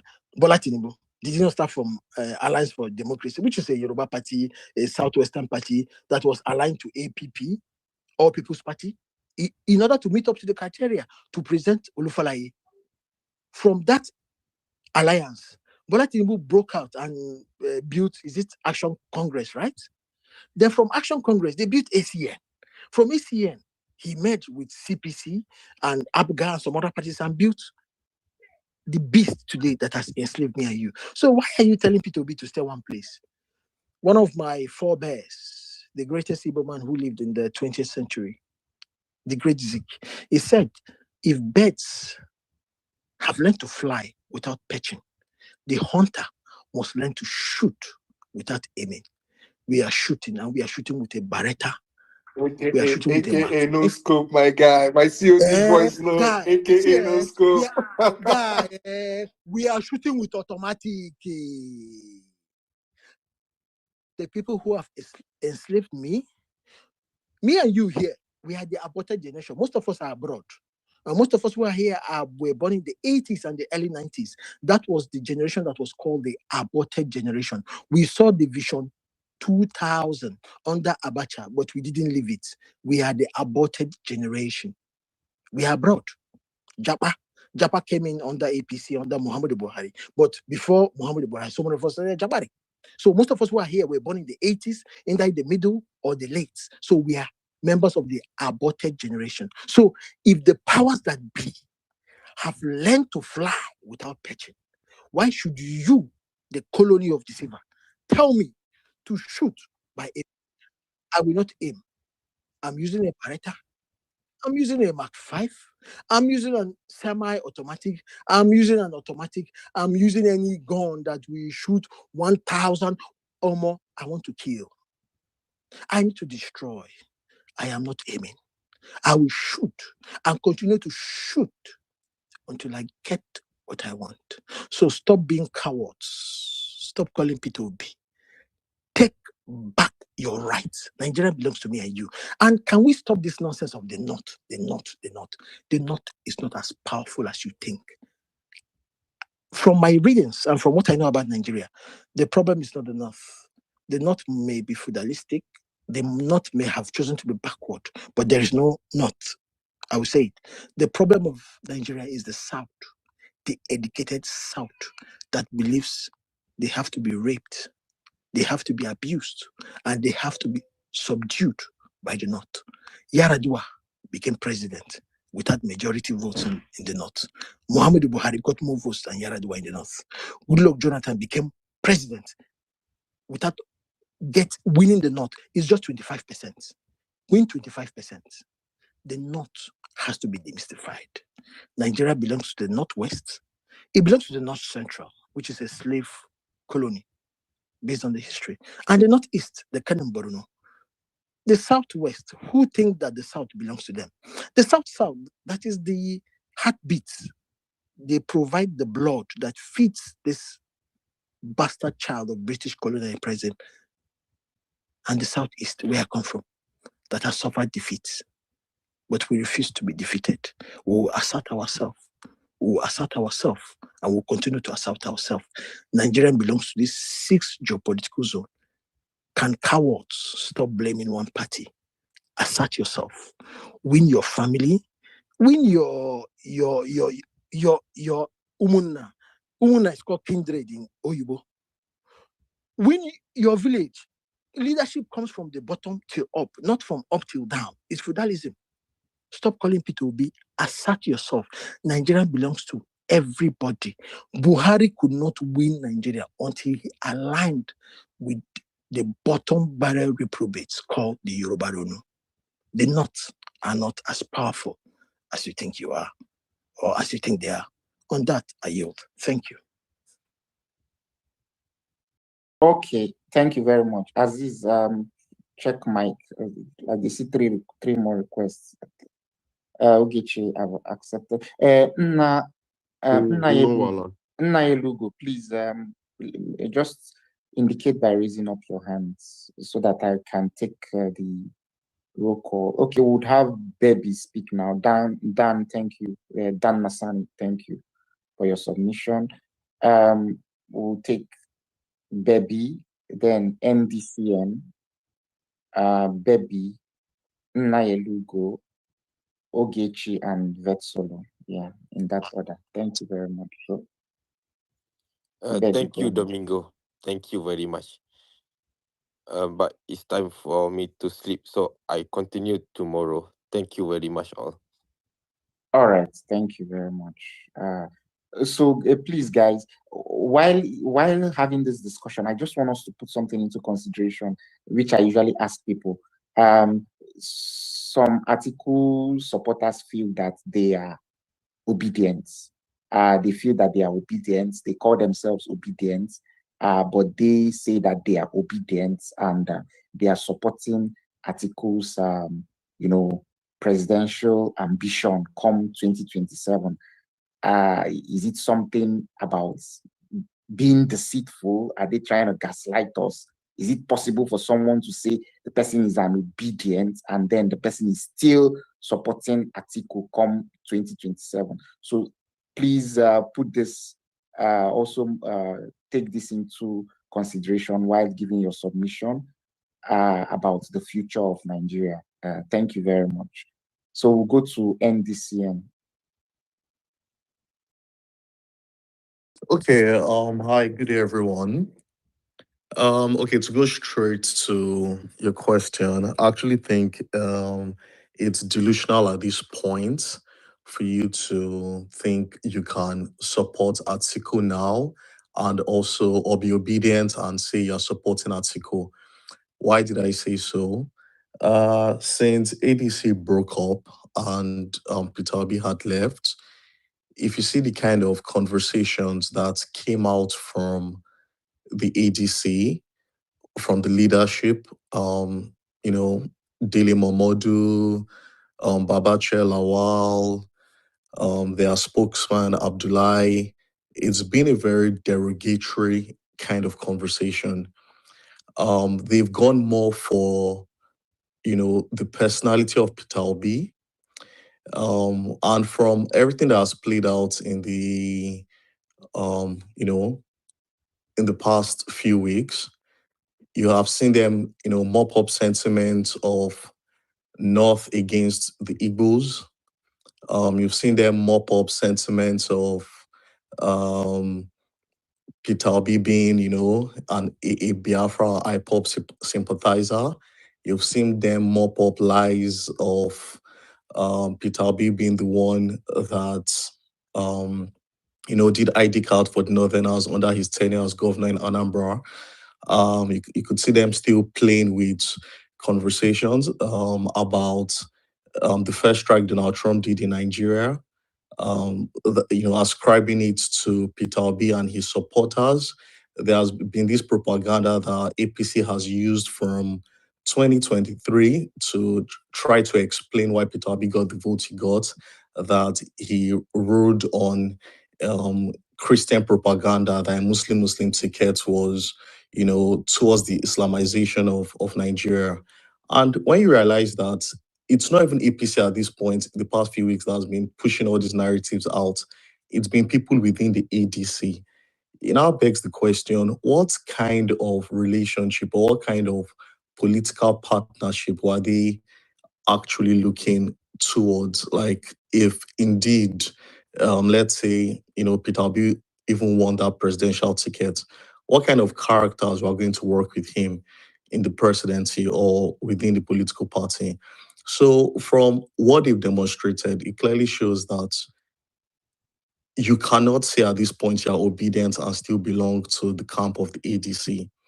Secondly, when you look at the remaining major presidential contestants, and in light of Chibuike Amichi's recent interview, where he already said Atiku was not electable, and he doesn't think Atiku is someone that believes in in in primaries. It now just shows that this particular ADC was just an amalgamation of old foxes that were trying to just clamp down on Peter Obi. And although Peter Obi and Atiku had already had a partnership in 2019, 2023 was one of the most pathetic situations that occurred in our political history, where Atiku was being interviewed and he was asked about what he thought about the Nigerian youth. And you can see how he gave disparaging comments that Nigerian youths they can vote for who they like. They had no structure, had nobody within the party, and showing you that he has no clue as to what data is. He has no clue as to a new generation springing up. He had no clue to what INEC was even putting out as numbers on the electoral register. And also, the most annoying part of his conversation is him saying he was the pathway to an Igbo presidency. Because if you listen to that logic, when Atiku says things like, the North would not vote for an Igbo man, they would only vote for him. But Peter Obi can convince the South to vote for him that is a Northerner. And you want us to, align with you on a party ticket. So, two, I remember the BBC person asking Atiku about, the young voting population, and he's playing this old school propaganda that has held Nigeria in bondage, where he claims people that his voters do not have access to the internet. And this was somebody that worked under President Obasanjo, where GSM and everybody knew the rollout of telecoms and access, and there's data on telecom distribution in the country, and he's claiming they don't have access to the internet. So when you sit down to really go Sorry, NDCN, sorry. Aziz, I beg, I did see two requests. I did try accept Yeah, them. yeah. NDCN, Oh, go ahead. Sorry, okay, please yeah, go yeah. ahead. That's fine. That's fine. I said to when you look at all these things, it just makes it, very sad to know that it's not possible for it to work. And I know somebody had already talked about the previous speaker talked about someone who said Peter B is not showing good leadership skills with moving parties to parties. And I think what's most important is Nigeria is a country that we can clearly see that the old order does not want to go away. When change is being implemented in an organization or at any level, there's always that resistance to change. You have people that have benefited so much from a system. If you look at from the Civil War, after the Civil War, the soldiers of fortune, the people who seized the country had no leadership skills. They had not been trained to lead anybody before. They were just regular soldiers that seized the country. They had not been trained on people skills. They had not been trained on investments, economics, diplomacy, nothing. And from that time till now, they clamped down on history, just pretended to create programs of NYSC and just claim a fake unity. And when you look at, I listened to Peter Obi yesterday when he got the NDC ticket. He said something important. He said his first way of moving Nigeria forward is by uniting the nation. Nigeria is at its most divided point in history. You see Gen Z people that don't even know anything about history being paid monthly to push tribal propaganda, to push hatred, ignoring all forms of developments, struggles that are going on in the country. The president himself has nothing to talk about development, nothing about progress. All he speaks about is politicking, election, decamping, um, the Lagos State fiasco of Desmond Elliott. When you listen to what Gbajabiamila and Desmond are discussing, what the president thinks about, it makes you cry. Like with all the potential in the country, with everything Nigeria is going, is Lagos conversation as to who is Speaker of House of Assembly, is what the Nigerian president is talking about. It's sad. Like sometimes you want to analyze things. You do. It's like you're going up. You're just coming down in your mood. Like what exactly is going on? Like this, and why I want Peter Obi to end with this. Why I want Peter Obi is people forget that the Nigerian presidents, your job at the federal level, based on the kind of system we run, is to have an oversight and to hold all the forms of government and all the departments and levels to account. The AFCC and ICPC are there to hold all the commissioners of budget, to hold budget implementation to account, the disbursement of funds, tracking of projects that monies were disbursed for. The contractors can be tracked by the AFCC. I mean, there are millions of unemployed youths. A president does not even need to even do so much. You can get an agency, a monitoring agency of maybe NYC students, get them together in each state, and they track each of the line items in each budget, report directly to somebody in the presidency, directly to him. That's all. You don't even need, if governors are immune, commissioners are not immune.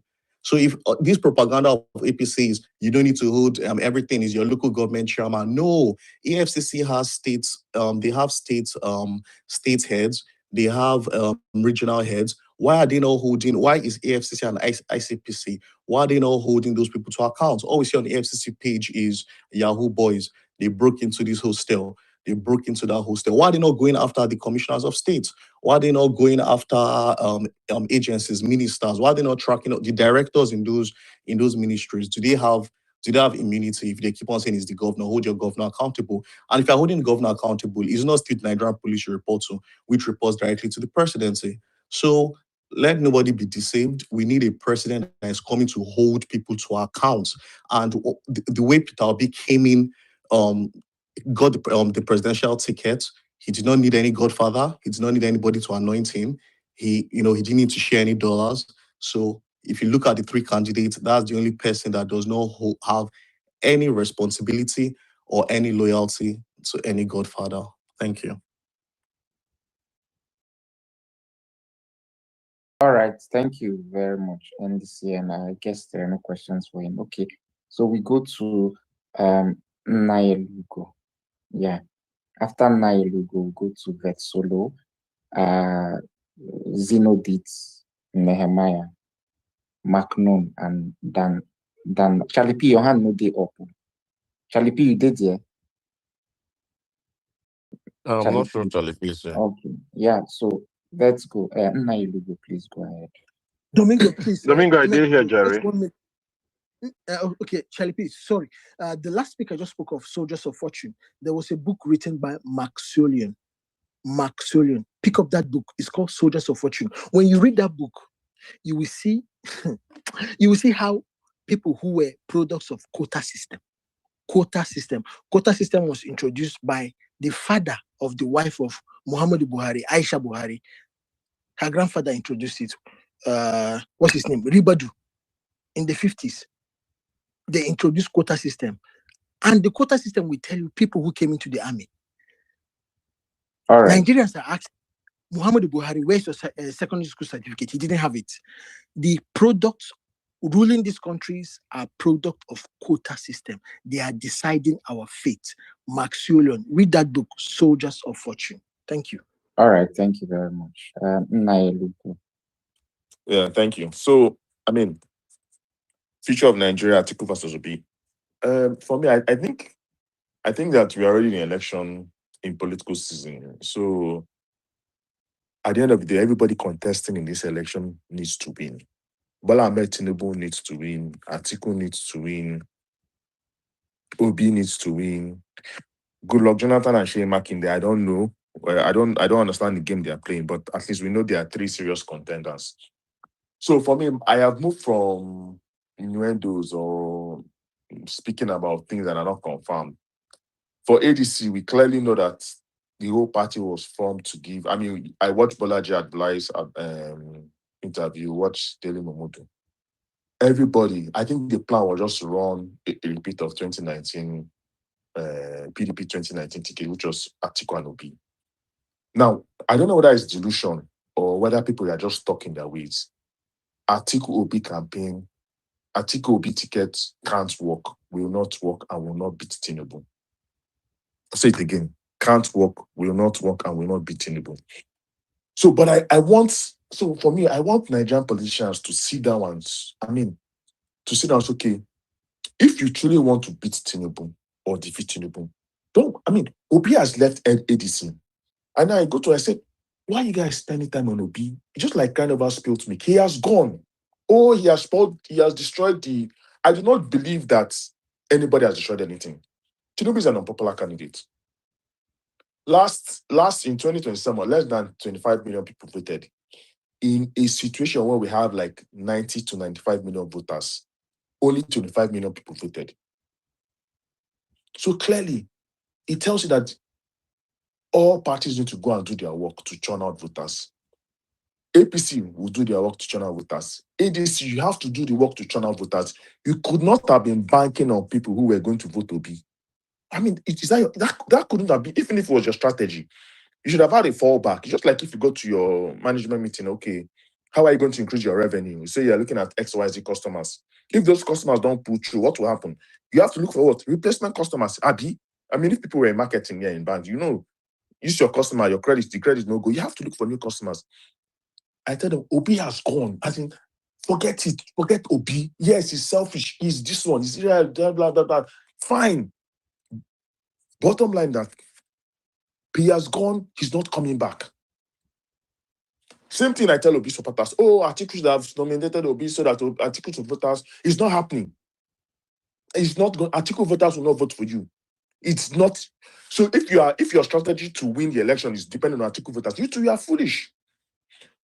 But there's enough time. By May 30th, all this drama will end. Hopefully by today or next tomorrow, we'll know who has been qualified for ADC primaries. I know out of all the people there, I'm actually just a joker. I'm not even taking him serious. So I'm going to say Atiku is going to get the ticket. Who is going to be his vice? I don't know. So we can clearly say Tinubu, Atiku, and Obi will run. Now people are going to say, oh, but it's a repeat of 2023. Yes, I say it's a repeat in terms of presidential candidates, but the environment has changed. This is going to be a real 1979 repeat. One, Tinubu is unpopular, very unpopular. Very, very, very what? Unpopular. Two, there is no more, I mean, the North does not owe Tinubu any reciprocity again because they claim the time, you've helped Buhari come in, therefore let's support him. That thing does not exist again. Two, three, if the ADC people and Atiku people claim that the North is really angry with Tinubu, then let them give Atiku his vote. So most probably, you might see a situation where Atiku gets a chunk of the votes from the Northwest and Northeast. So clearly, there might not be a clear winner in the first ballot. Obi has bigger problems. I mean, I like Obi, but he has bigger problems in the sense that in places like Lagos, where he was able to win, he can't win Lagos again. If Obi sees 25% in Lagos, God is on his side. Why? Simple. Simple logic and simple data. If Tinubu is going to lose a chunk of his votes in the North, Tinubu will get replacement votes. It is as simple as ABC. Now, where will Tinubu get his replacement votes from? It's not from the Southeast. South, maybe. I can't speak of them. But what I know is that Tinubu is going to get replacement votes from Lagos. Last year, in 2023, Lagos churned out how many million votes? About 1.1, 1.2-ish. Obi got 590, Tinubu got 580. Now, if you guys do data analysis, if Tinubu is going to lose votes from the North, clearly, Lagos must vomit 1 million votes for Tinubu. By hook or by crook. Tinubu has to get 1 million votes. And when you factor in the fact that the other guy in Ibadan, what's his name? Sheyi Makinde, wants to run under a platform to give down ballot candidates hope. It tells you again that in a state like Oyo, that Tinubu got almost 500,000 votes. If Sheyi Makinde is going to come as spoiler, that means Tinubu also needs replacement votes. Now, if what happened in Oshun happens again, Tinubu also needs replacement votes. So, and I've looked at the Southwest. The only place you can get significant replacement votes is where? Lagos. So, as I look at this election now, I'm doing my own data and I'm saying, there's going to be a problem in Lagos. Tinubu is going to unleash unfathomable violence and runnism. These people are seeing now is child's play. Election time, you guys will see the real violence. Because you cannot tell me Tinubu, them are not running their numbers. Tinubu is not foolish. He's running his numbers. Tinubu is running every day. I keep on telling people, currently there's a poll going on. I've been asking for sponsors, but I'm tired of asking people. Tinubu is unpopular. Even Tinubu is unpopular in Lagos. So let me not lie that he's popular. But unpopularity doesn't mean they'll vote for you. Unpopularity doesn't mean that you're going to win. People say Obi is popular. Yes, Obi is popular. But popularity does not equal to votes. That's the truth. Gani Fahimi was popular. He didn't win an election in Lagos. I'll say it again. Tinubu is unpopular. Obi is popular. But that Tinubu is unpopular and Obi is popular doesn't mean that voters will vote the popular candidate over the unpopular candidate. Voting is strictly a different ballgame different ballgame. There are so many things that make people vote for a candidate. Single issues, it's from my tribe, it's from my religion. I'm hungry. He gave my father work. He's loyal. He has been helping people. That's when you see the complexity of the average voter. Of face value, if you ask people who do you like between Obi and Tinubu, they'll say Obi. But you don't be deceived. That they like Obi doesn't mean they'll vote for Obi. And that's what I would try to tell when I go to opinion room. People like Obi, it's irrelevant. It's irrelevant to the conversation. That you like someone doesn't mean you vote for him. That's the truth. That you like someone doesn't mean you vote for him. Voting is an entirely different psychological framework. You could vote someone because of 1,000. People always insult people that say, "Oh, why are you selling your vote right?" What's why you're selling your vote, your birth right, your vote right? Person will never chop. Now they tell you why is he selling his vote right? What's it concern? What's the vote right matter with someone that's hungry? Those are irrelevant, mundane conversations. I don't come here to talk about whether Atiku is this or You have to win an election. If you support Obi, you have to put your money where your mouth is. Everybody in your house, go and tell them, oh, have you gotten your PVC? Have you done that? That's the way you win an election. If you come on, I mean, talk Obi is Obi. I think we've passed that level. This 7 months to, I mean, how many months? Well, May, right? May, 8 months to the election. You don't have the time to be bothered whether someone calls Obi an Igbo candidate or a Christian candidate or a foolish candidate or Igbos are put. Those conversations are irrelevant. That's the truth. The person in Jigawa doesn't care about all those stories, this thing and thing. The person in Kebbi, they don't care about all these conversations. The real work is getting people to vote. Polling are getting people to vote. I have seen data that shows that a lot of Obi supporters don't have PVC. A lot of Obi supporters. I'll say it, a lot of people in the East don't also have PVC. Every day we can be jumping around. They don't have PVC. But Tinubu is unpopular. But a chunk of Tinubu supporters have PVC. You now tell me Obi is popular. How did Tinubu defeat him? Why would Tinubu defeat him? Why? When you guys don't have PVC. When popularity does not translate to votes. When the real work of getting people to use that popularity to vote, you've not done it. Atiku too. Atiku is unpopular, yes. But Atiku supporters have PVC. Run the polls. You guys run it. You'll be shocked. A lot of people shouting Obi don't have PVCs. Obi is popular. It doesn't translate to votes. So I end by saying, what is the future of Nigeria? The future of Nigeria is the people who make the loudest noise must put their money where their mouth is. You have to go encourage people to get their PVCs.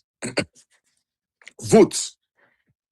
It doesn't matter what anybody says. It doesn't matter. Atiku is old. Atiku is old. Is not a vote winner. It might be a vote winner for some people. Some people don't care. They don't give a shit about all those things. Why waste your time talking about it? Get people to vote for the candidate that they feel is popular. So my plea to everyone here is, if you support Atiku, fine. Get people to vote for him. Obi is not coming back. If you support Tinubu, well, I don't know what to tell you. Get people to vote for Tinubu. If you support Obi, that's where you even have hard work. Because Atiku supporters will not vote him. You have to do the extra work of convince people in the north to vote Obi over Atiku and over Tinubu. There's work to be done. All this, someone says something you don't like. Yeah, it's okay not to like what someone says. But it's not. I feel it's a waste of time to dwell on it. Move on. People are going to say what you don't like. People are going to say things that annoy you. But if you support a candidate and you want the candidate to win, put your money where your mouth is. Thank you. I have questions, please. All right, thank you. I have questions too. I have questions, please. Make una hold on. Now, as the host, make I first ask him my question. As the host, I know say when I want rush ask him. My question to you now, is, you mentioned 3 contenders, major contenders: Tinubu, Atiku, and Obi. And in your words, it's more like something that repeated, in the last presidential election, but in a different way, right? And my question to you is, between these 3 candidates, who are you supporting? That is the first question. The second question is, you rightly said that, Peter Obi is a popular candidate, Tinubu is an unpopular candidate, right? And why won't Tinubu defeat Peter Obi? And my question to you is, do you think Tinubu actually defeated Peter Obi in the last presidential election in a free and fair election? That's these 2 questions. Then we go to Grandmaster and Danforth's question. Grandmaster's question and Danforth, please. Just who are you supporting? Who between these 3 major contenders, according to you, who are you supporting? Please.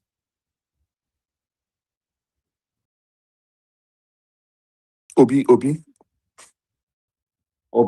Okay. Yeah. So okay, all right. So the second question, please. What's the second question? Okay, the second question is, do you actually think Tinubu defeated Peter Obi in the last presidential election, like free and fair? What I think is irrelevant. what INEC called is irrelevant. What I think is irrelevant. Again, I don't want us to dwell on what I'm thinking. Who is the president of Nigeria today? No, that's not Tinubu. what I'm asking. That's not what I'm asking. Yeah, You see, I don't no, dwell on what I don't dwell on. no. But Abstracts. wait. Hold on first. You actually used an abstract situation, and I'm using the abstract situation now. How did I use You an abstract claimed here. situation? Okay. Let me tell you how you use an abstract situation. You claimed here now that majority that Peter Obi is a popular candidate and Tinubu is an unpopular candidate. And majority of Peter Obi, in fact, you said that majority of Peter Obi amongst all the contenders that they do not have their PVC. And I said that was a poll I saw. That's abstract. I said I saw a poll. I said I saw a poll. So it's not an abstract. Is it from INEC? Is it from INEC that you saw? What do you mean from INEC? A poll was shared on Twitter the other day. It's not from INEC now. I saw a poll, so you can't call it an abstract. It's a poll I saw. No, that's what I'm saying now. Like, how verifiable is that? I don't know. So you're questioning a poll I saw. Hold on. All polls have their biases. You cannot compare it to INEC saying it's fine. Thank you very much. Thank you very much. You just hit the point that all polls are biased, as much as you didn't get it from INEC. You know, that's why I asked that question, because you can't just make a claim that majority of Peter Obi's candidates. No, I said a poll I saw says that majority of Peter Obi don't have PVCs. A poll I saw. INEC has proclaimed Tinubu president. Why am I debating whether it's true or not? It's irrelevant. Okay. I get you. I get your response, and I see as much as you actually confirm that there is a bias. Grandmaster, please, your question, then Danforth. Then we move to Vet Solo. Thank you very much. Quick commercial break before I ask my question. Please, to everybody who's a Peter B supporter, Peter B Kwankwaso supporter in this coming election, please treat this as an emergency, right? No single Peter Obi supporter has a PVC. I want you to go out there and get your PVC. Treat this as if you are 6 million votes behind. And I'm being very serious. This is not me joking. Go and get your PVCs. That said, let me ask the question to Nailugo. 3 questions. I'll be very quick. The first one, you said that Peter Obi supporters do not have PVCs. Atiku supporters have PVCs, according to you, and the Tinubu supporters have PVCs. Tinubu turned around and told us in his own words that Nigerians did not vote for him, that he bought the presidency, this seat that he is sitting in. I want you to give me quickly your opinion on what Tinubu said from the horse's mouth, since his supporters have PVC, but he contradicted them by saying that they did not vote for him. My second question is this. Since Peter Obi supporters do not have PVCs, Atiku supporters have, and what's his name? Tinubu supporters have. Can you explain to us then the reason behind the IREF suddenly being shut down, and then when he came back on, we saw votes from Labour Party cancelled and reassigned to the APC? My final question, let's go by the number that was given to Peter Obi by INEC, 6.1 million votes. Since Peter Obi supporters do not have PVCs, Atiku supporters have, Tinubu supporters have, where did this 6.1 million votes come from? Is it like they fell from the sky, or INEC gave Peter Obi party vote of 6.1 million because there was nobody to vote for him, and they decided to have picture on him and gave him 6.1 million votes? I want to understand, because it seems I'm not understanding again what is happening in Nigeria. So I need to be sure that my sanity is intact, because I heard that Peter Obi supporters do not have PVC according to poll. Thank you very much. These are my questions. I don't know why I have to dwell on and repeat what I just said now. I said I saw a poll that shows that a chunk of people don't have PVCs. It's not me that the poll by the bias. So people have to go back and get into that poll is rubbish. Secondly, Sorry, you don't whether you saw a poll. You used it as your argument. I agree. Yes, I'm using it as my argument because at the end of the day, Peter became third in the election. Yes, but no, it's not about what is it? no, it's not about whether he came first, second, third, 100. Grandmaster, there's nothing you can do to change what INEC posted on IREF. So why are you debating Just allow me to say what I want to say. And you asked me a question. You don't want to answer. Just give me a second. You understand my question. It doesn't matter whether he came 100, 1,000, 10 million. It doesn't matter. That is irrelevant. You said P2P, according to the poll you saw, you based your argument on that they don't have PVC. But according to some people, some individuals, some phantom characters, we don't know who they are. Maybe they fell from the sky, they came from the ground, and they started afterwards, came and delivered votes for Peter Obi. Even though the votes they delivered gave Peter Obi third. Where did those PVCs come from? Are those people? Are they people who supporters, or are they people that we do not know who they are? That's what I'm asking. So we established that P2B supporters do not have PVC according to the poll you saw that you used in your argument. That is what I'm asking. That's the simple thing.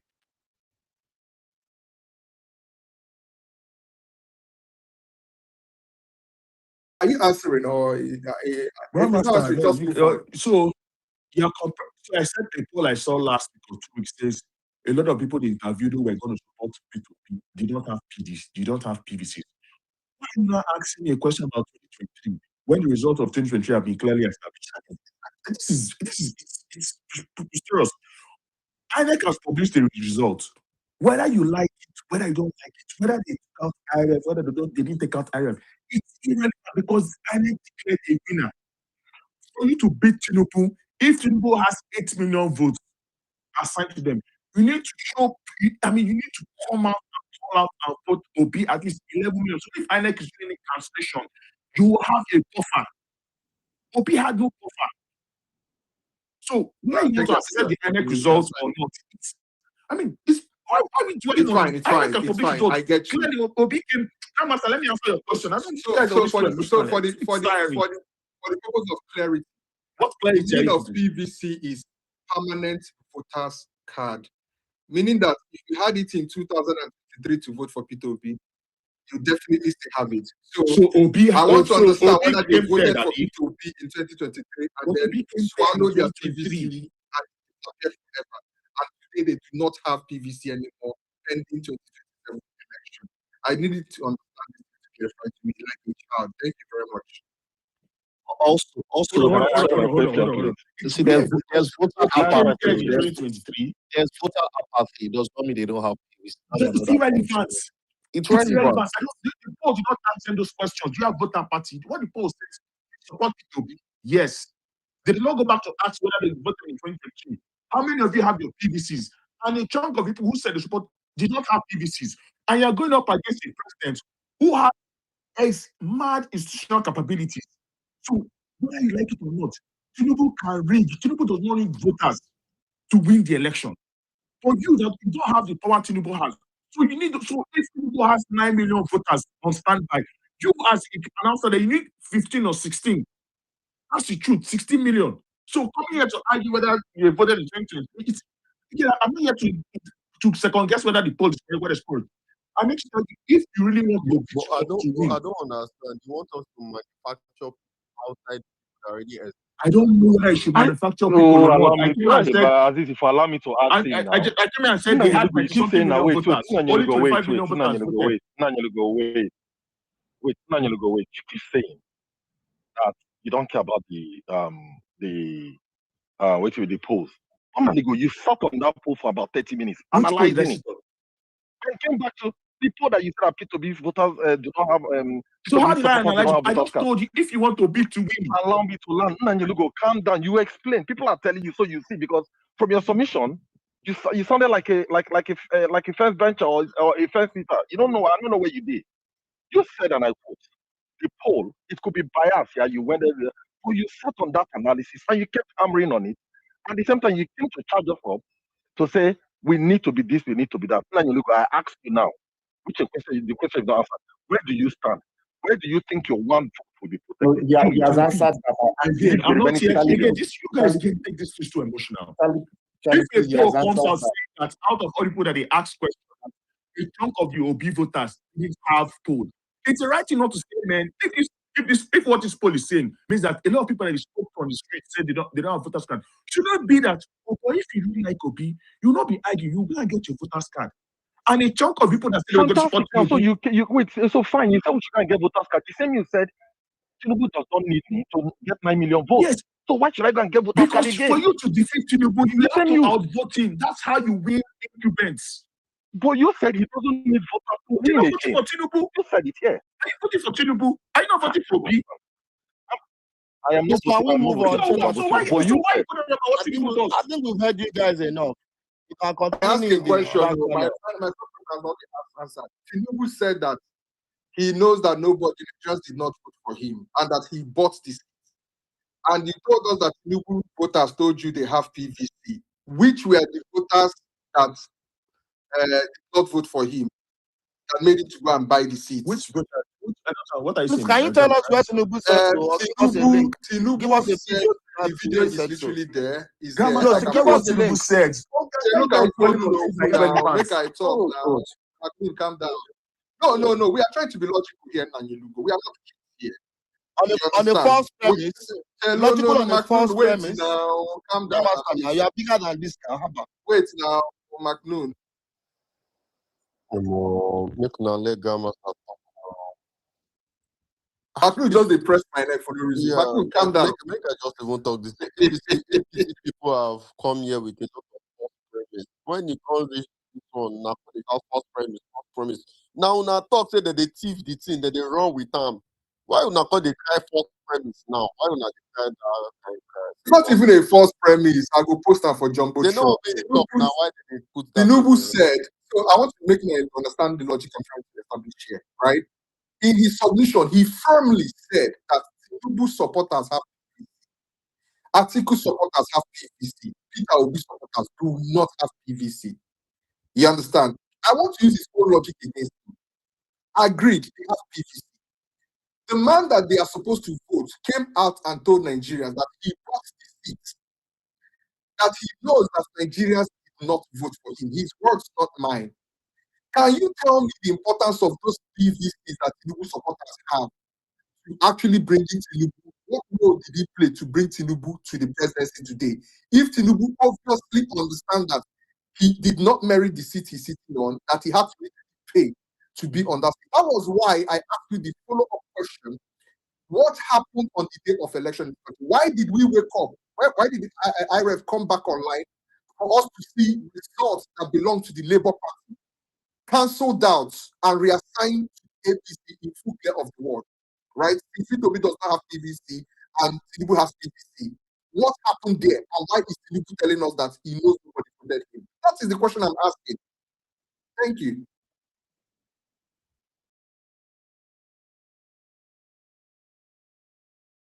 All right, please. We can move on. If he doesn't, I know he. Hold on.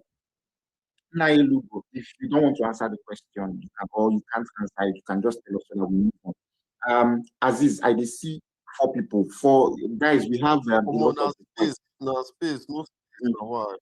So, yes, I can see 4 or 5 requests now. So people are requesting, please. The next person who is speaking is Ed Solo. After Ed Solo, and Dan Force, OJ, Charlie P. Give this guy. Give as give him co-host. I don't send them my network. I don't send them since my network. I don't. Yeah. Vet Solo, please. Let's go ahead. And if you don't want to answer, please, you can just say. You want to me? Thank you very much. Sorry. I make my contribution now. Can I make my contribution now? You said I will go next with your question. Okay, yeah. First still has a question. Yes. Okay, thank you. To the speaker, the communication that was given prior to 2023 election that against the Labour Party. If we, with the results, none of them actually meant anything. So why do you think any permutation we are currently, or you guys are currently giving out, will make any sense, or will we any result or the limitations are right. Why do you think that is right? Secondly, you said Peter Obi is well known, but is it doesn't lead to results. But you said Tinubu is not known. It's people do not know him that much. But he's going to win or he's going to get votes. So why do you think that commonness is going to result to votes? And what was it called? No, I'm missing my thought now. And what was it called? I'll be well known by people. Is not going to lead votes. It is that votes do not lead to winning because, of course, we know previous results were rigged. And lastly, we heard a PDP person talking about their control room that Peter Obi got more than 900,000 votes in Lagos State.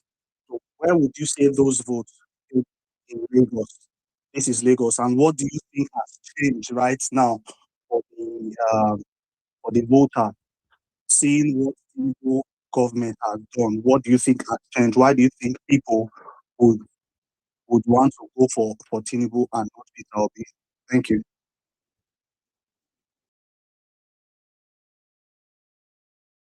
First question, I'm going to start with your second question. Your second question was that I said popularity does not lead to votes. Give me a second.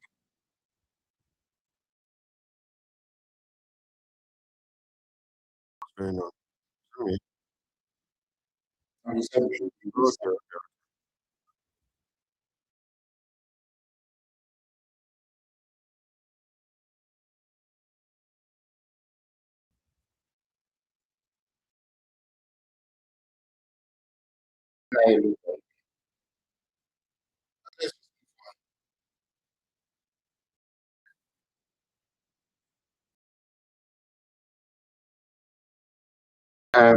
Azu, Can I check make my your network. contribution?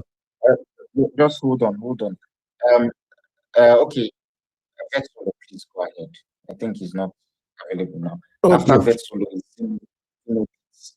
Okay. I've listened to the discussion. Very captivating. Really, you guys are really doing a really good job. Thanks to the admin. Now, I just want to plead to the conscience of all of us that are here. Please, their modus operandi have changed. They are no more they are no more selling their candidates. They come, they tell you that don't worry, don't waste your time. The vote of 2027 will not count. They will eventually rig it. Oh, P2B is an IPOP. Don't even bother voting him. Oh, that man is just from party to party. He cannot amount to anything. Look, these are just there to engender voter apathy. And this is exactly what I saw in the contribution of this guy. He came in sheepishly. Over the time, he unraveled. Started telling us you have voters card does not translate to voting a candidate. For God's sake, where did you get your statistics of the number of P2B supporter that has voters card that did not vote for him? For God's sake, let's be sincere. If you want to campaign for your candidate, come out with full chest and say, I'm campaigning for Atiku. I'm campaigning for Obi, for Tinubu, and just campaign for him and leave. Don't go the way of maligning others. Don't go the way of maligning other countries. And this is their modus operandi. You see, this government is the first government that is behaving like an opposition. Everything is about Peter Obi. Public statement is about Peter Obi. No political office holder says anything without mentioning Peter Obi. As in, I'm even special advisors, ministers, and I'm like, what is the problem? Say your candidate and let people choose who to vote for. But instead, you have to bribe minors like this, political office holders, to come out to demarcate a candidate just for your own candidate because it has nothing to sell to the people. So you are now resorting to demarketing somebody. Oh, don't go and vote. Your vote will not count. They will read it. You see, one thing I will say here, before I even go into my contribution, look, let's come out and vote, and not only vote massively. We know they will attempt to rig it. We know that it will be rigged. But believe you me, that's what they call legitimacy. You can rig and rig and rig. You will never have the legitimacy when it is very glaring that this is who won. We know what happened in Rivers State 2023. And those are part of the things that made this government want to have legitimacy. Aside from legitimacy, there's what they call goodwill. You might rig yourself to power, declare yourself as president 1 a.m. at night. You will never have the goodwill of Nigeria. In short, in your own best, you will be trying to work for the people, but the people will be passing you out because they will tell you we never voted for you. Just like the government in power now. I tell you for free, this government may be trying, but people will decide not to see it because we never voted them into power. They knew how they had twisted Nigeria to put themselves in power, and that is why they will never have the goodwill of the people. They have untwisted political party, they have untwisted opposition, they have untwisted public speaker. You speak, they arrest you. And you are looking for the goodwill of the people. You can win. Tinubu can stay from now to 2000. We never have the goodwill of the people. And election is about winning. Election is about having the majority. Election is about having the goodwill of the people. And the goodwill of the people is what makes it enough. Any president what the while. So I'm saying this, come out, vote, and vote mass. Don't let anybody say that the vote will not, yes, it will not count. We will vote. So that we have something to step out on the street to fight for. Don't sit down and let what happened in Abuja happen again. Because this time around, when they are coming out to vote, they are going to rig to the extent that for undiscerning mind, you feel that there's no need going to a tribunal because the reading was just too much. And that is what they want us to believe. So that you will relax and sit back, you will just teach their way to power the same way they do. But when we come out and vote, we raise the bar against them. Read for the world to take notes. So please, some of you guys that come here and come and hide like a sheep and start giving out fraudulent statistics, please do away with it. We are not babies here. We are not babies. We are not babies. We are not suckling breasts, please. You are talking to intellectuals. I don't know about others. Believe you me, I'm not a baby. You can't come here and give me bobo and expect me to listen to you throughout and you are spewing trash. It's really unfortunate. Oh my God. Oh, okay. Let me go to what I really want to say. I say for the future of Nigeria, Atiku or Obi, I can tell you this for free. Atiku is not part of the future of Nigeria. He does not have the pedigree. His boss, OBG, have already told us who he was. So it is impossible for somebody that his boss came out and say, this guy, you na so he do, make una, if they do this kind of thing, I beg, make una no even allow and near una. If you allow and near una, check una pocket. So it is impossible. His political image is permanently damaged. Age is not on his side. It is either Peter Obi or Peter Obi. And that is the truth. For once, I'm happy to see Peter Obi leave this bunch of opportunists called ADC. Their plan was just to use the goodwill of this guy, ride on it, get his political machineries, and use it to lord themselves to power. And the cycle of corruption continues.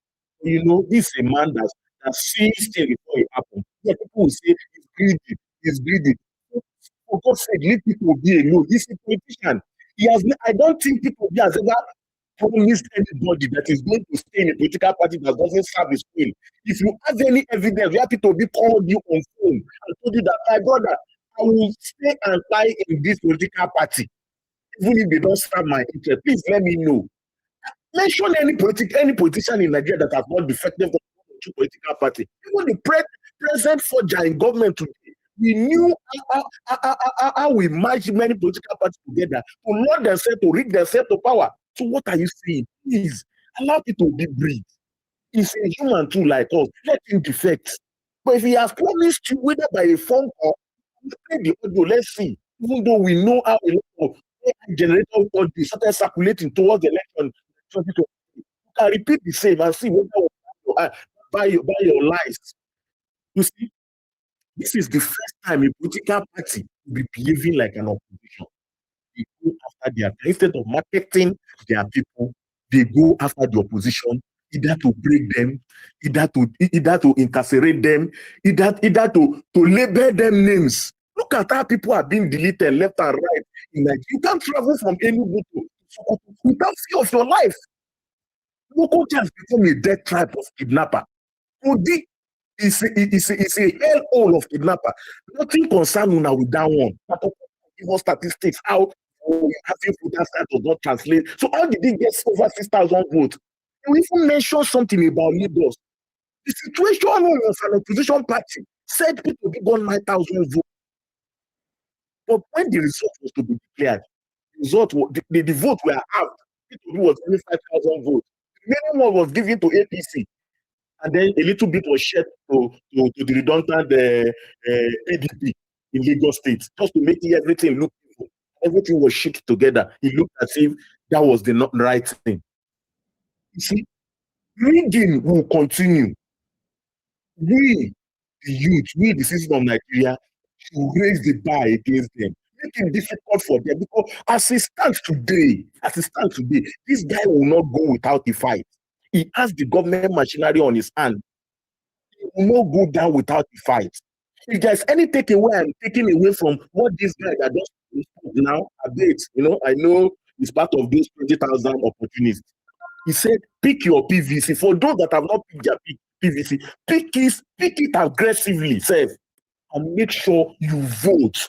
Vote and let's vote massively. So that when that time comes, we have a reason. You see, this is what we are fighting for. This is what we are fighting for. That is, they allow things to degenerate to that level. See, this is what we are fighting for. We have a stake. I beg you, get your voters card. Do not leave this election for these forgers and touts. Let's make this election difficult for them. Let's raise the bar. Let's get what we want. This country will be better if we, the youths, we Nigerians, come out and get what belongs to us, and not make it about just arguing on internet like this. Let's be pragmatic. Do not let anybody discourage you about voting. Do not let anybody give you any story about your candidate that you know is a lie. Go there and fight it out. We'll get what we want in this country.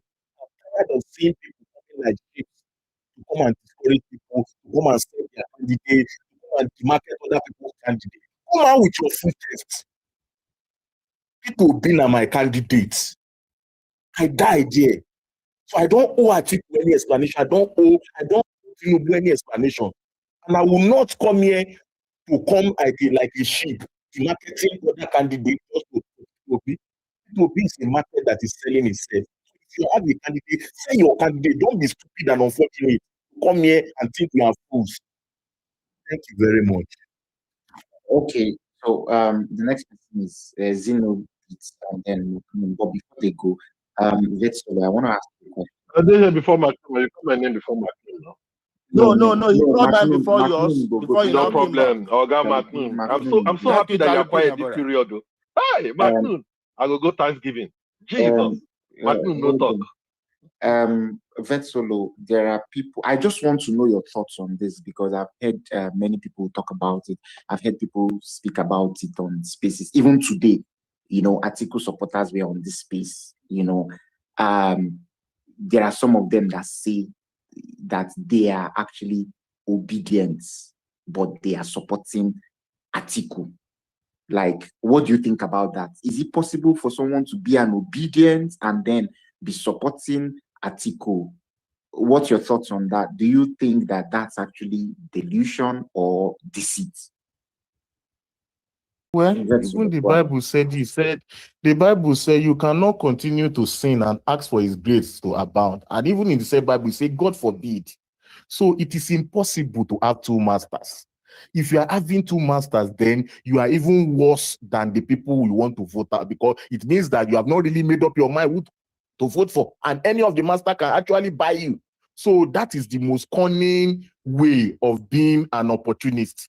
So I will not encourage anybody to listen to such kind of people. It's very, very, it is painful. At this stage, you are telling us, don't even tell us who your master is. Just keep it to yourself rather than telling us that you have 2 masters. Then I'm very sure you might even have 3 masters if you probe well. So it's not possible. It's either you are with Peter Obi or you are, because on that day you cannot vote for 2 of them. So what are you talking about? You will have to choose at a point. So what are you talking about? It's not possible. You can't have 2 masters. I'm sorry. All right, thank you very much. Zenodits, and then Macnon, Charlie P, OJ, and Can you hear me? yeah, we can hear you. Go ahead. Okay. Nick, I'm trying to accept your mic. Go ahead, please. Yeah, okay. So I want to speak on 2 things. Firstly, I will speak on Atiku as a person. So watching how Atiku has been moving over time, you would notice that Atiku is no different from all this Nigerian, how would I put it? It's no different from any other Nigerian politician. And with my own wildest guess, Atiku would have been a worse president than Tinubu would have ever been if he had gotten to that power. He would have been a worse president because you would even think out of goodwill or whatever reason that he would have just dropped his ambition for a greater good. But I've noticed something about Nigerian politicians. Nothing, not even the lives of people is worth their own ambition. And we need to go back to someone like Jonathan that did not allow his own ambition cloud his own judgment when he was about to leave power. He had that ambition actually, but still he looked at the lives of his people and he chose the life of his people over his own ambition. Now coming to obedience and this thing, this other guy said something that about Obi supporters not having PVCs. Yeah, he's right and he's wrong at the same time. Sometimes we want to pretend as if there's no problem. We see a problem and we want to pretend as if that problem does not exist.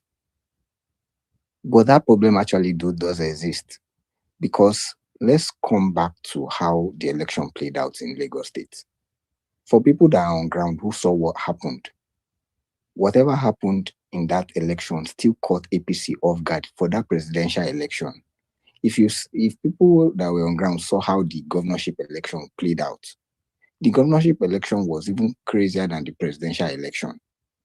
Meaning that for every 1 vote that you think you have for the last election, why not stay encouraged? Because if we are well agreed that Obi is popular, that popularity, we have not even explored that popularity, because most of Obi supporters still do not have that PVC.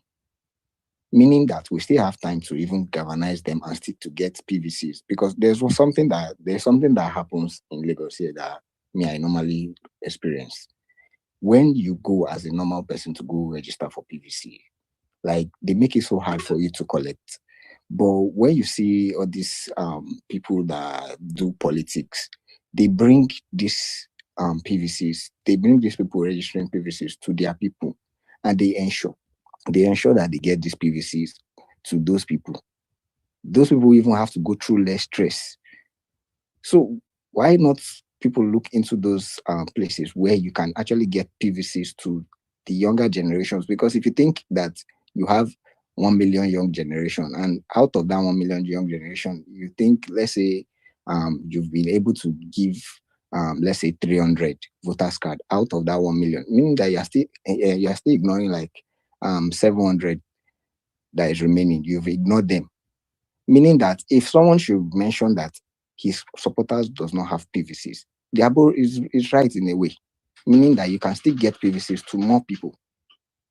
Is it like saying that, okay, there's a problem, but it does not exist since you don't want to? It's not dampening anybody's spirit. It's actually a particular kind of truth that needs to exist. True truth can coexist in a particular situation. So one thing that people still needs to do is, most of Peter Obi supporters that could vote for Obi still don't have the PVC as of now. and the time is short to even get people to get PVC. So why can't we even just talk about that and still mention it that most of Obi supporters don't have PVC? How can we get them to get that PVC to even vote? Because whatever we did the last election is child's play. We still have to do more work than we did in the last election to remove these people out of power, except we don't want to talk the truth. Except we don't want to speak it as the way it is, except we just say, okay, it's a problem, but just ignore it, or let's not talk about it. You will know it's a problem, but don't say it because it's a problem or whatever it is. That is what I have to say. Thank you. All right, thank you very much. Please, for those who are requesting for the mic, we are seeing your requests. There are much Aziz Moretti will request plenty. Please, those who have spoken before, will just drop you and bring other speakers. There are many requests. Okay, so Macnoon, please, you have the floor. After Macnoon, we go to Charlie P and then OJ. Yeah, thank you very much. Interesting conversation so far. So I would just want to elevate it a bit. But before elevating it, I have to correct some misinformation or perhaps some information gaps. So NDC, EFCC arrested and prosecuted a former minister who was sentenced to 75 years. Yabele is being prosecuted. Okowa is being prosecuted. Emefiele, Malami, El Rufai, etc. are also being prosecuted. So the argument that the EFCC is not going after anybody falls flat in the face of facts and figures. However, you can give opinions on how skilled you think it looks, and that will be subjective. But don't present your subjective opinion as matters of facts. Now, also, you said that Tinubu was very, very unpopular, or is very, very unpopular, and you referenced it to the 2023 presidential elections. So if out of 25 million voters, Tinubu had 8.9 million, and then your own candidate had 6.1 million, and if Ashiwagi is unpopular, then the opposition who lost are non-existent, useless, and immaterial. Now, so the third point is that you talked about the North not owing anybody any reciprocity. I don't understand how you sit down here and speak for 19 states. 19 states of over 120 million people.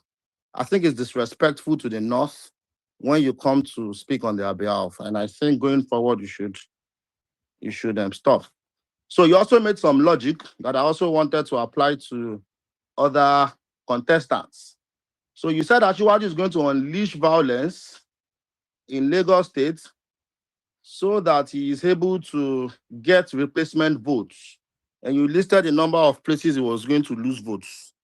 And I'm not debating whether he's going to lose. So I'm also going to apply that logic to Obi. Like you rightly said, Obi is going to lose votes in Lagos. He's going to lose votes in South-South. And so applying that logic, the Southeasterners, my Igbo brothers who do not support Obi, please expect that Obi is going to unleash a lot of violence in the Southeast to get his replacement votes. I'm also not going to forget my Atiku supporters. Like NDC rightly said, Atiku is also going to lose votes in Osun State. He's going to lose in South-South and he's going to lose in North-Central. So my Obi brothers and sisters in the North who are going to vote for Obi in the North, expect that Atiku is also going to unleash a lot of violence on you people because he needs to get his replacement votes. I think that rhetorics like this are very, very unnecessary. I think that they are inciting, and I think that they are very illogical and very, very non-intellectual. Now, what I have seen so far is that none of the opposition candidates is able to offer any better alternatives. Same talking points. Grandmother has graduated into some other talking points that I'm also going to address as I speak. Nobody is talking about policy direction. Nobody's talking about power. Nobody's talking about even the planned removal of power subsidy. Nobody's talking about anything. No better alternatives. Atiku said he was going to reverse all the policies.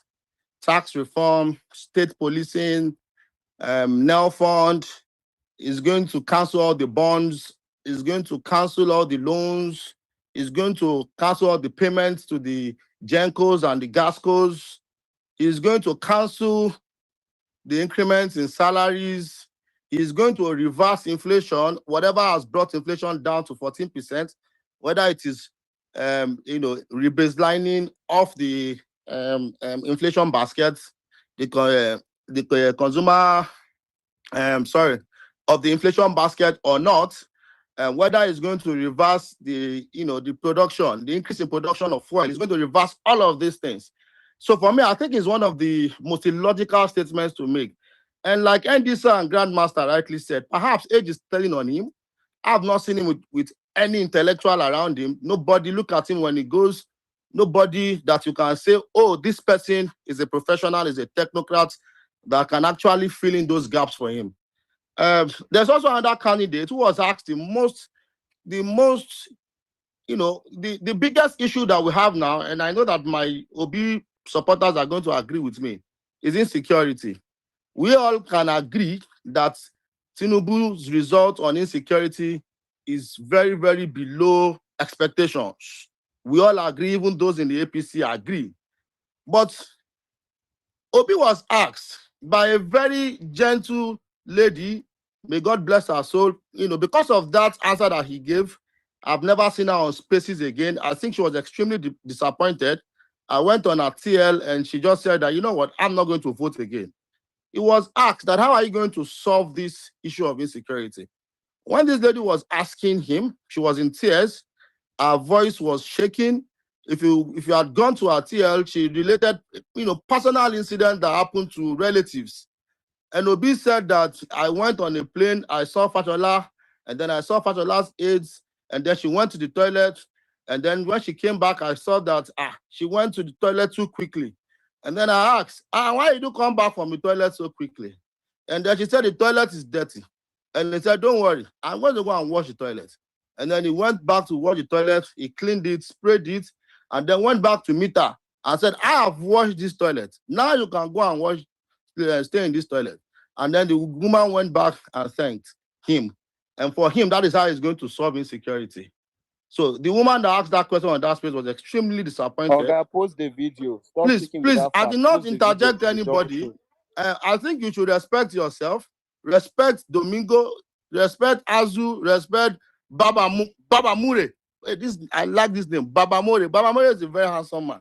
Now, don't come online and be saying lies. Don't be saying speak with facts. Don't be telling please, lies. Please, Baba Mure. Wait, guys, hold on. Emma Baru Komije, na Baba Murayo. But And I'm not. Macnum is he not Yoruba? Is he not Yoruba? I think he's Yoruba, but he's not reading it in full. Okay. Now Baba Murayo, and I'm not a handsome man. I'm a very wicked, ugly man. I do evil things. Make una no put me for pedestal. Yeah, we wanna continue the fight. I like Martin is an agenda person. That is not correct. Martin, continue. Please, when you have your turn, Charlie P, and you almost forced me I heard to McDoon is a tagma. Is that please, true? Baba Moraya, I heard he's a tagma. Don't worry. You confirmed it here. That's why he was. Make una let McDoon talk. He don't dey shift una. Make una let her talk. No, I haven't shifted. I haven't shifted. Grandmaster. We will get to the point. He don't already reference Grandmaster. Maybe Grandmaster go hit him back. Thank you, my brother.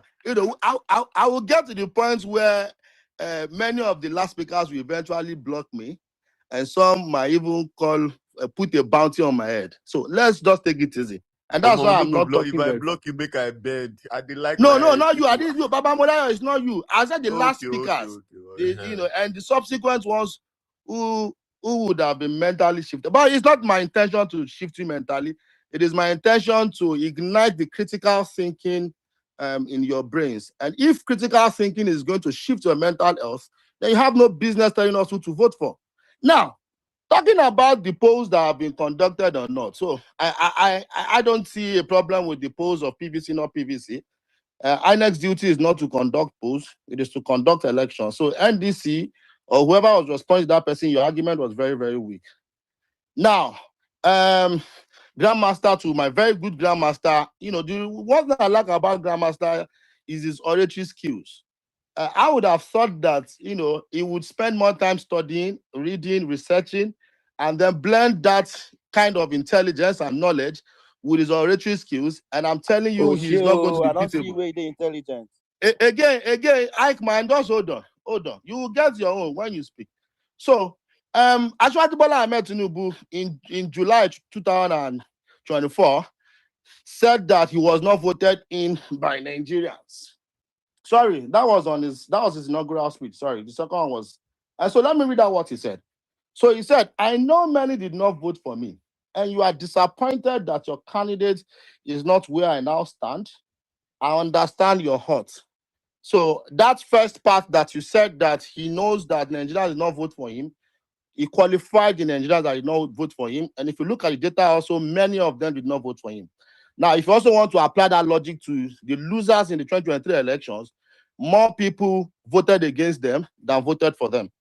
And then the second one that you said that he said he bought the seat. So in July 2024 at the State House in Abuja, while he was addressing Islamic clerics, he said he pursued his presidential ambition with his own personal fortune. And I think this makes sense. I have seen Grandmaster also speak on so many issues. Grandmaster, one thing that I learned from him was that he said, put your mouth where your money is and put your money where your mouth is. And that is why I've never seen Grandmaster calling for donations, calling for campaign money, seeking for help or anything, because he believes that whatever he uses his sweat to make is what he's going to spend on his ambitions.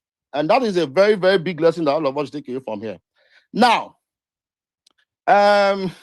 so for me, those that say Obi has a lot of voters that do not have PVCs, I think Grandmaster has dealt with that. I think let's not deceive ourselves. Let's not deceive ourselves. 6 million people. What's the death rate in Nigeria? The death rate in Nigeria, I don't think is up to 10%. So if we say 10% over 4 years, let's even say 10% of his history. That's 30. Are you saying 30% of his 6 million voters that's dead? No. But are you also saying that he's not going to lose votes? No, he's going to lose votes. And he's going to lose votes from the APC because our own duty, and Grandmaster, I want you to know this, and I don't want you to unleash violence for replacement votes. Our duty is to steal 35% of the Southeastern votes. We will steal it, we will grab it, we will snatch it, and we will run away with it. So talking about the Rivers State election, I think it is also very, very disrespectful to say that the Niger Delta people who are the most diversified in this country and who are also the most unified in their objectives, and I give it to them. You have the Jaws, you have the Shichekiris, you have the Igbos, you have the Kweres, you have the Yorubos, you have all of them, as much as 100 ethnic nationalities